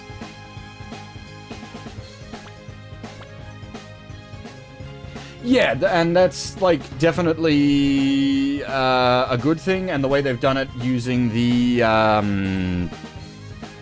EX objectives to do it is good stuff. Like that's actually good game design.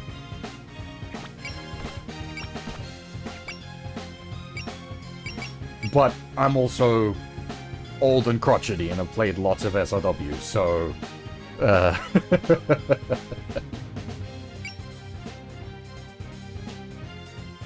yeah.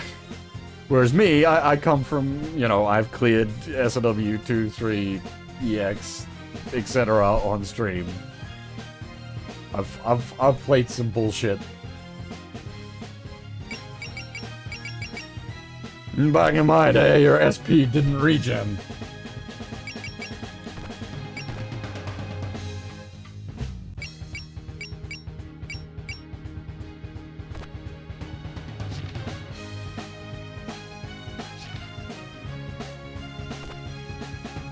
Back in my day, you couldn't use spirits on the enemy turn. Fucking oath.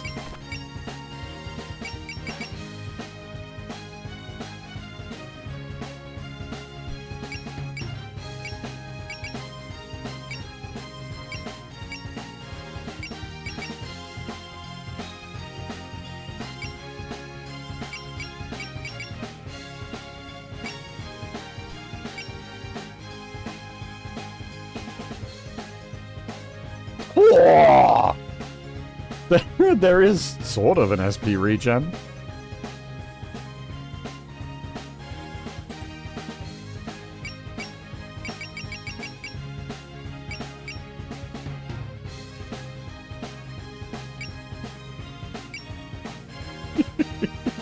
I do like that you can be drunk to give yourself more willpower.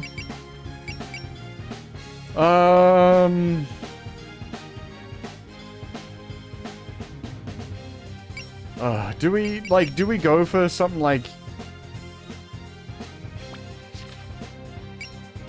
getting Instinct on Kane and Prevail on Reimu seems like actually pretty fucking legit because of the grazing mechanic, but I'm just not sure.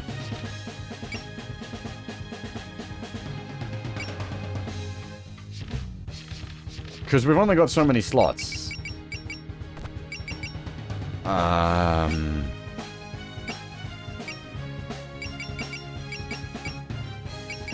It might be better to conserve for, like Hidden Away. Basically, everyone wants Hidden Away.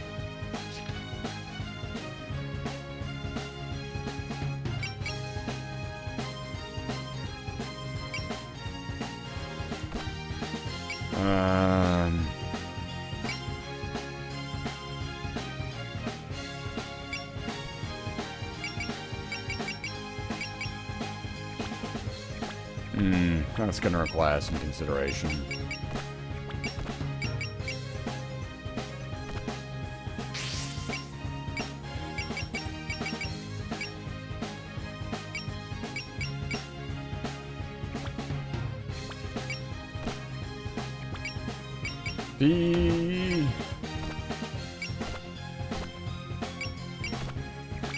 What's the...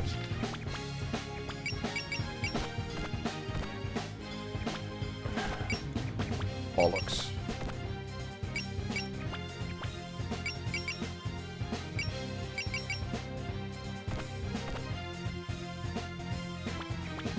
Where does it live?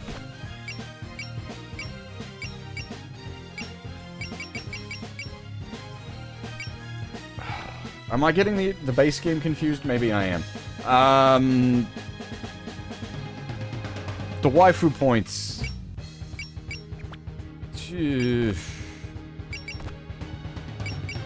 They don't unlock the skills anymore. They just give these the EX levels.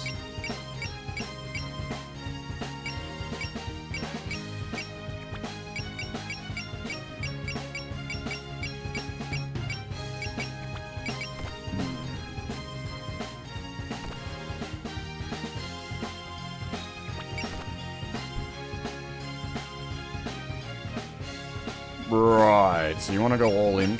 Like, we probably want to go, like, big in on Reimu. Just because she's going to be here the whole game.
Okay, Jesus Christ, we've gone well over when I should have taken a break once again, because we spent so long reading everything.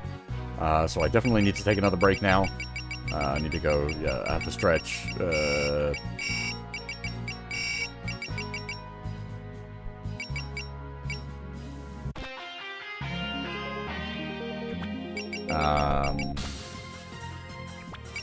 Have a stretch, make a fresh cup of coffee.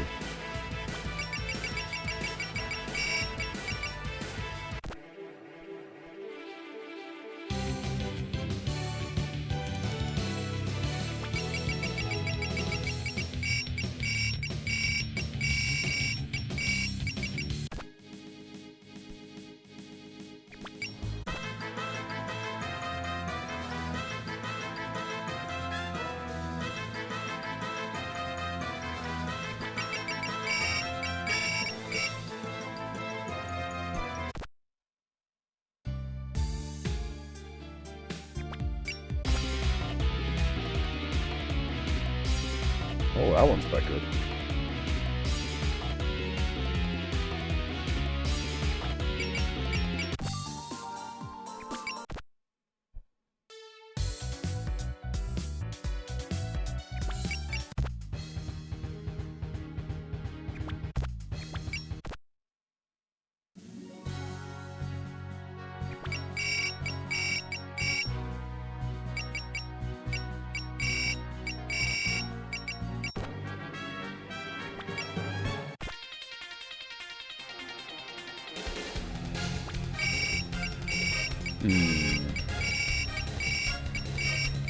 No, we'll roll with Nitori's theme. Alright. As I said, I need to take a short break here. We'll finally be hitting new content when we get back. It's taken a long time because we've been reading all the fluff.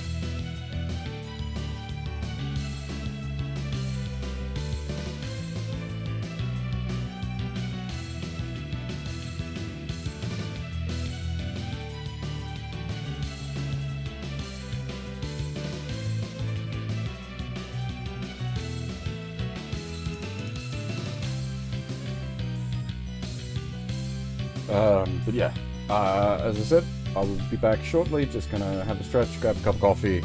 You guys need to grab yourselves a drink or something to eat, or just have a stretch as well. Now is the time. I will be right back. Back. As for, like, will the units, like, scale, or not scale, but, like, whether they're physical or ranged or melee, based on whether you use ranged or melee on them, I don't know. I know the mechanic you're talking about. I doubt it'll be the case here, but I don't know for certain.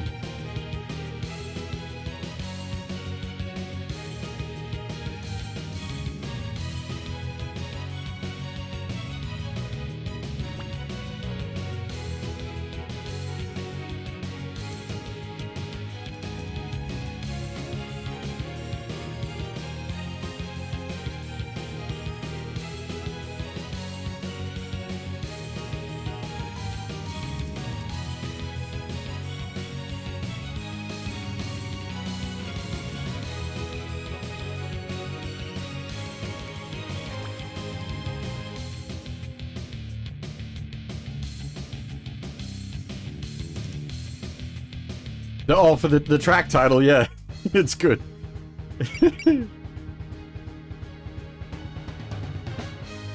Alright, so we're going into actual fresh content now, which should be good.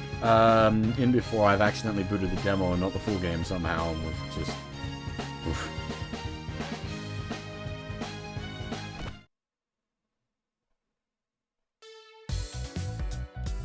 We have played the next stage in the original game when we streamed it, but this is as far as the demo went, so this is brand new content as far as Dream of Stray Dreamer is concerned.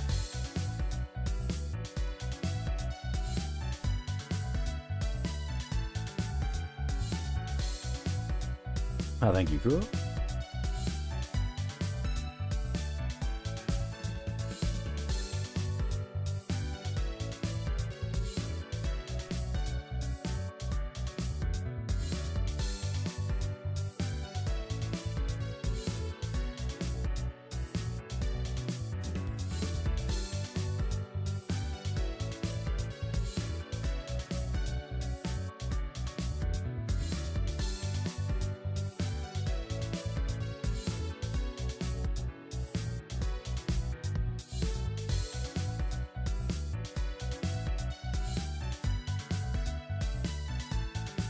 I mean, given that the entire game is Super Robot War.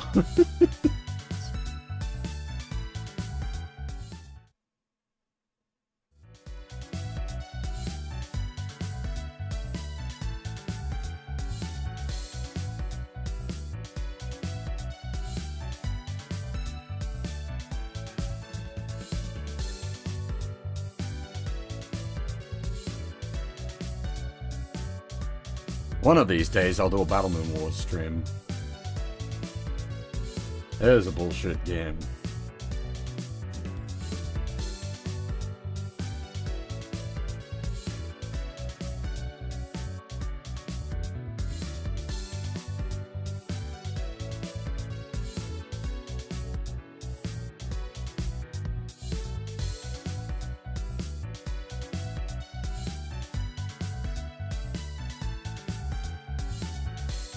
Please send help. Donate to her GoFundMe.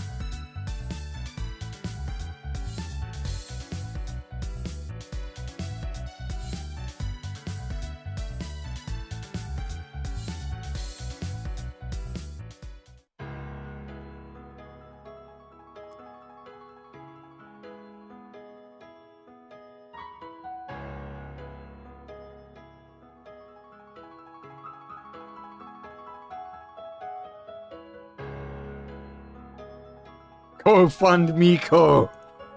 Whoa!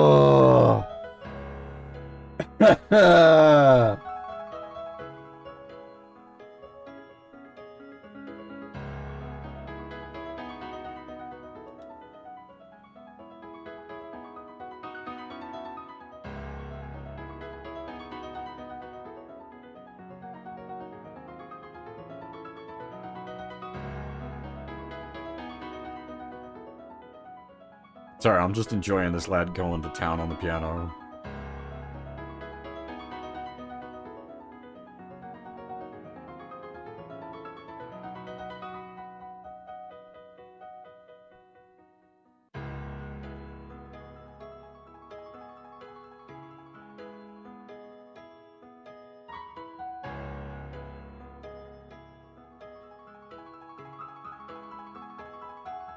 I don't know why, it's so fucking clear. Like, it's just the way that the song is being played, like, every note is, like... I lack the vocabulary to properly describe music.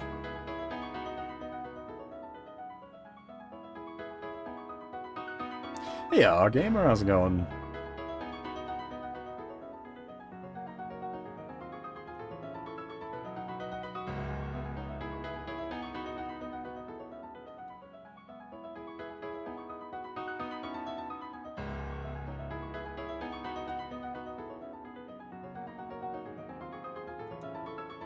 Alright, the, like, taking years off her life thing is also, like, now we understand the context of RQ, like, taking years off her life is actually, like, super ridiculous because she's got very few to spare.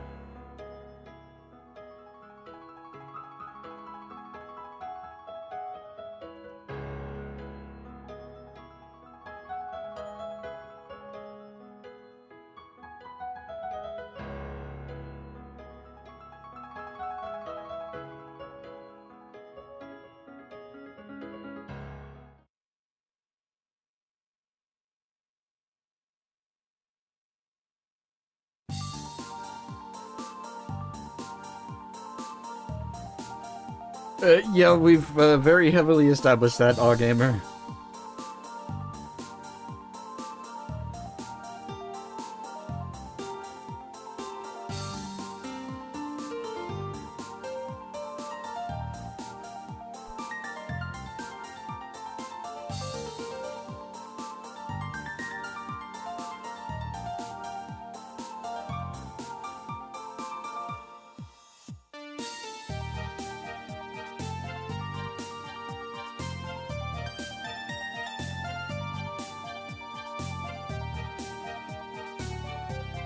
I mean, yeah, basically. Whenever we've done Toho, it's always gone well. But to be fair, the game has also just come out today. And it's SRW Toho, so this got me coming and going. And it's Toho, so it's got fucking awesome music, so... This has got, like, this is highlighting all of my, words and key points, hitting all the buttons.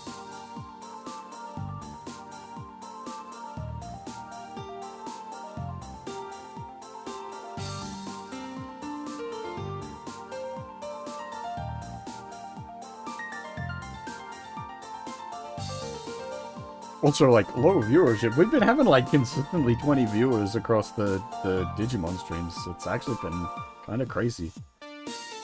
Everybody's been coming out.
I wonder if that world map graphic exists in, like, big resolution, high quality, full image.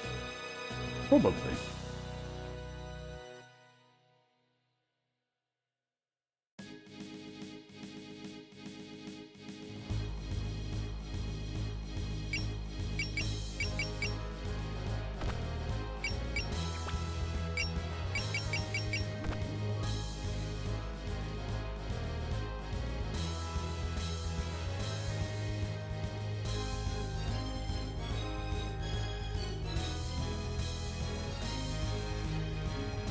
I think here is where we need to get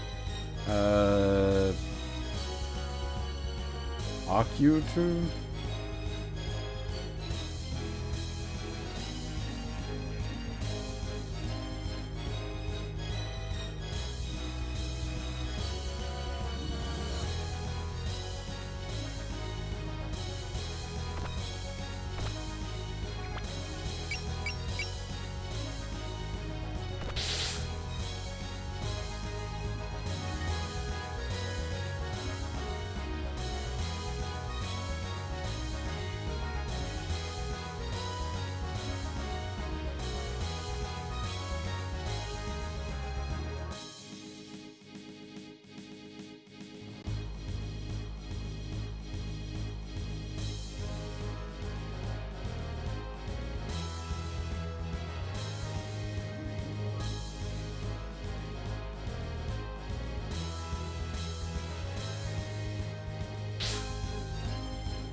Double decker.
she supposed to be able to fly?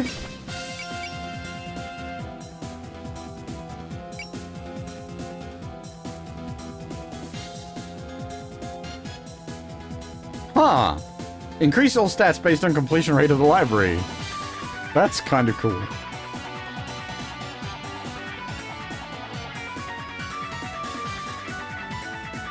That's a fun, personal skill.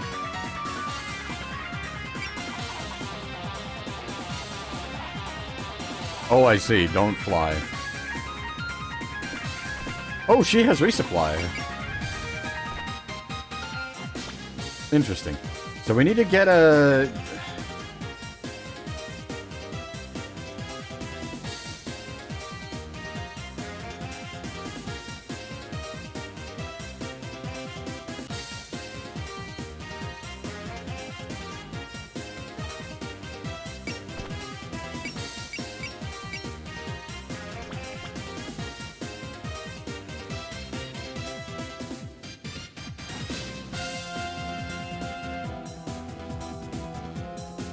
I'm just trying to think how best to approach this.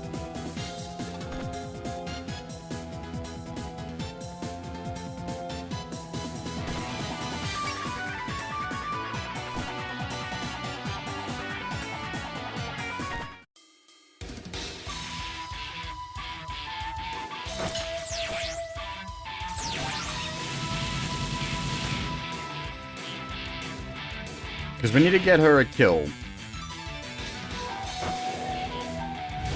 And we need to set that up with, like, a support attack.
Oh, Yomu's ghost?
Really, the miss.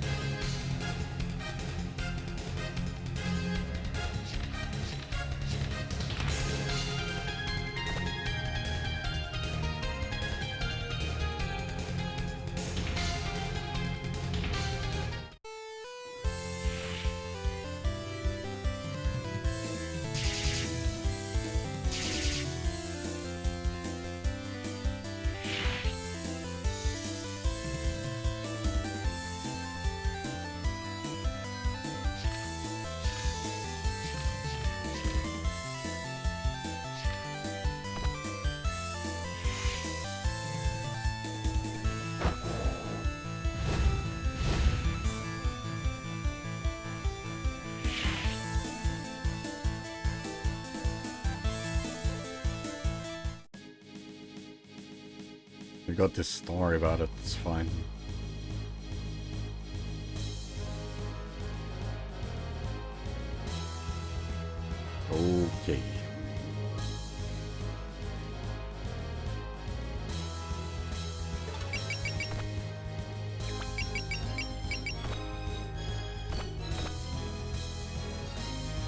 Okay, she doesn't need to be flying to get the support attack.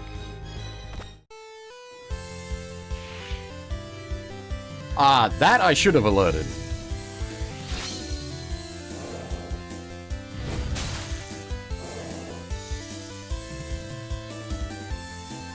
Because we're just gonna get whacked for that.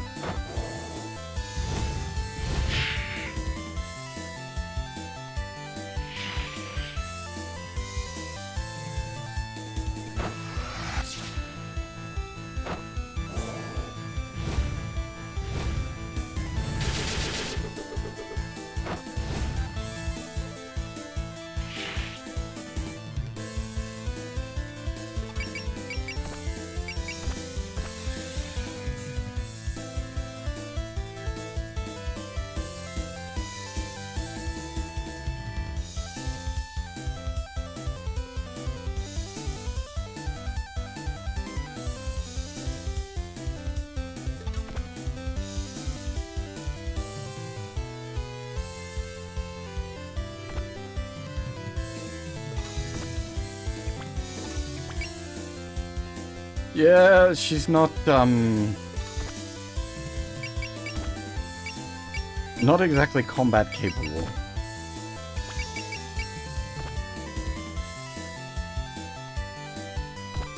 Yes, that is exactly the case.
Shit.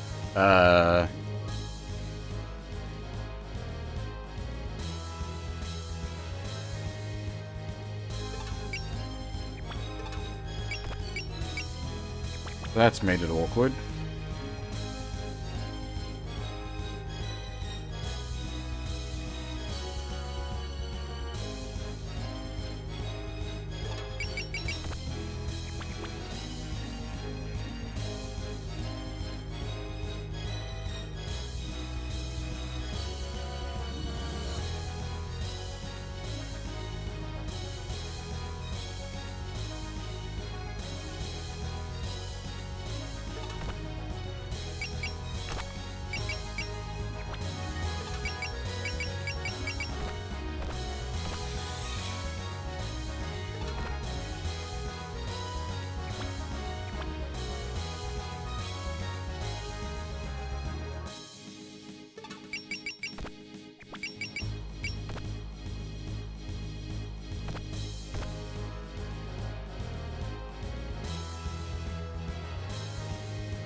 Okay.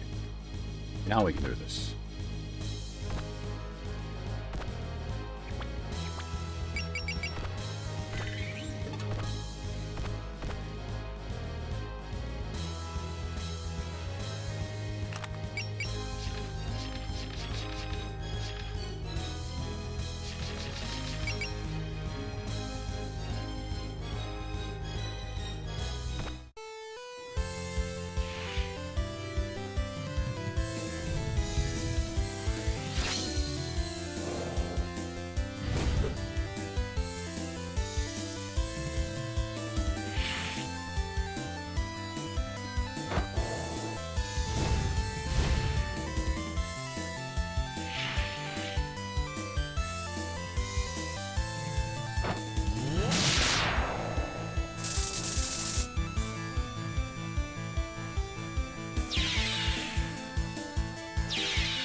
I was wondering about that. I was wondering if her reaction is like that to everybody else. I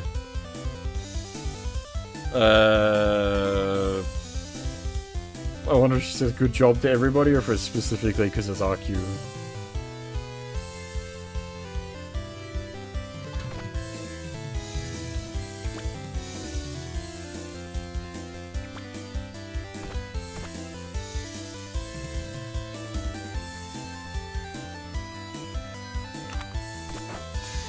Oh, you got to be shitting me. You missed?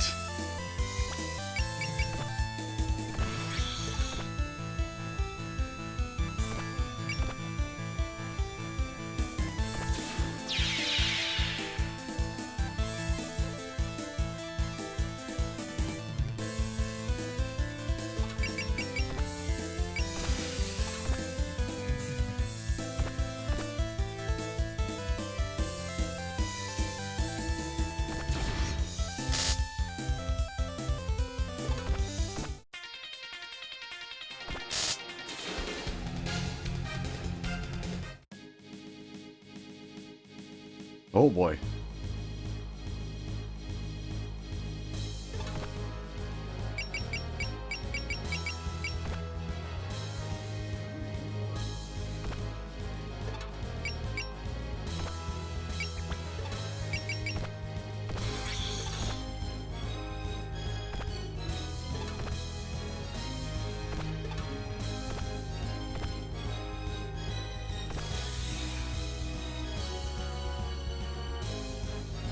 They fly now!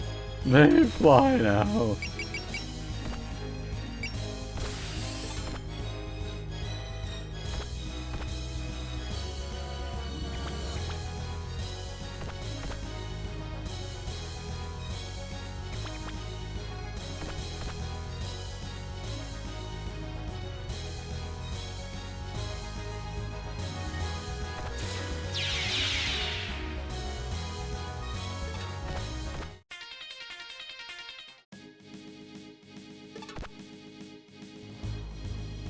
We do need her to fly, though, because she needs to be able to get up there.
Boom.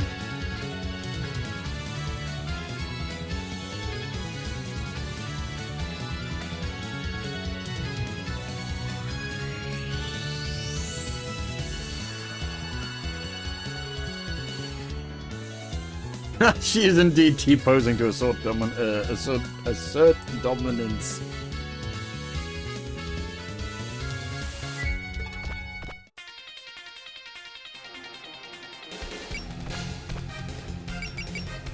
I don't actually want to kill her accidentally here, is the thing.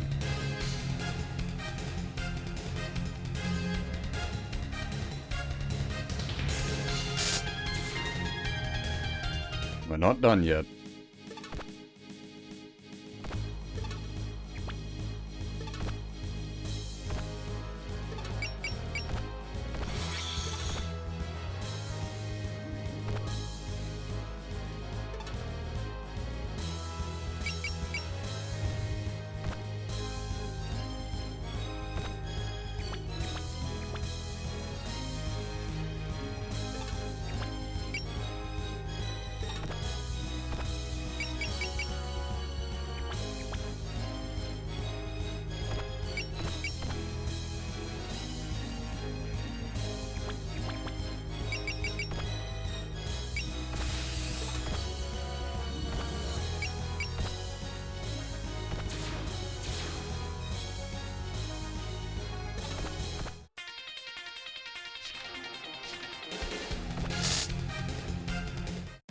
Alright, now... There we go.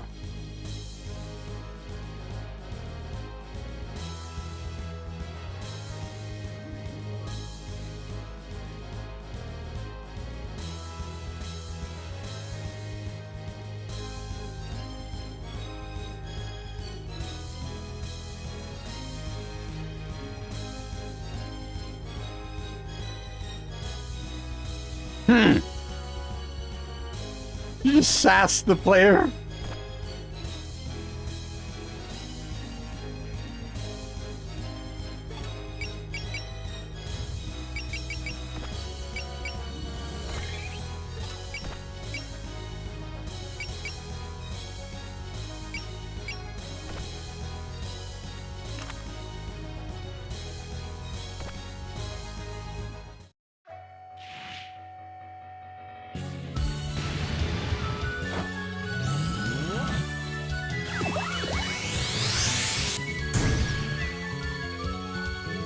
Yeah, that's fair.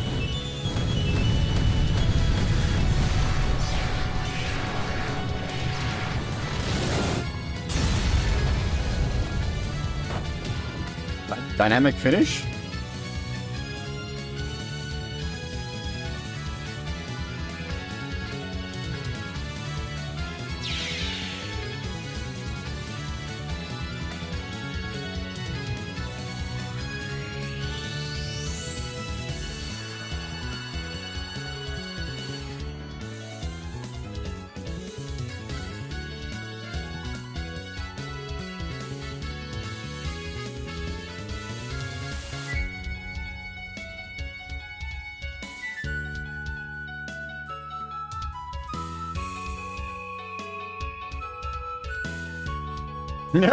wrong game. This is not Honskrills. This is the OG Dojin Buster. Yes, sorry. Putting her on the flower square gets us the extra dialogue, and that's a secret requirement for stage 50. That flower field will be relevant again at stage 50.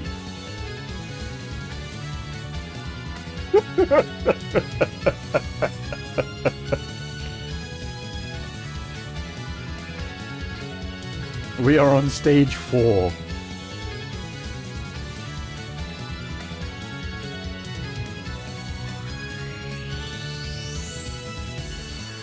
Now, you want to know the fun bit? Stage 50 represents about halfway.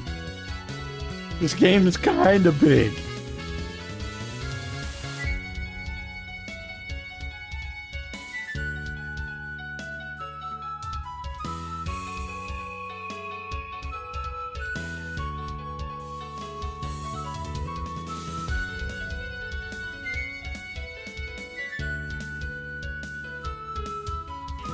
Yeah, I've seen, well, not conflicting information, but I have seen different, information that, wasn't Compbox, right? It was this version of it, the Dream of Straight Dreamer, rather than Compbox.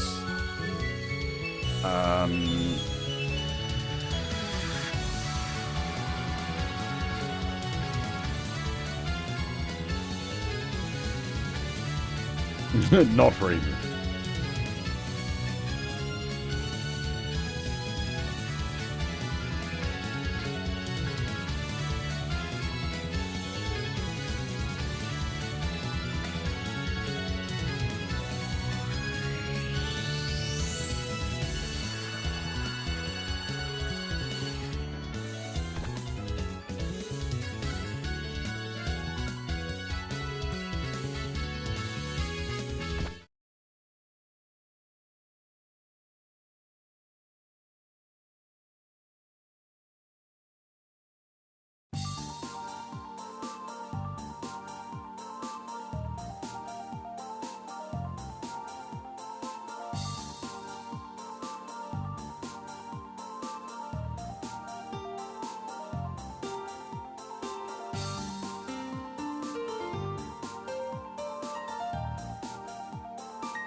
Die for them.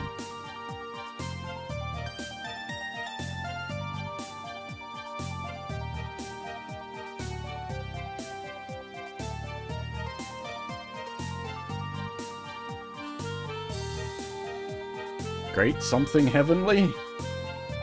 Try reading kanji without the kanji.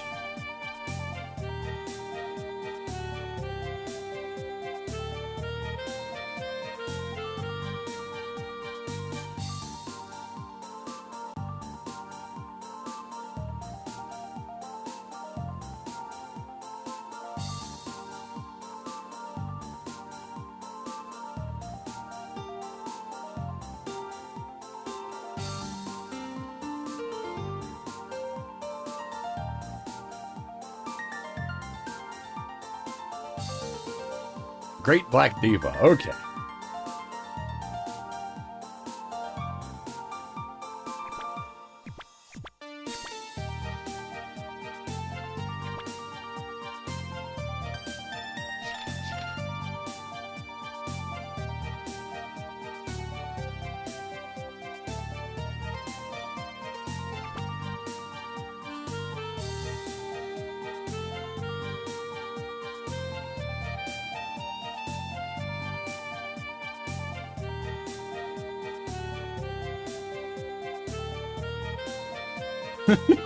Turns out the Shrine Maiden is actually a Shrine Maiden. Who would believe it?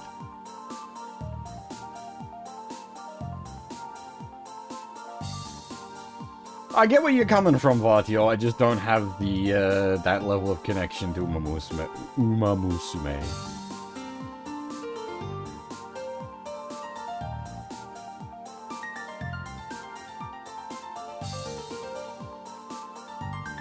The original art for this game came long before Uma Musume existed.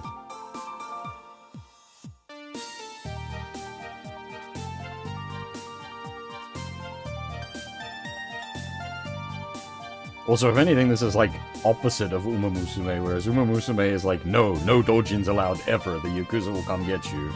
Toho is like, all the doujins forever, give me more.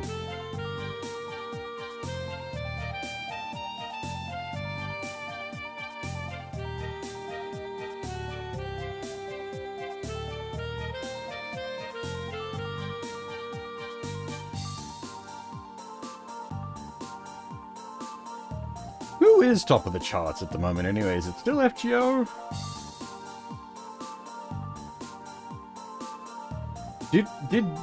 Did Blue Archive unseat FGO?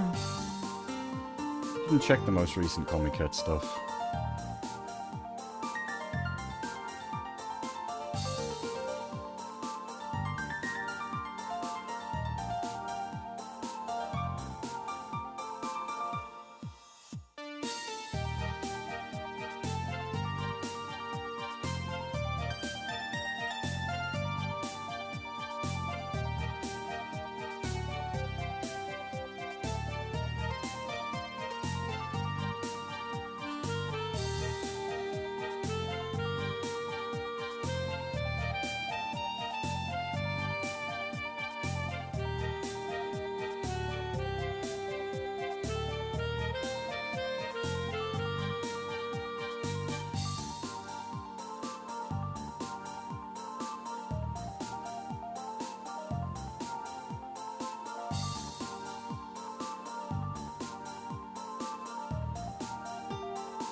It's the reporter.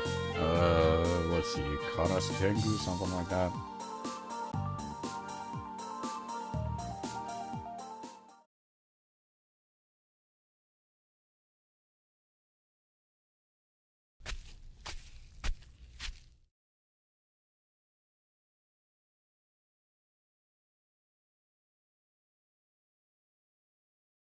Hey, it's Human B, the shop owner.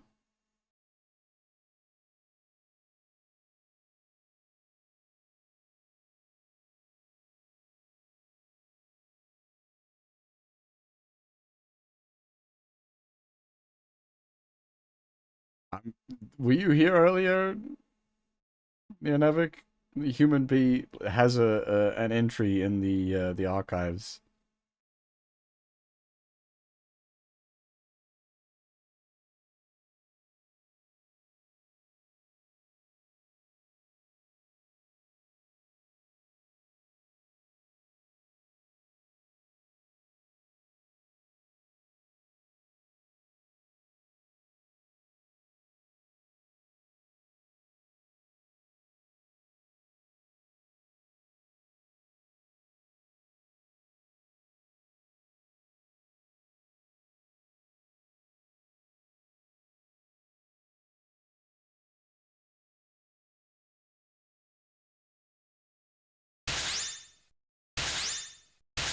We obtained sake and beer. I guess it is a Zune game after all. I'm assuming one's HP, one's MP.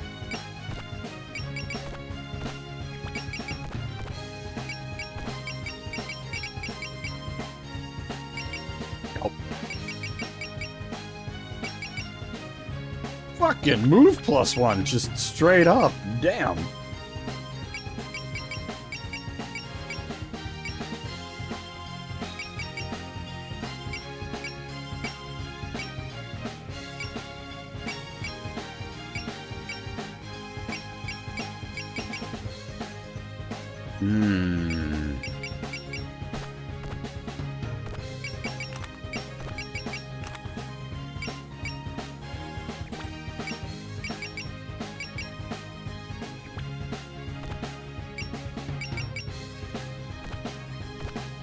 You can have the emergency booze for now, but I almost never use these things.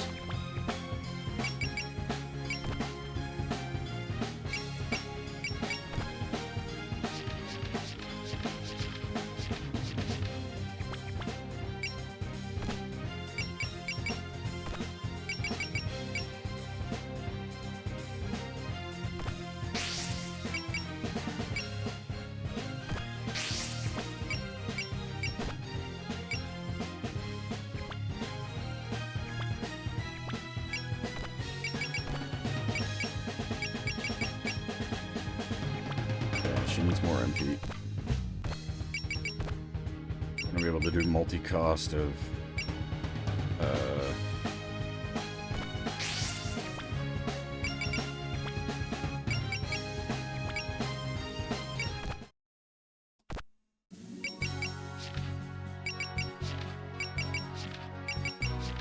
nothing actually new into the archives after that stage.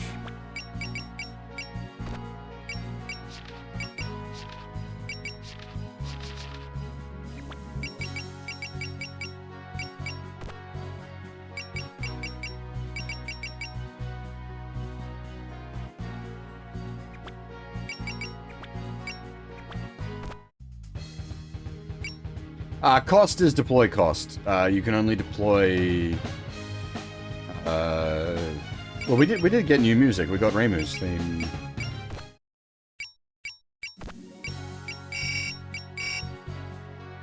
And we just got an achievement. Unlock 10% of the music. Where's your music? Where is...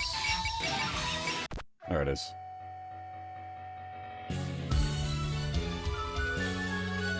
Oh, not so much Reimu's theme, but Fantasy Seal.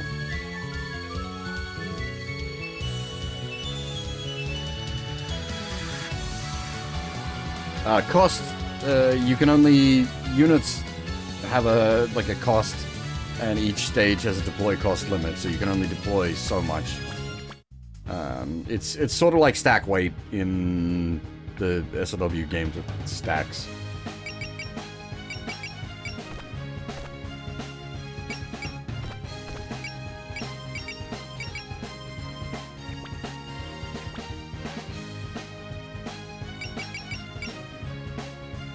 I think we just roll straight into the next map then, like, we've got no lore to read. Rock and or roll?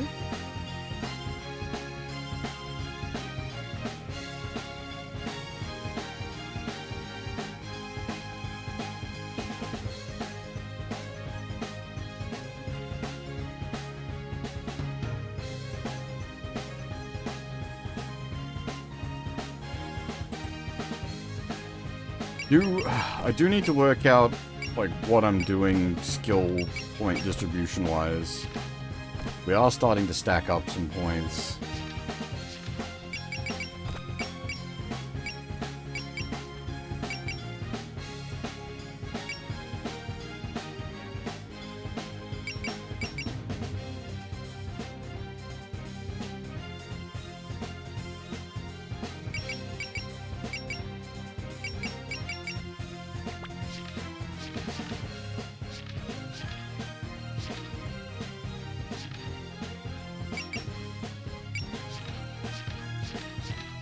Streaming might be.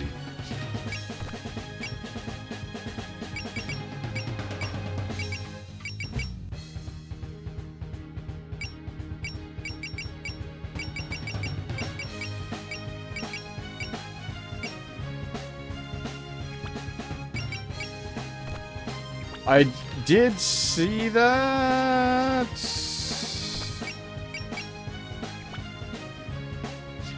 Yeah, no, they did mention that. I didn't realize we had other things already to replace them with.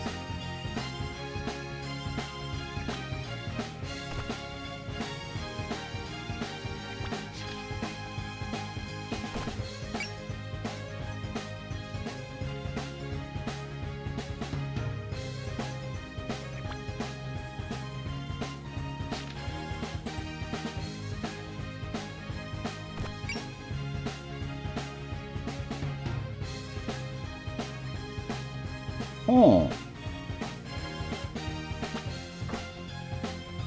Interesting.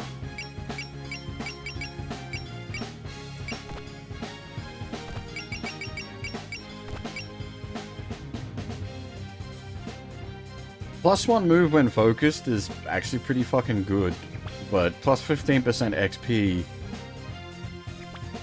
that's really good.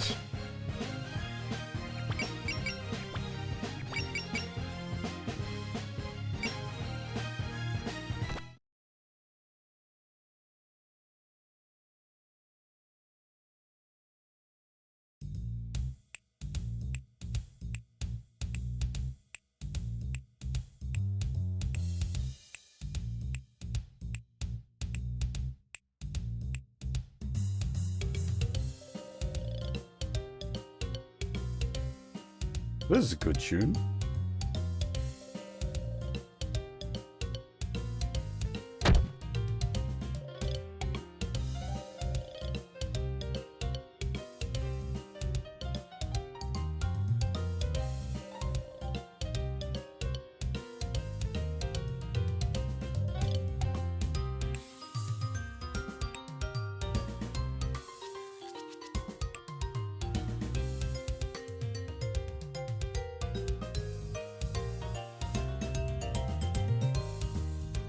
Well.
Oh.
Why does that almost feel like a Nepu Shipu Cybuster?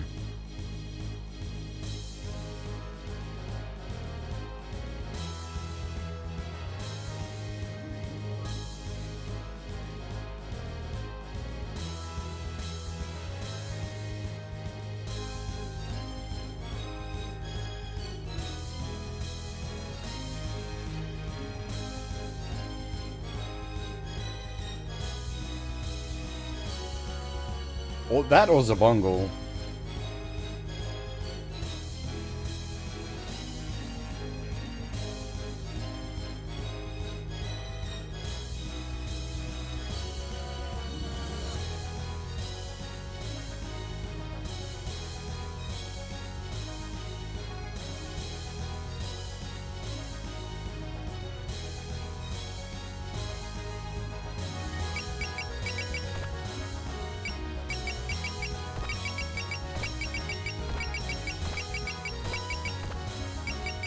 But yeah, who was asking about the cost? This is so each unit has a cost and you have 25 cost per stage. So I'm gonna assume it's gonna be used in a balancing sense to prevent, like, you just dumping super OP units out in high quantity.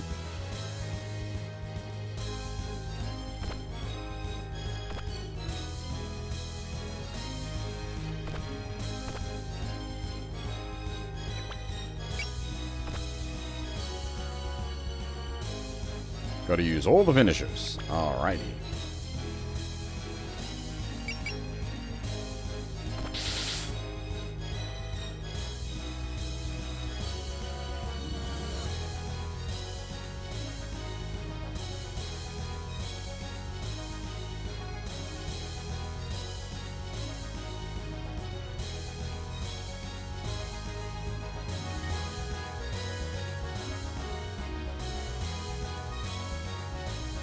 Nope, don't remember.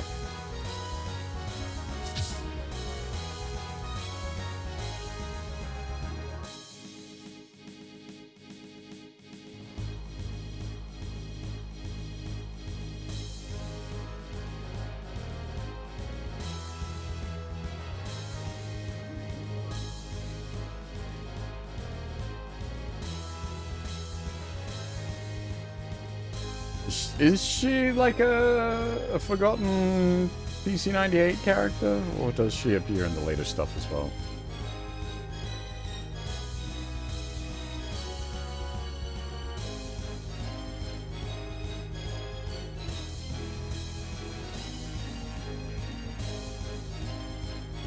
Because I did play the PC98 games, but I played them like all on top of each other, so my memory of them is very fuzzy.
I do quite like these ghost designs. These are good. Blam.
Dude.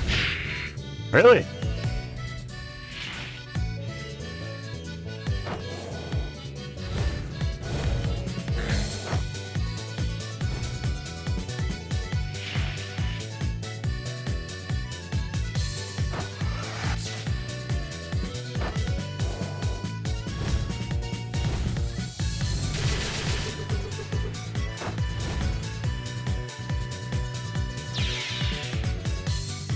This is where we're talking about odd modern terminology turning up in places it shouldn't be.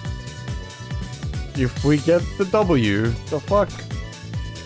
You are not from 2020s.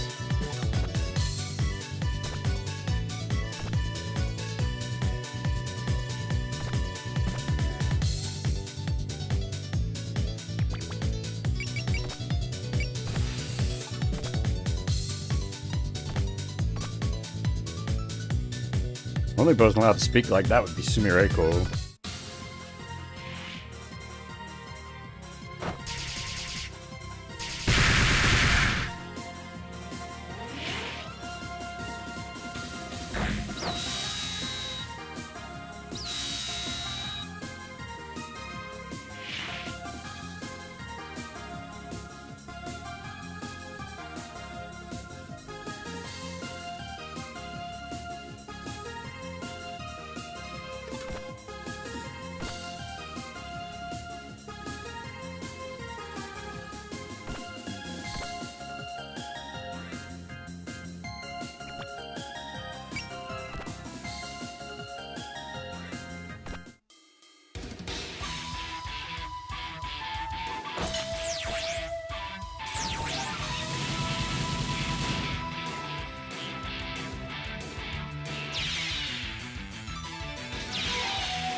I'm glad I, like, prioritized,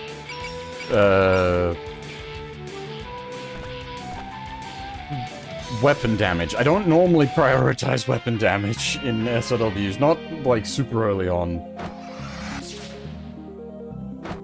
But the extra damage is really making a difference.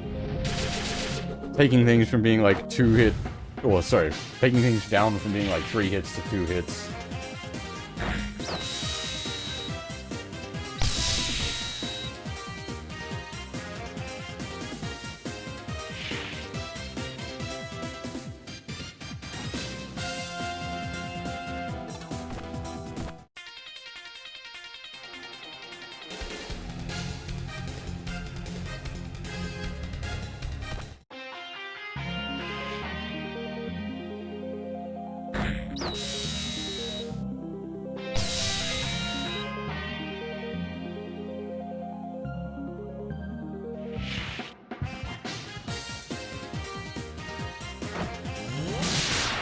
Does it make it hard to Ico cannon? God damn it.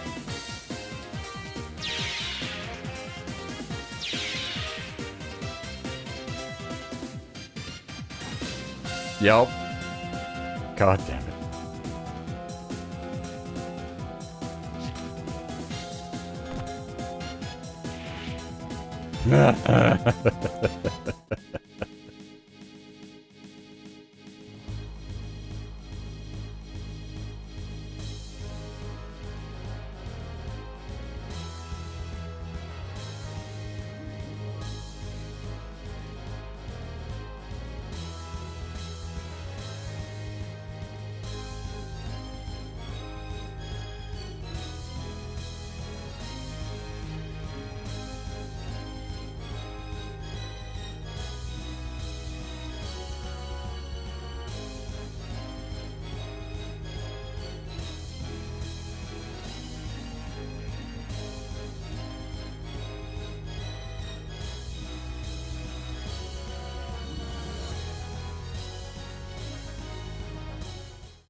Oh, the Matt God for Matt,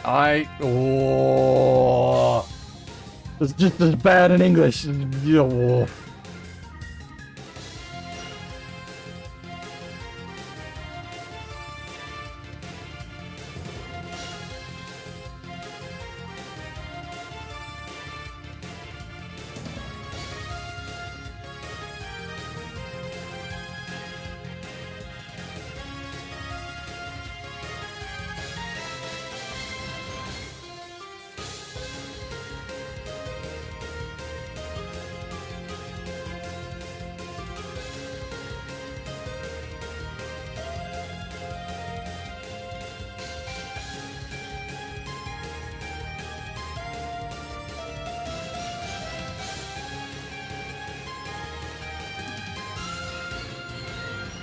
Well, if the episode title was meant to be like Nepu Shippu Cybuster,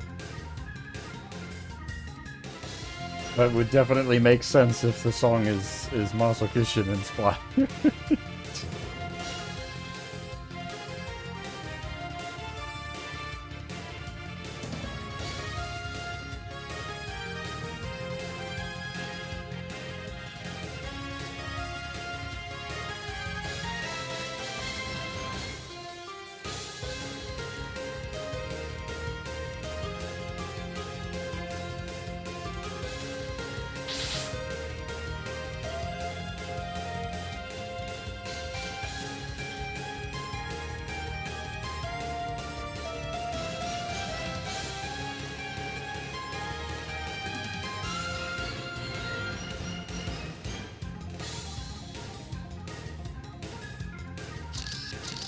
Whoosh! Yeah, okay, definitely got some side-based vibes going on.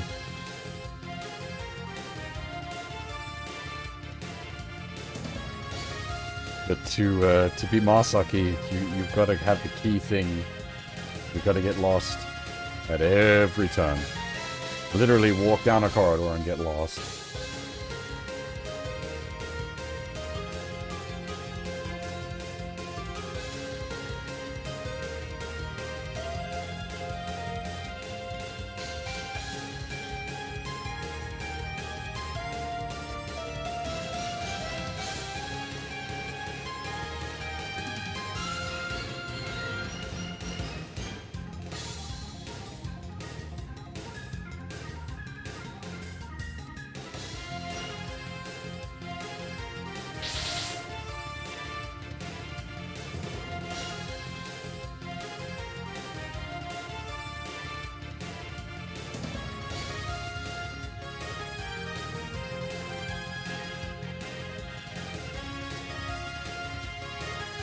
There's definitely a Masokishin vibe going on here with the music.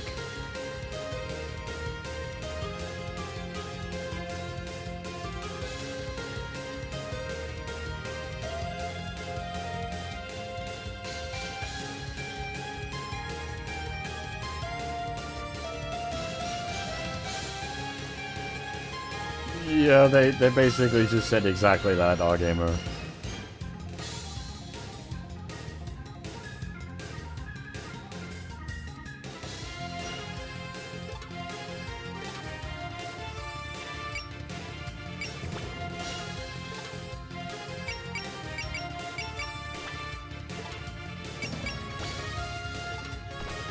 Okay, are they allied units or nope?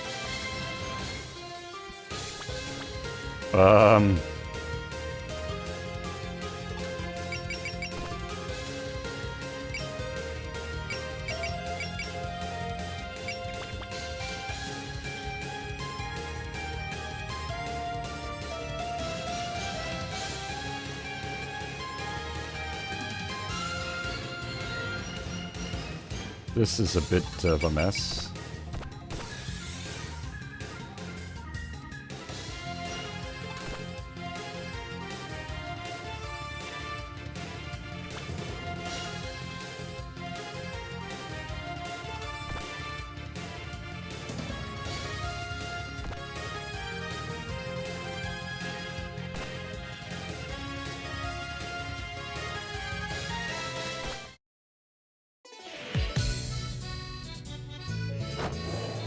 Yeah, if we get the W, we're in the clear. I don't know about that one, Chief.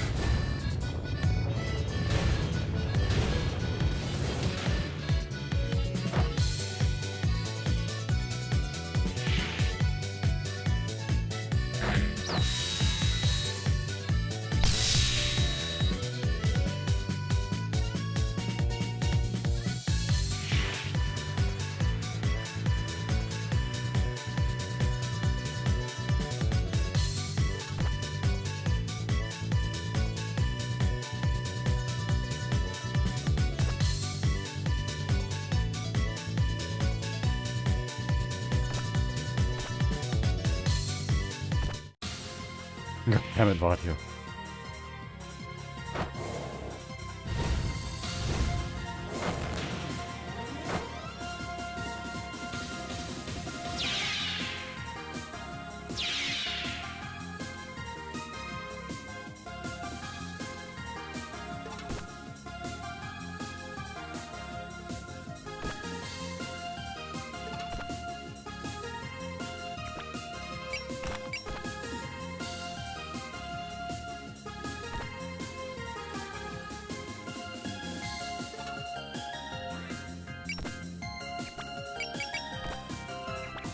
I'm not sure if she's wanting to be like...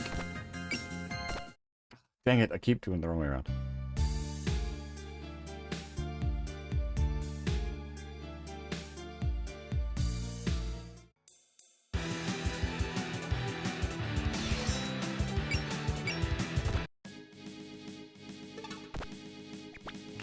Ah, yep. Square. Focus on focus, I see. Ah, thank you.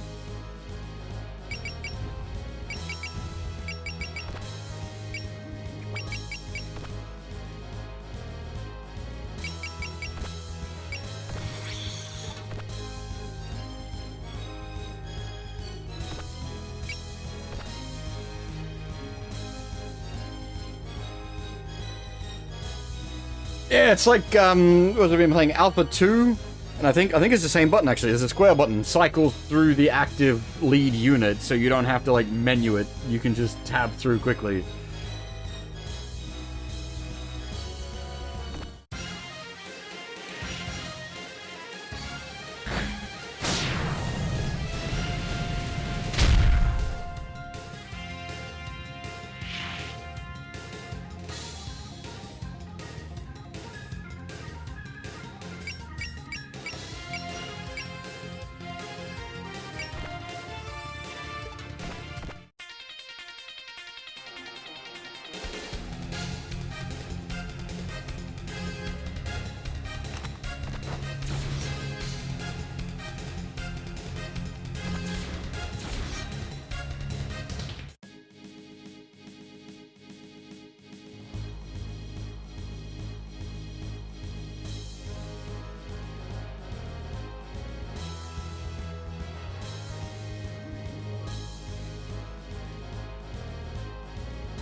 Well, so can we beat these ladies up? I feel like we can. It just seems like optional bossy kind of scenario.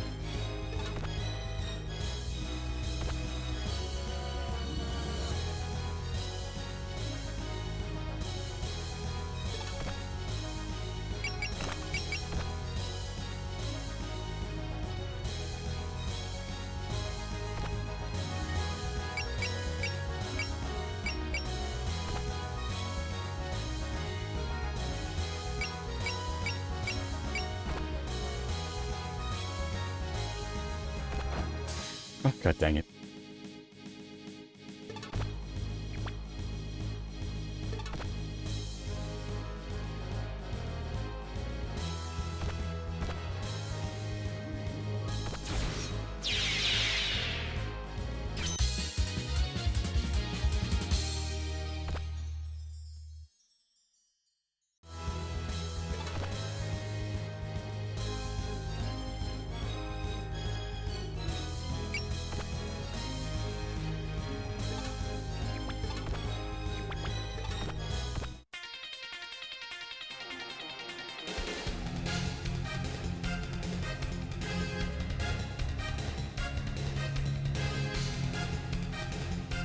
Oh. Well, never mind. I don't know if I could have, like, fought them with the Tengu and maybe killed one of them in the 2 turns, or, like, could we have maybe zoomed, Yomu down there with Excel? Hmm.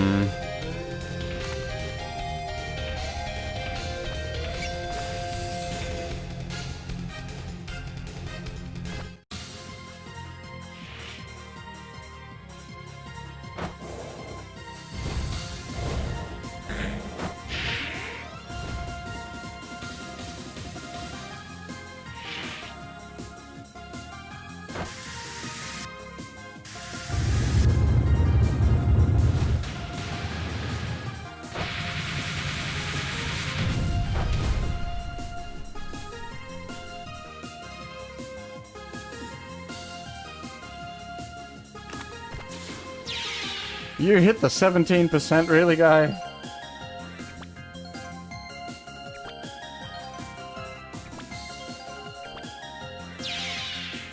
Oh, okay.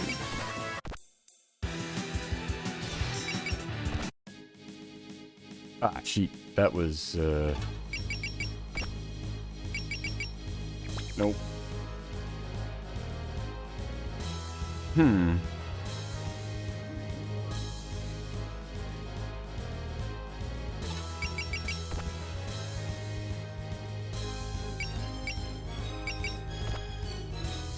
I tried that. That's why things are going weird. Does she have a unique animation for her scan ability? That's really cool.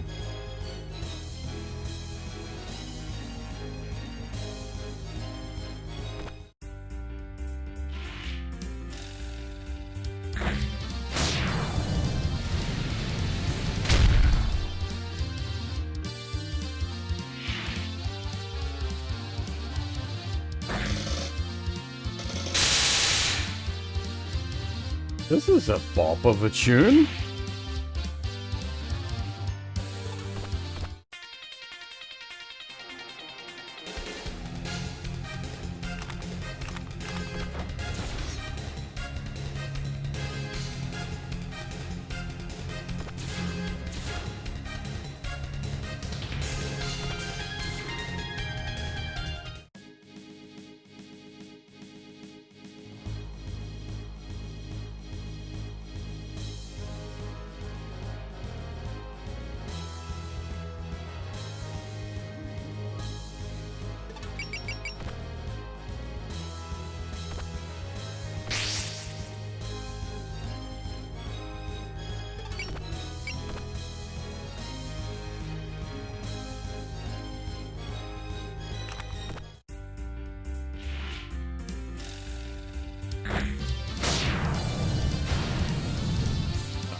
I wasn't paying attention to the math.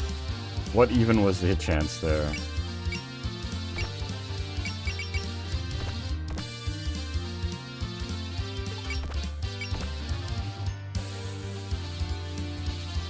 Oh, 50% hit chance. Pretty reasonable.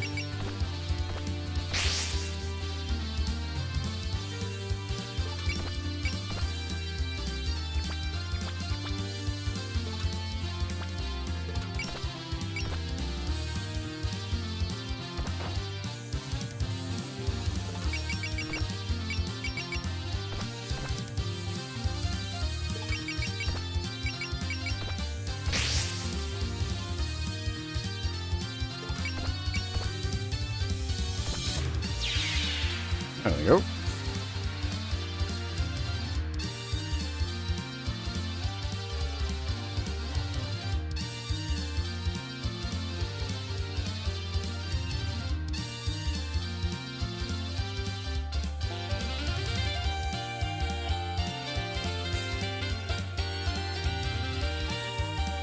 A hell of a tune. This is great. Holy shit.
What have we used?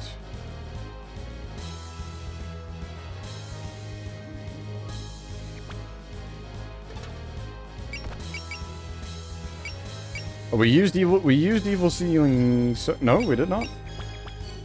We used that in a timeline that didn't happen. We used Nightbird.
Yeah, I'm assuming that's her, like, unique, skill, the ability to, like, focus post-move. I can definitely see the use in that.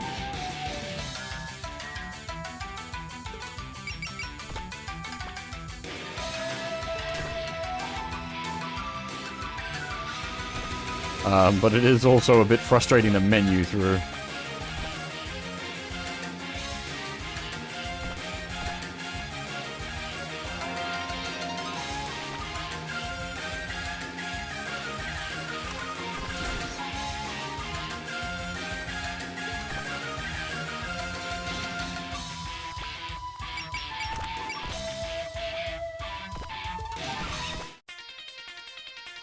Alright, the boss is still there as well. Hi, how's it going? I forgot about you.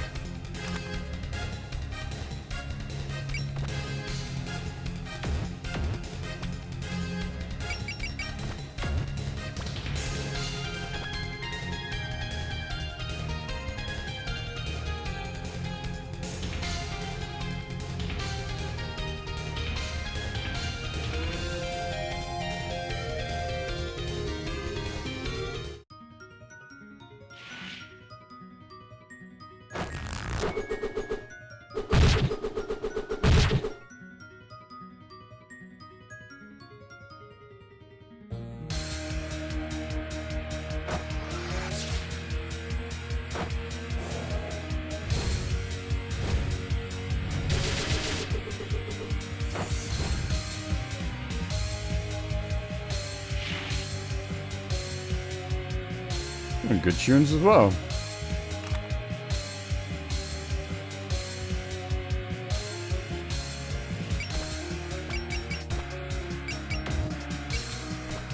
But you can't trust. You can't cast trust on yourself, but you can cast trust on yourself from the other menu.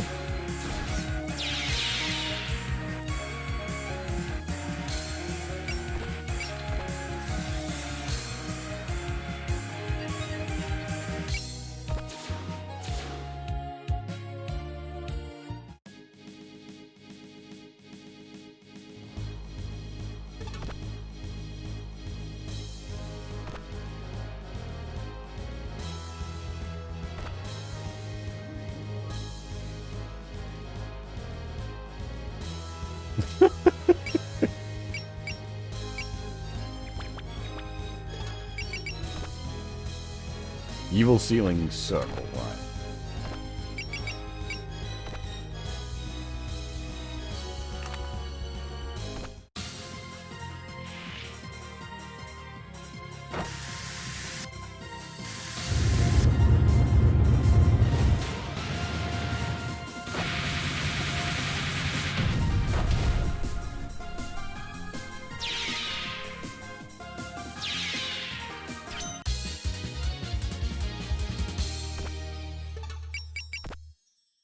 So we just need a headbutt.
Oshki.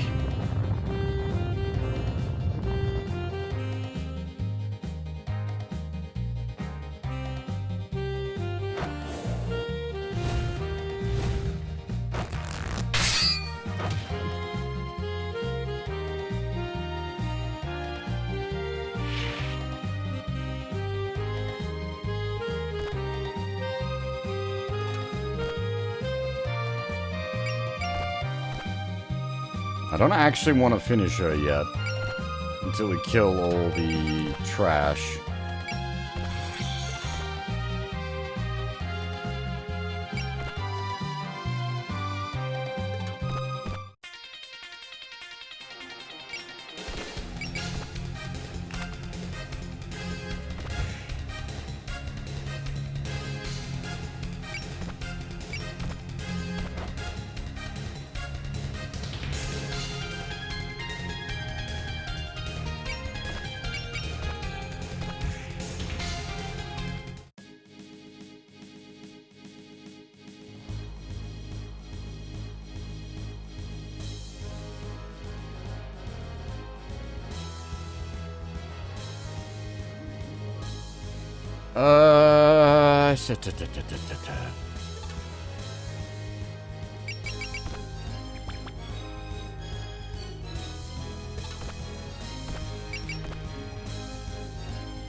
Absolutely positively fuck this guy up.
Wait, she got a reverse blade scythe?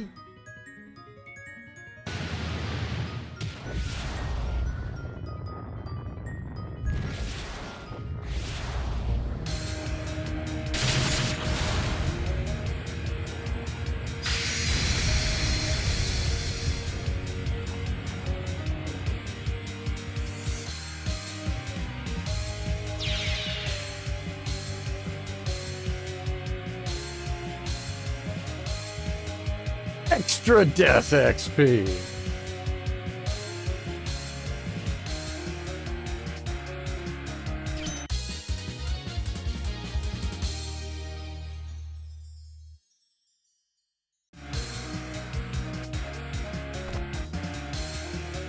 The rat's tail? What is this, Final Fantasy?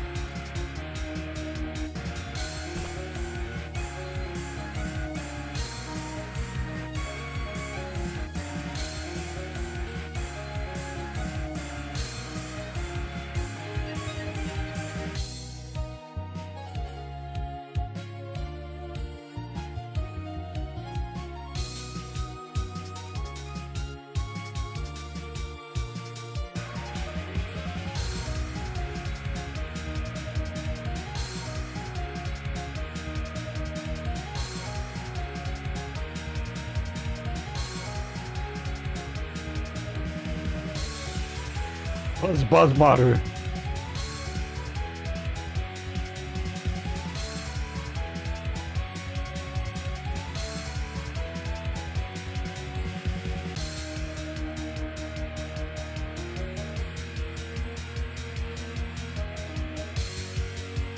And she's gone. She definitely got some, like, Psybuster traits. Maybe she's meant to be, like, raw Psybuster without the Masaki, which, that would be scary, because then it wouldn't get lost.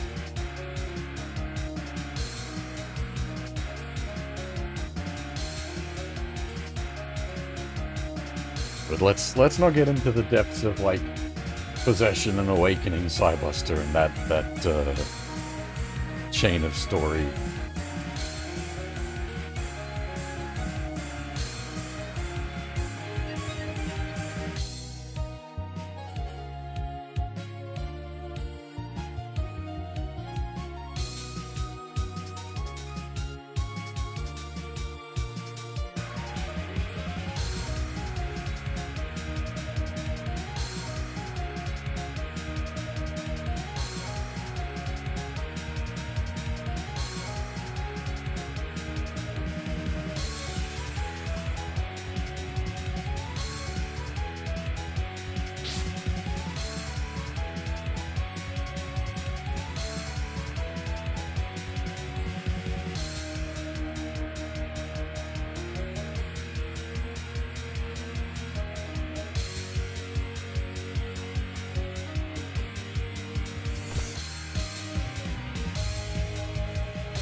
Yeah, okay.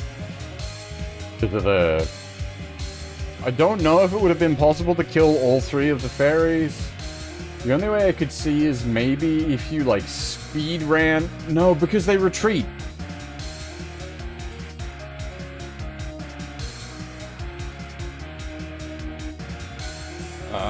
Unless they don't retreat if you kill the other 2, maybe they retreat...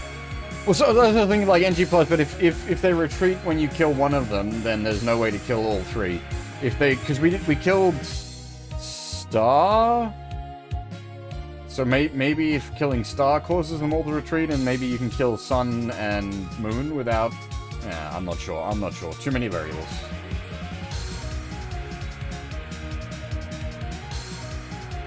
And you would, yeah, you'd need to, like, speed,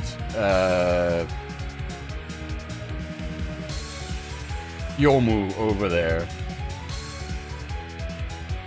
Well, you could maybe do it, you give her the movement booster, you give her the, like, the cast, like, a cell a bunch of times. Maybe, but if they still all retreat when you shoot one of them down, there was no shooting all 3 down.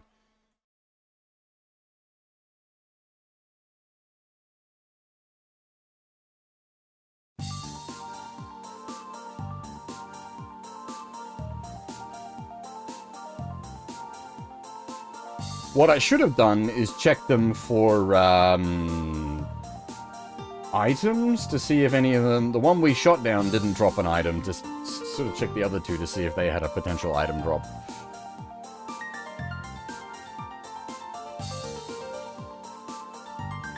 Because basically all we got out of it was money, because we shot that down with a Tengu, so the XP's at least presently wasted, because she's not part of the active party.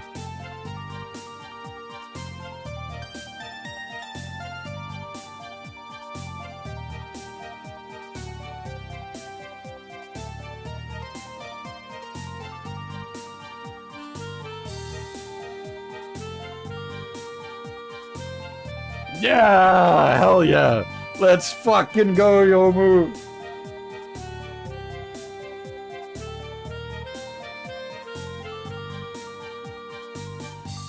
Warewa, Yomu gone back. Aku wa tachi suru ginari.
really need to work out what I'm doing with these skill points.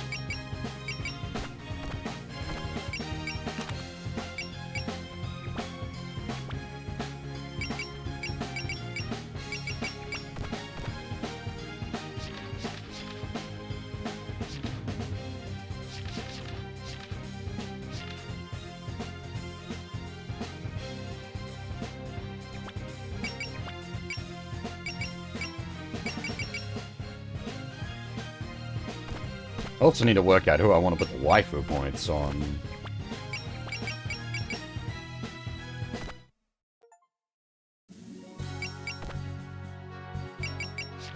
How much lore did we just have dumped on us? Oh, that's not too bad.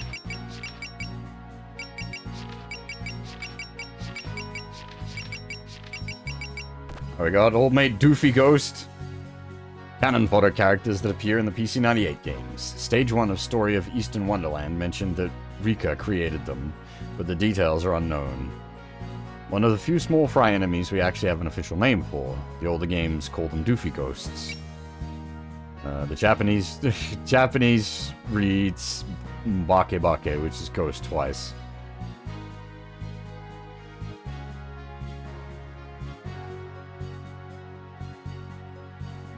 Their main weapon is tongue. A staff member recorded and edited their own voice for the lick sound effect.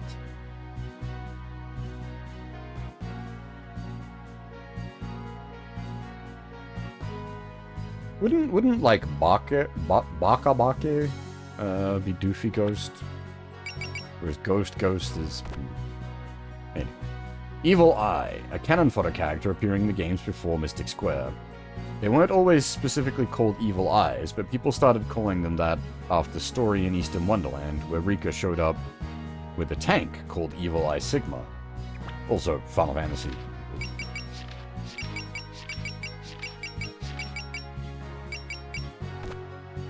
And we have Ellie, the gatekeeper of Mugen Khan.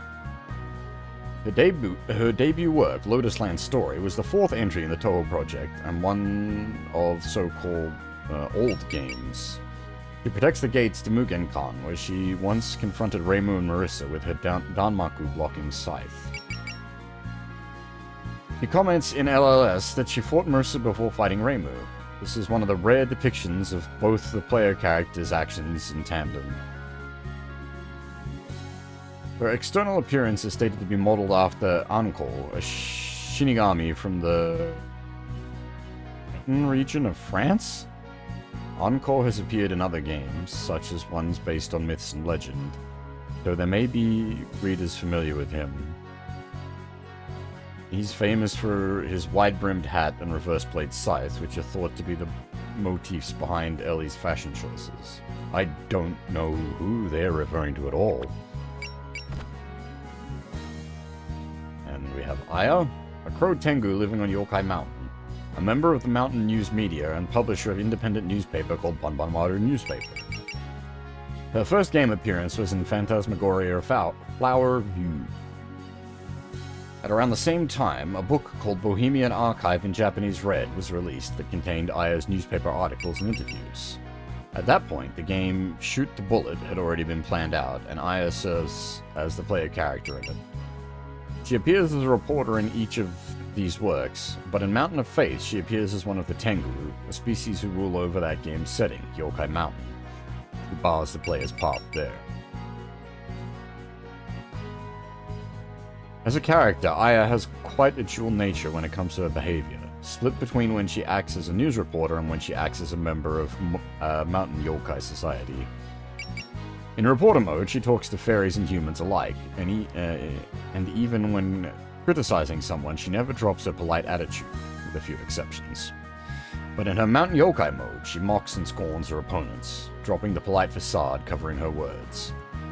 Because she's part of the greater Yokai Mountain organization, she usually follows orders from those who hold a higher position. In MOF, the Greater Tengu orders her to negotiate with the intruder, and she obeys without complaint, despite it not being her original mission. She is also very clear and adroit. Some fucker with the thesaurus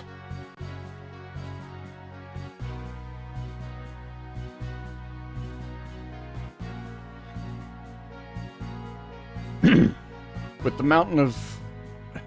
the mountain so cautious of the Moria shrine at the time, as soon as Aya found out she was up against Reimu or Marissa, she pulled her punches while fighting, did a lot of pretending, and even showed them the way there. With how she switches between reporter mode and mountain yokai mode, and how she is always conscious of where she stands in the pecking order, she might give off a sense that she's irresponsible, but deep down she's actually quite serious. She always listens to what the other person has to say, and is always thinking things through.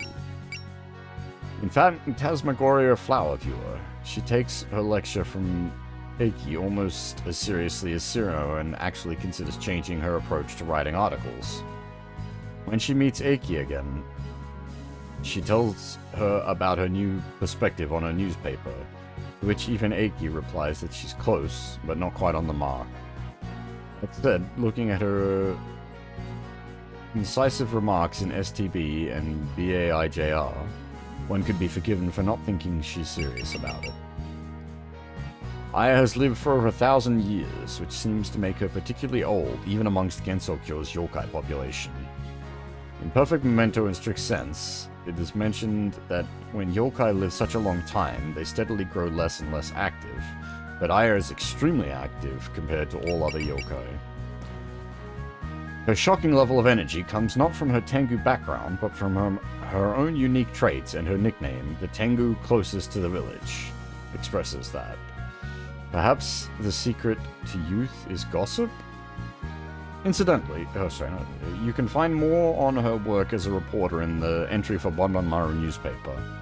Incidentally, while she is known as Gensokyo's fastest, that's a moinker Aya gave to herself. Ha! Self-titled.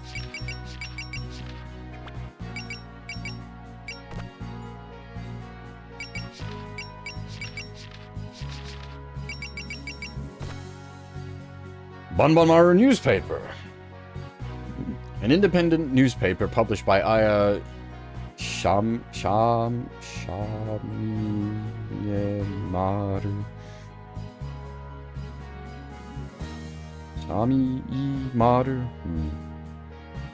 It sees release upwards of 5 times a month, plus bonus issues, covering all the mysterious goings-on around Gensokyo's favorite girls. All the articles, including the photos, are produced by Aya. Thanks to its choice in topics, it's seen more as entertainment than news, being frequently enjoyed in the cafes. Known subscribers include Rinosuke and the Scarlet Devil Mansion.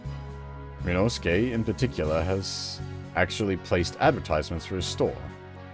Most of the Aya-related storylines, all written as Toho Bankacho in Japanese, involves the newspaper in some way. Bohemian Archive in Japanese Red consists of selections of past articles, while Shoot the Bullet and Double Spoiler depict Aya getting her material. By the way, Bunkacho is a small notebook used for taking notes, which, along with her trusty camera, is essential for Aya's job. The character settings file for POFV described it as a gossip rag, but Aya seems to take interviews pretty seriously. She often refrains from reporting on unverified accounts, striving for strictly factual coverage.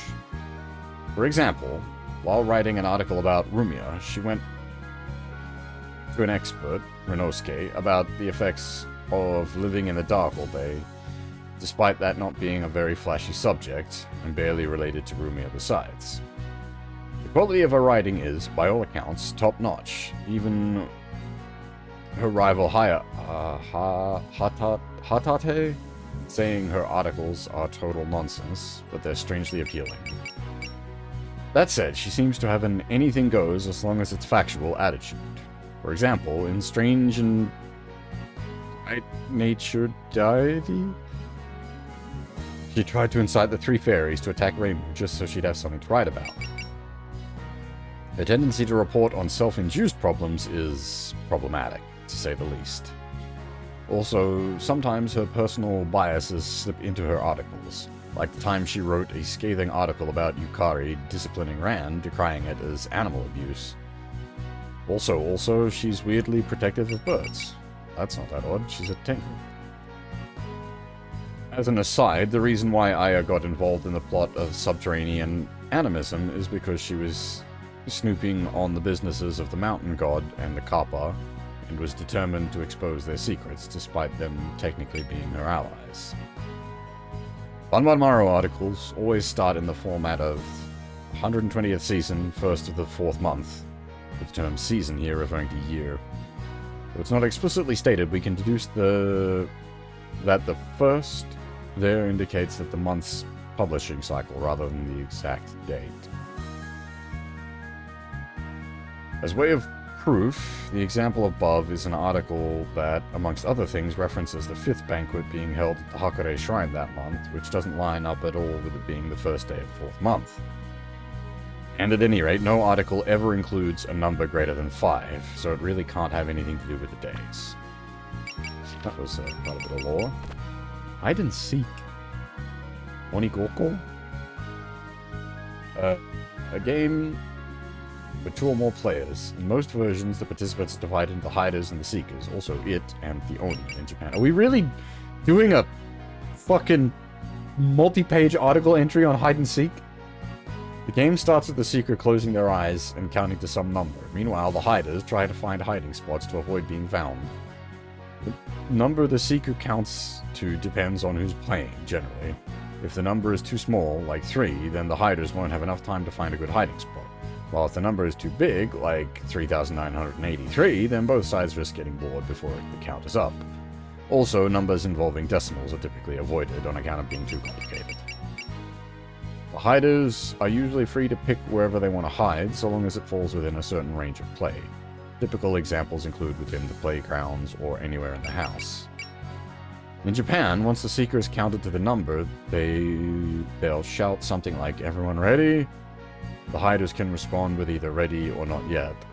This keeps going until all the hiders feel like they've got a good enough spot. In theory, the hiders can keep delaying indefinitely, but in practice, the seeker is likely to get bored long before then and just start searching, citing any possible number of excuses. This is all in stark contrast to the typically observed rules in the West, where the seeker will usually shout "ready or not, here I come," and just start searching without delay.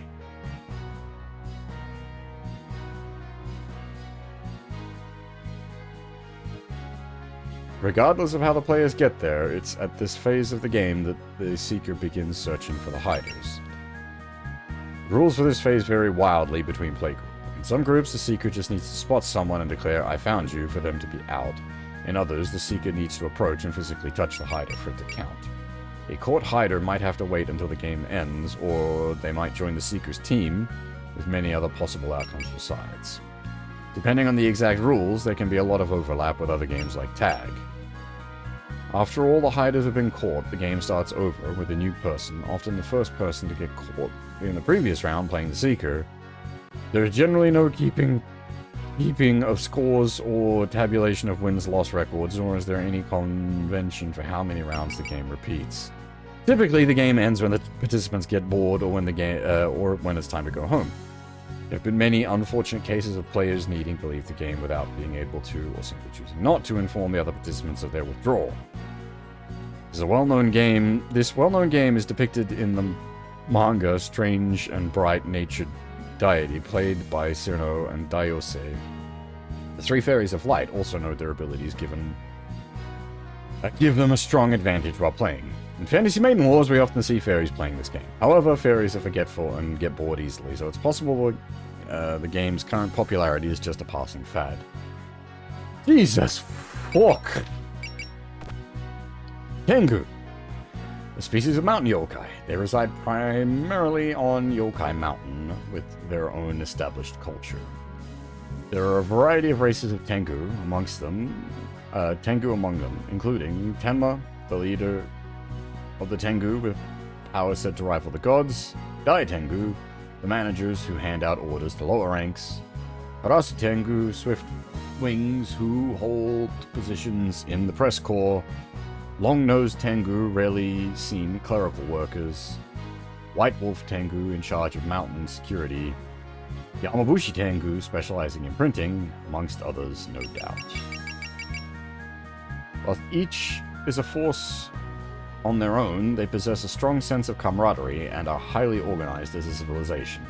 Plus, they've got the Kappa around for their technological edge. For this reason, it is extremely dangerous to wander into Yokai Mountain. Thanks to their power and mysterious nature, they are sometimes revered as gods in the human village. That said, they are still no match for the mountain's previous ruler, the Oni, and Suika has often described them as sneaky and all talk. But it's worth noting she said that to Aya, who she has had a decent relationship with, and she's pretty critical in general, so don't read too far into it. Okay, I think that's... There we go. Caught the lore up. They're absolutely reading stream. Someone's got to read the lore. They took the time to write it. Originally, the translation team took the time to translate it, so I'm going to take the time to read it. Oh. That, however, will mark the end of today's stream. We've been going for over 7 hours, which is a pretty damn solid stream length. I'm hungry as heck because I haven't eaten today, so I want to go get some dinner.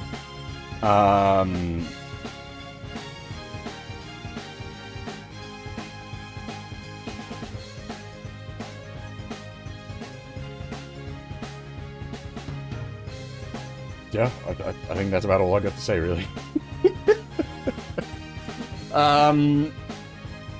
There probably won't be a stream tomorrow.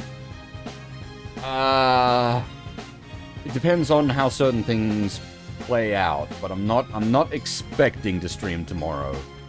The next stream will probably be Thursday afternoon, my time-ish, I think. Depends on how late work runs Thursday. But we will absolutely be continuing Fantasy Maiden Wars on the next stream. Unsurprisingly, I'm having a great time with it. I love Super Robot Wars, so of course I'm going to enjoy this. I enjoy Toho for itself anyway, and Toho music is fantastic, and it's kind of a perfect fit for an SRW-like game. Alright, I think, actually, Mr. Red Eye is also interested in Fantasy Maiden Wars. I don't think he's got around to it yet, but he's currently streaming Silksong, so I'll send you guys over to hang out with Mr. Red Eye.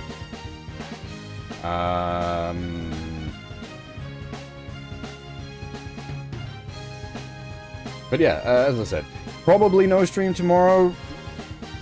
Technically, there could be a stream tomorrow if things go wrong. Hopefully that's not the case. I did save, but I will save again.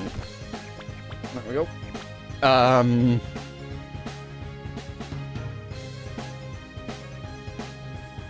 Yeah. More than likely next stream will be Thursday afternoon my time.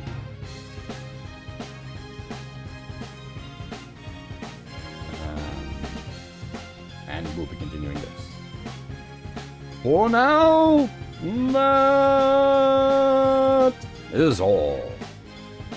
Thanks for watching, everyone, and hopefully I'll see you all next time.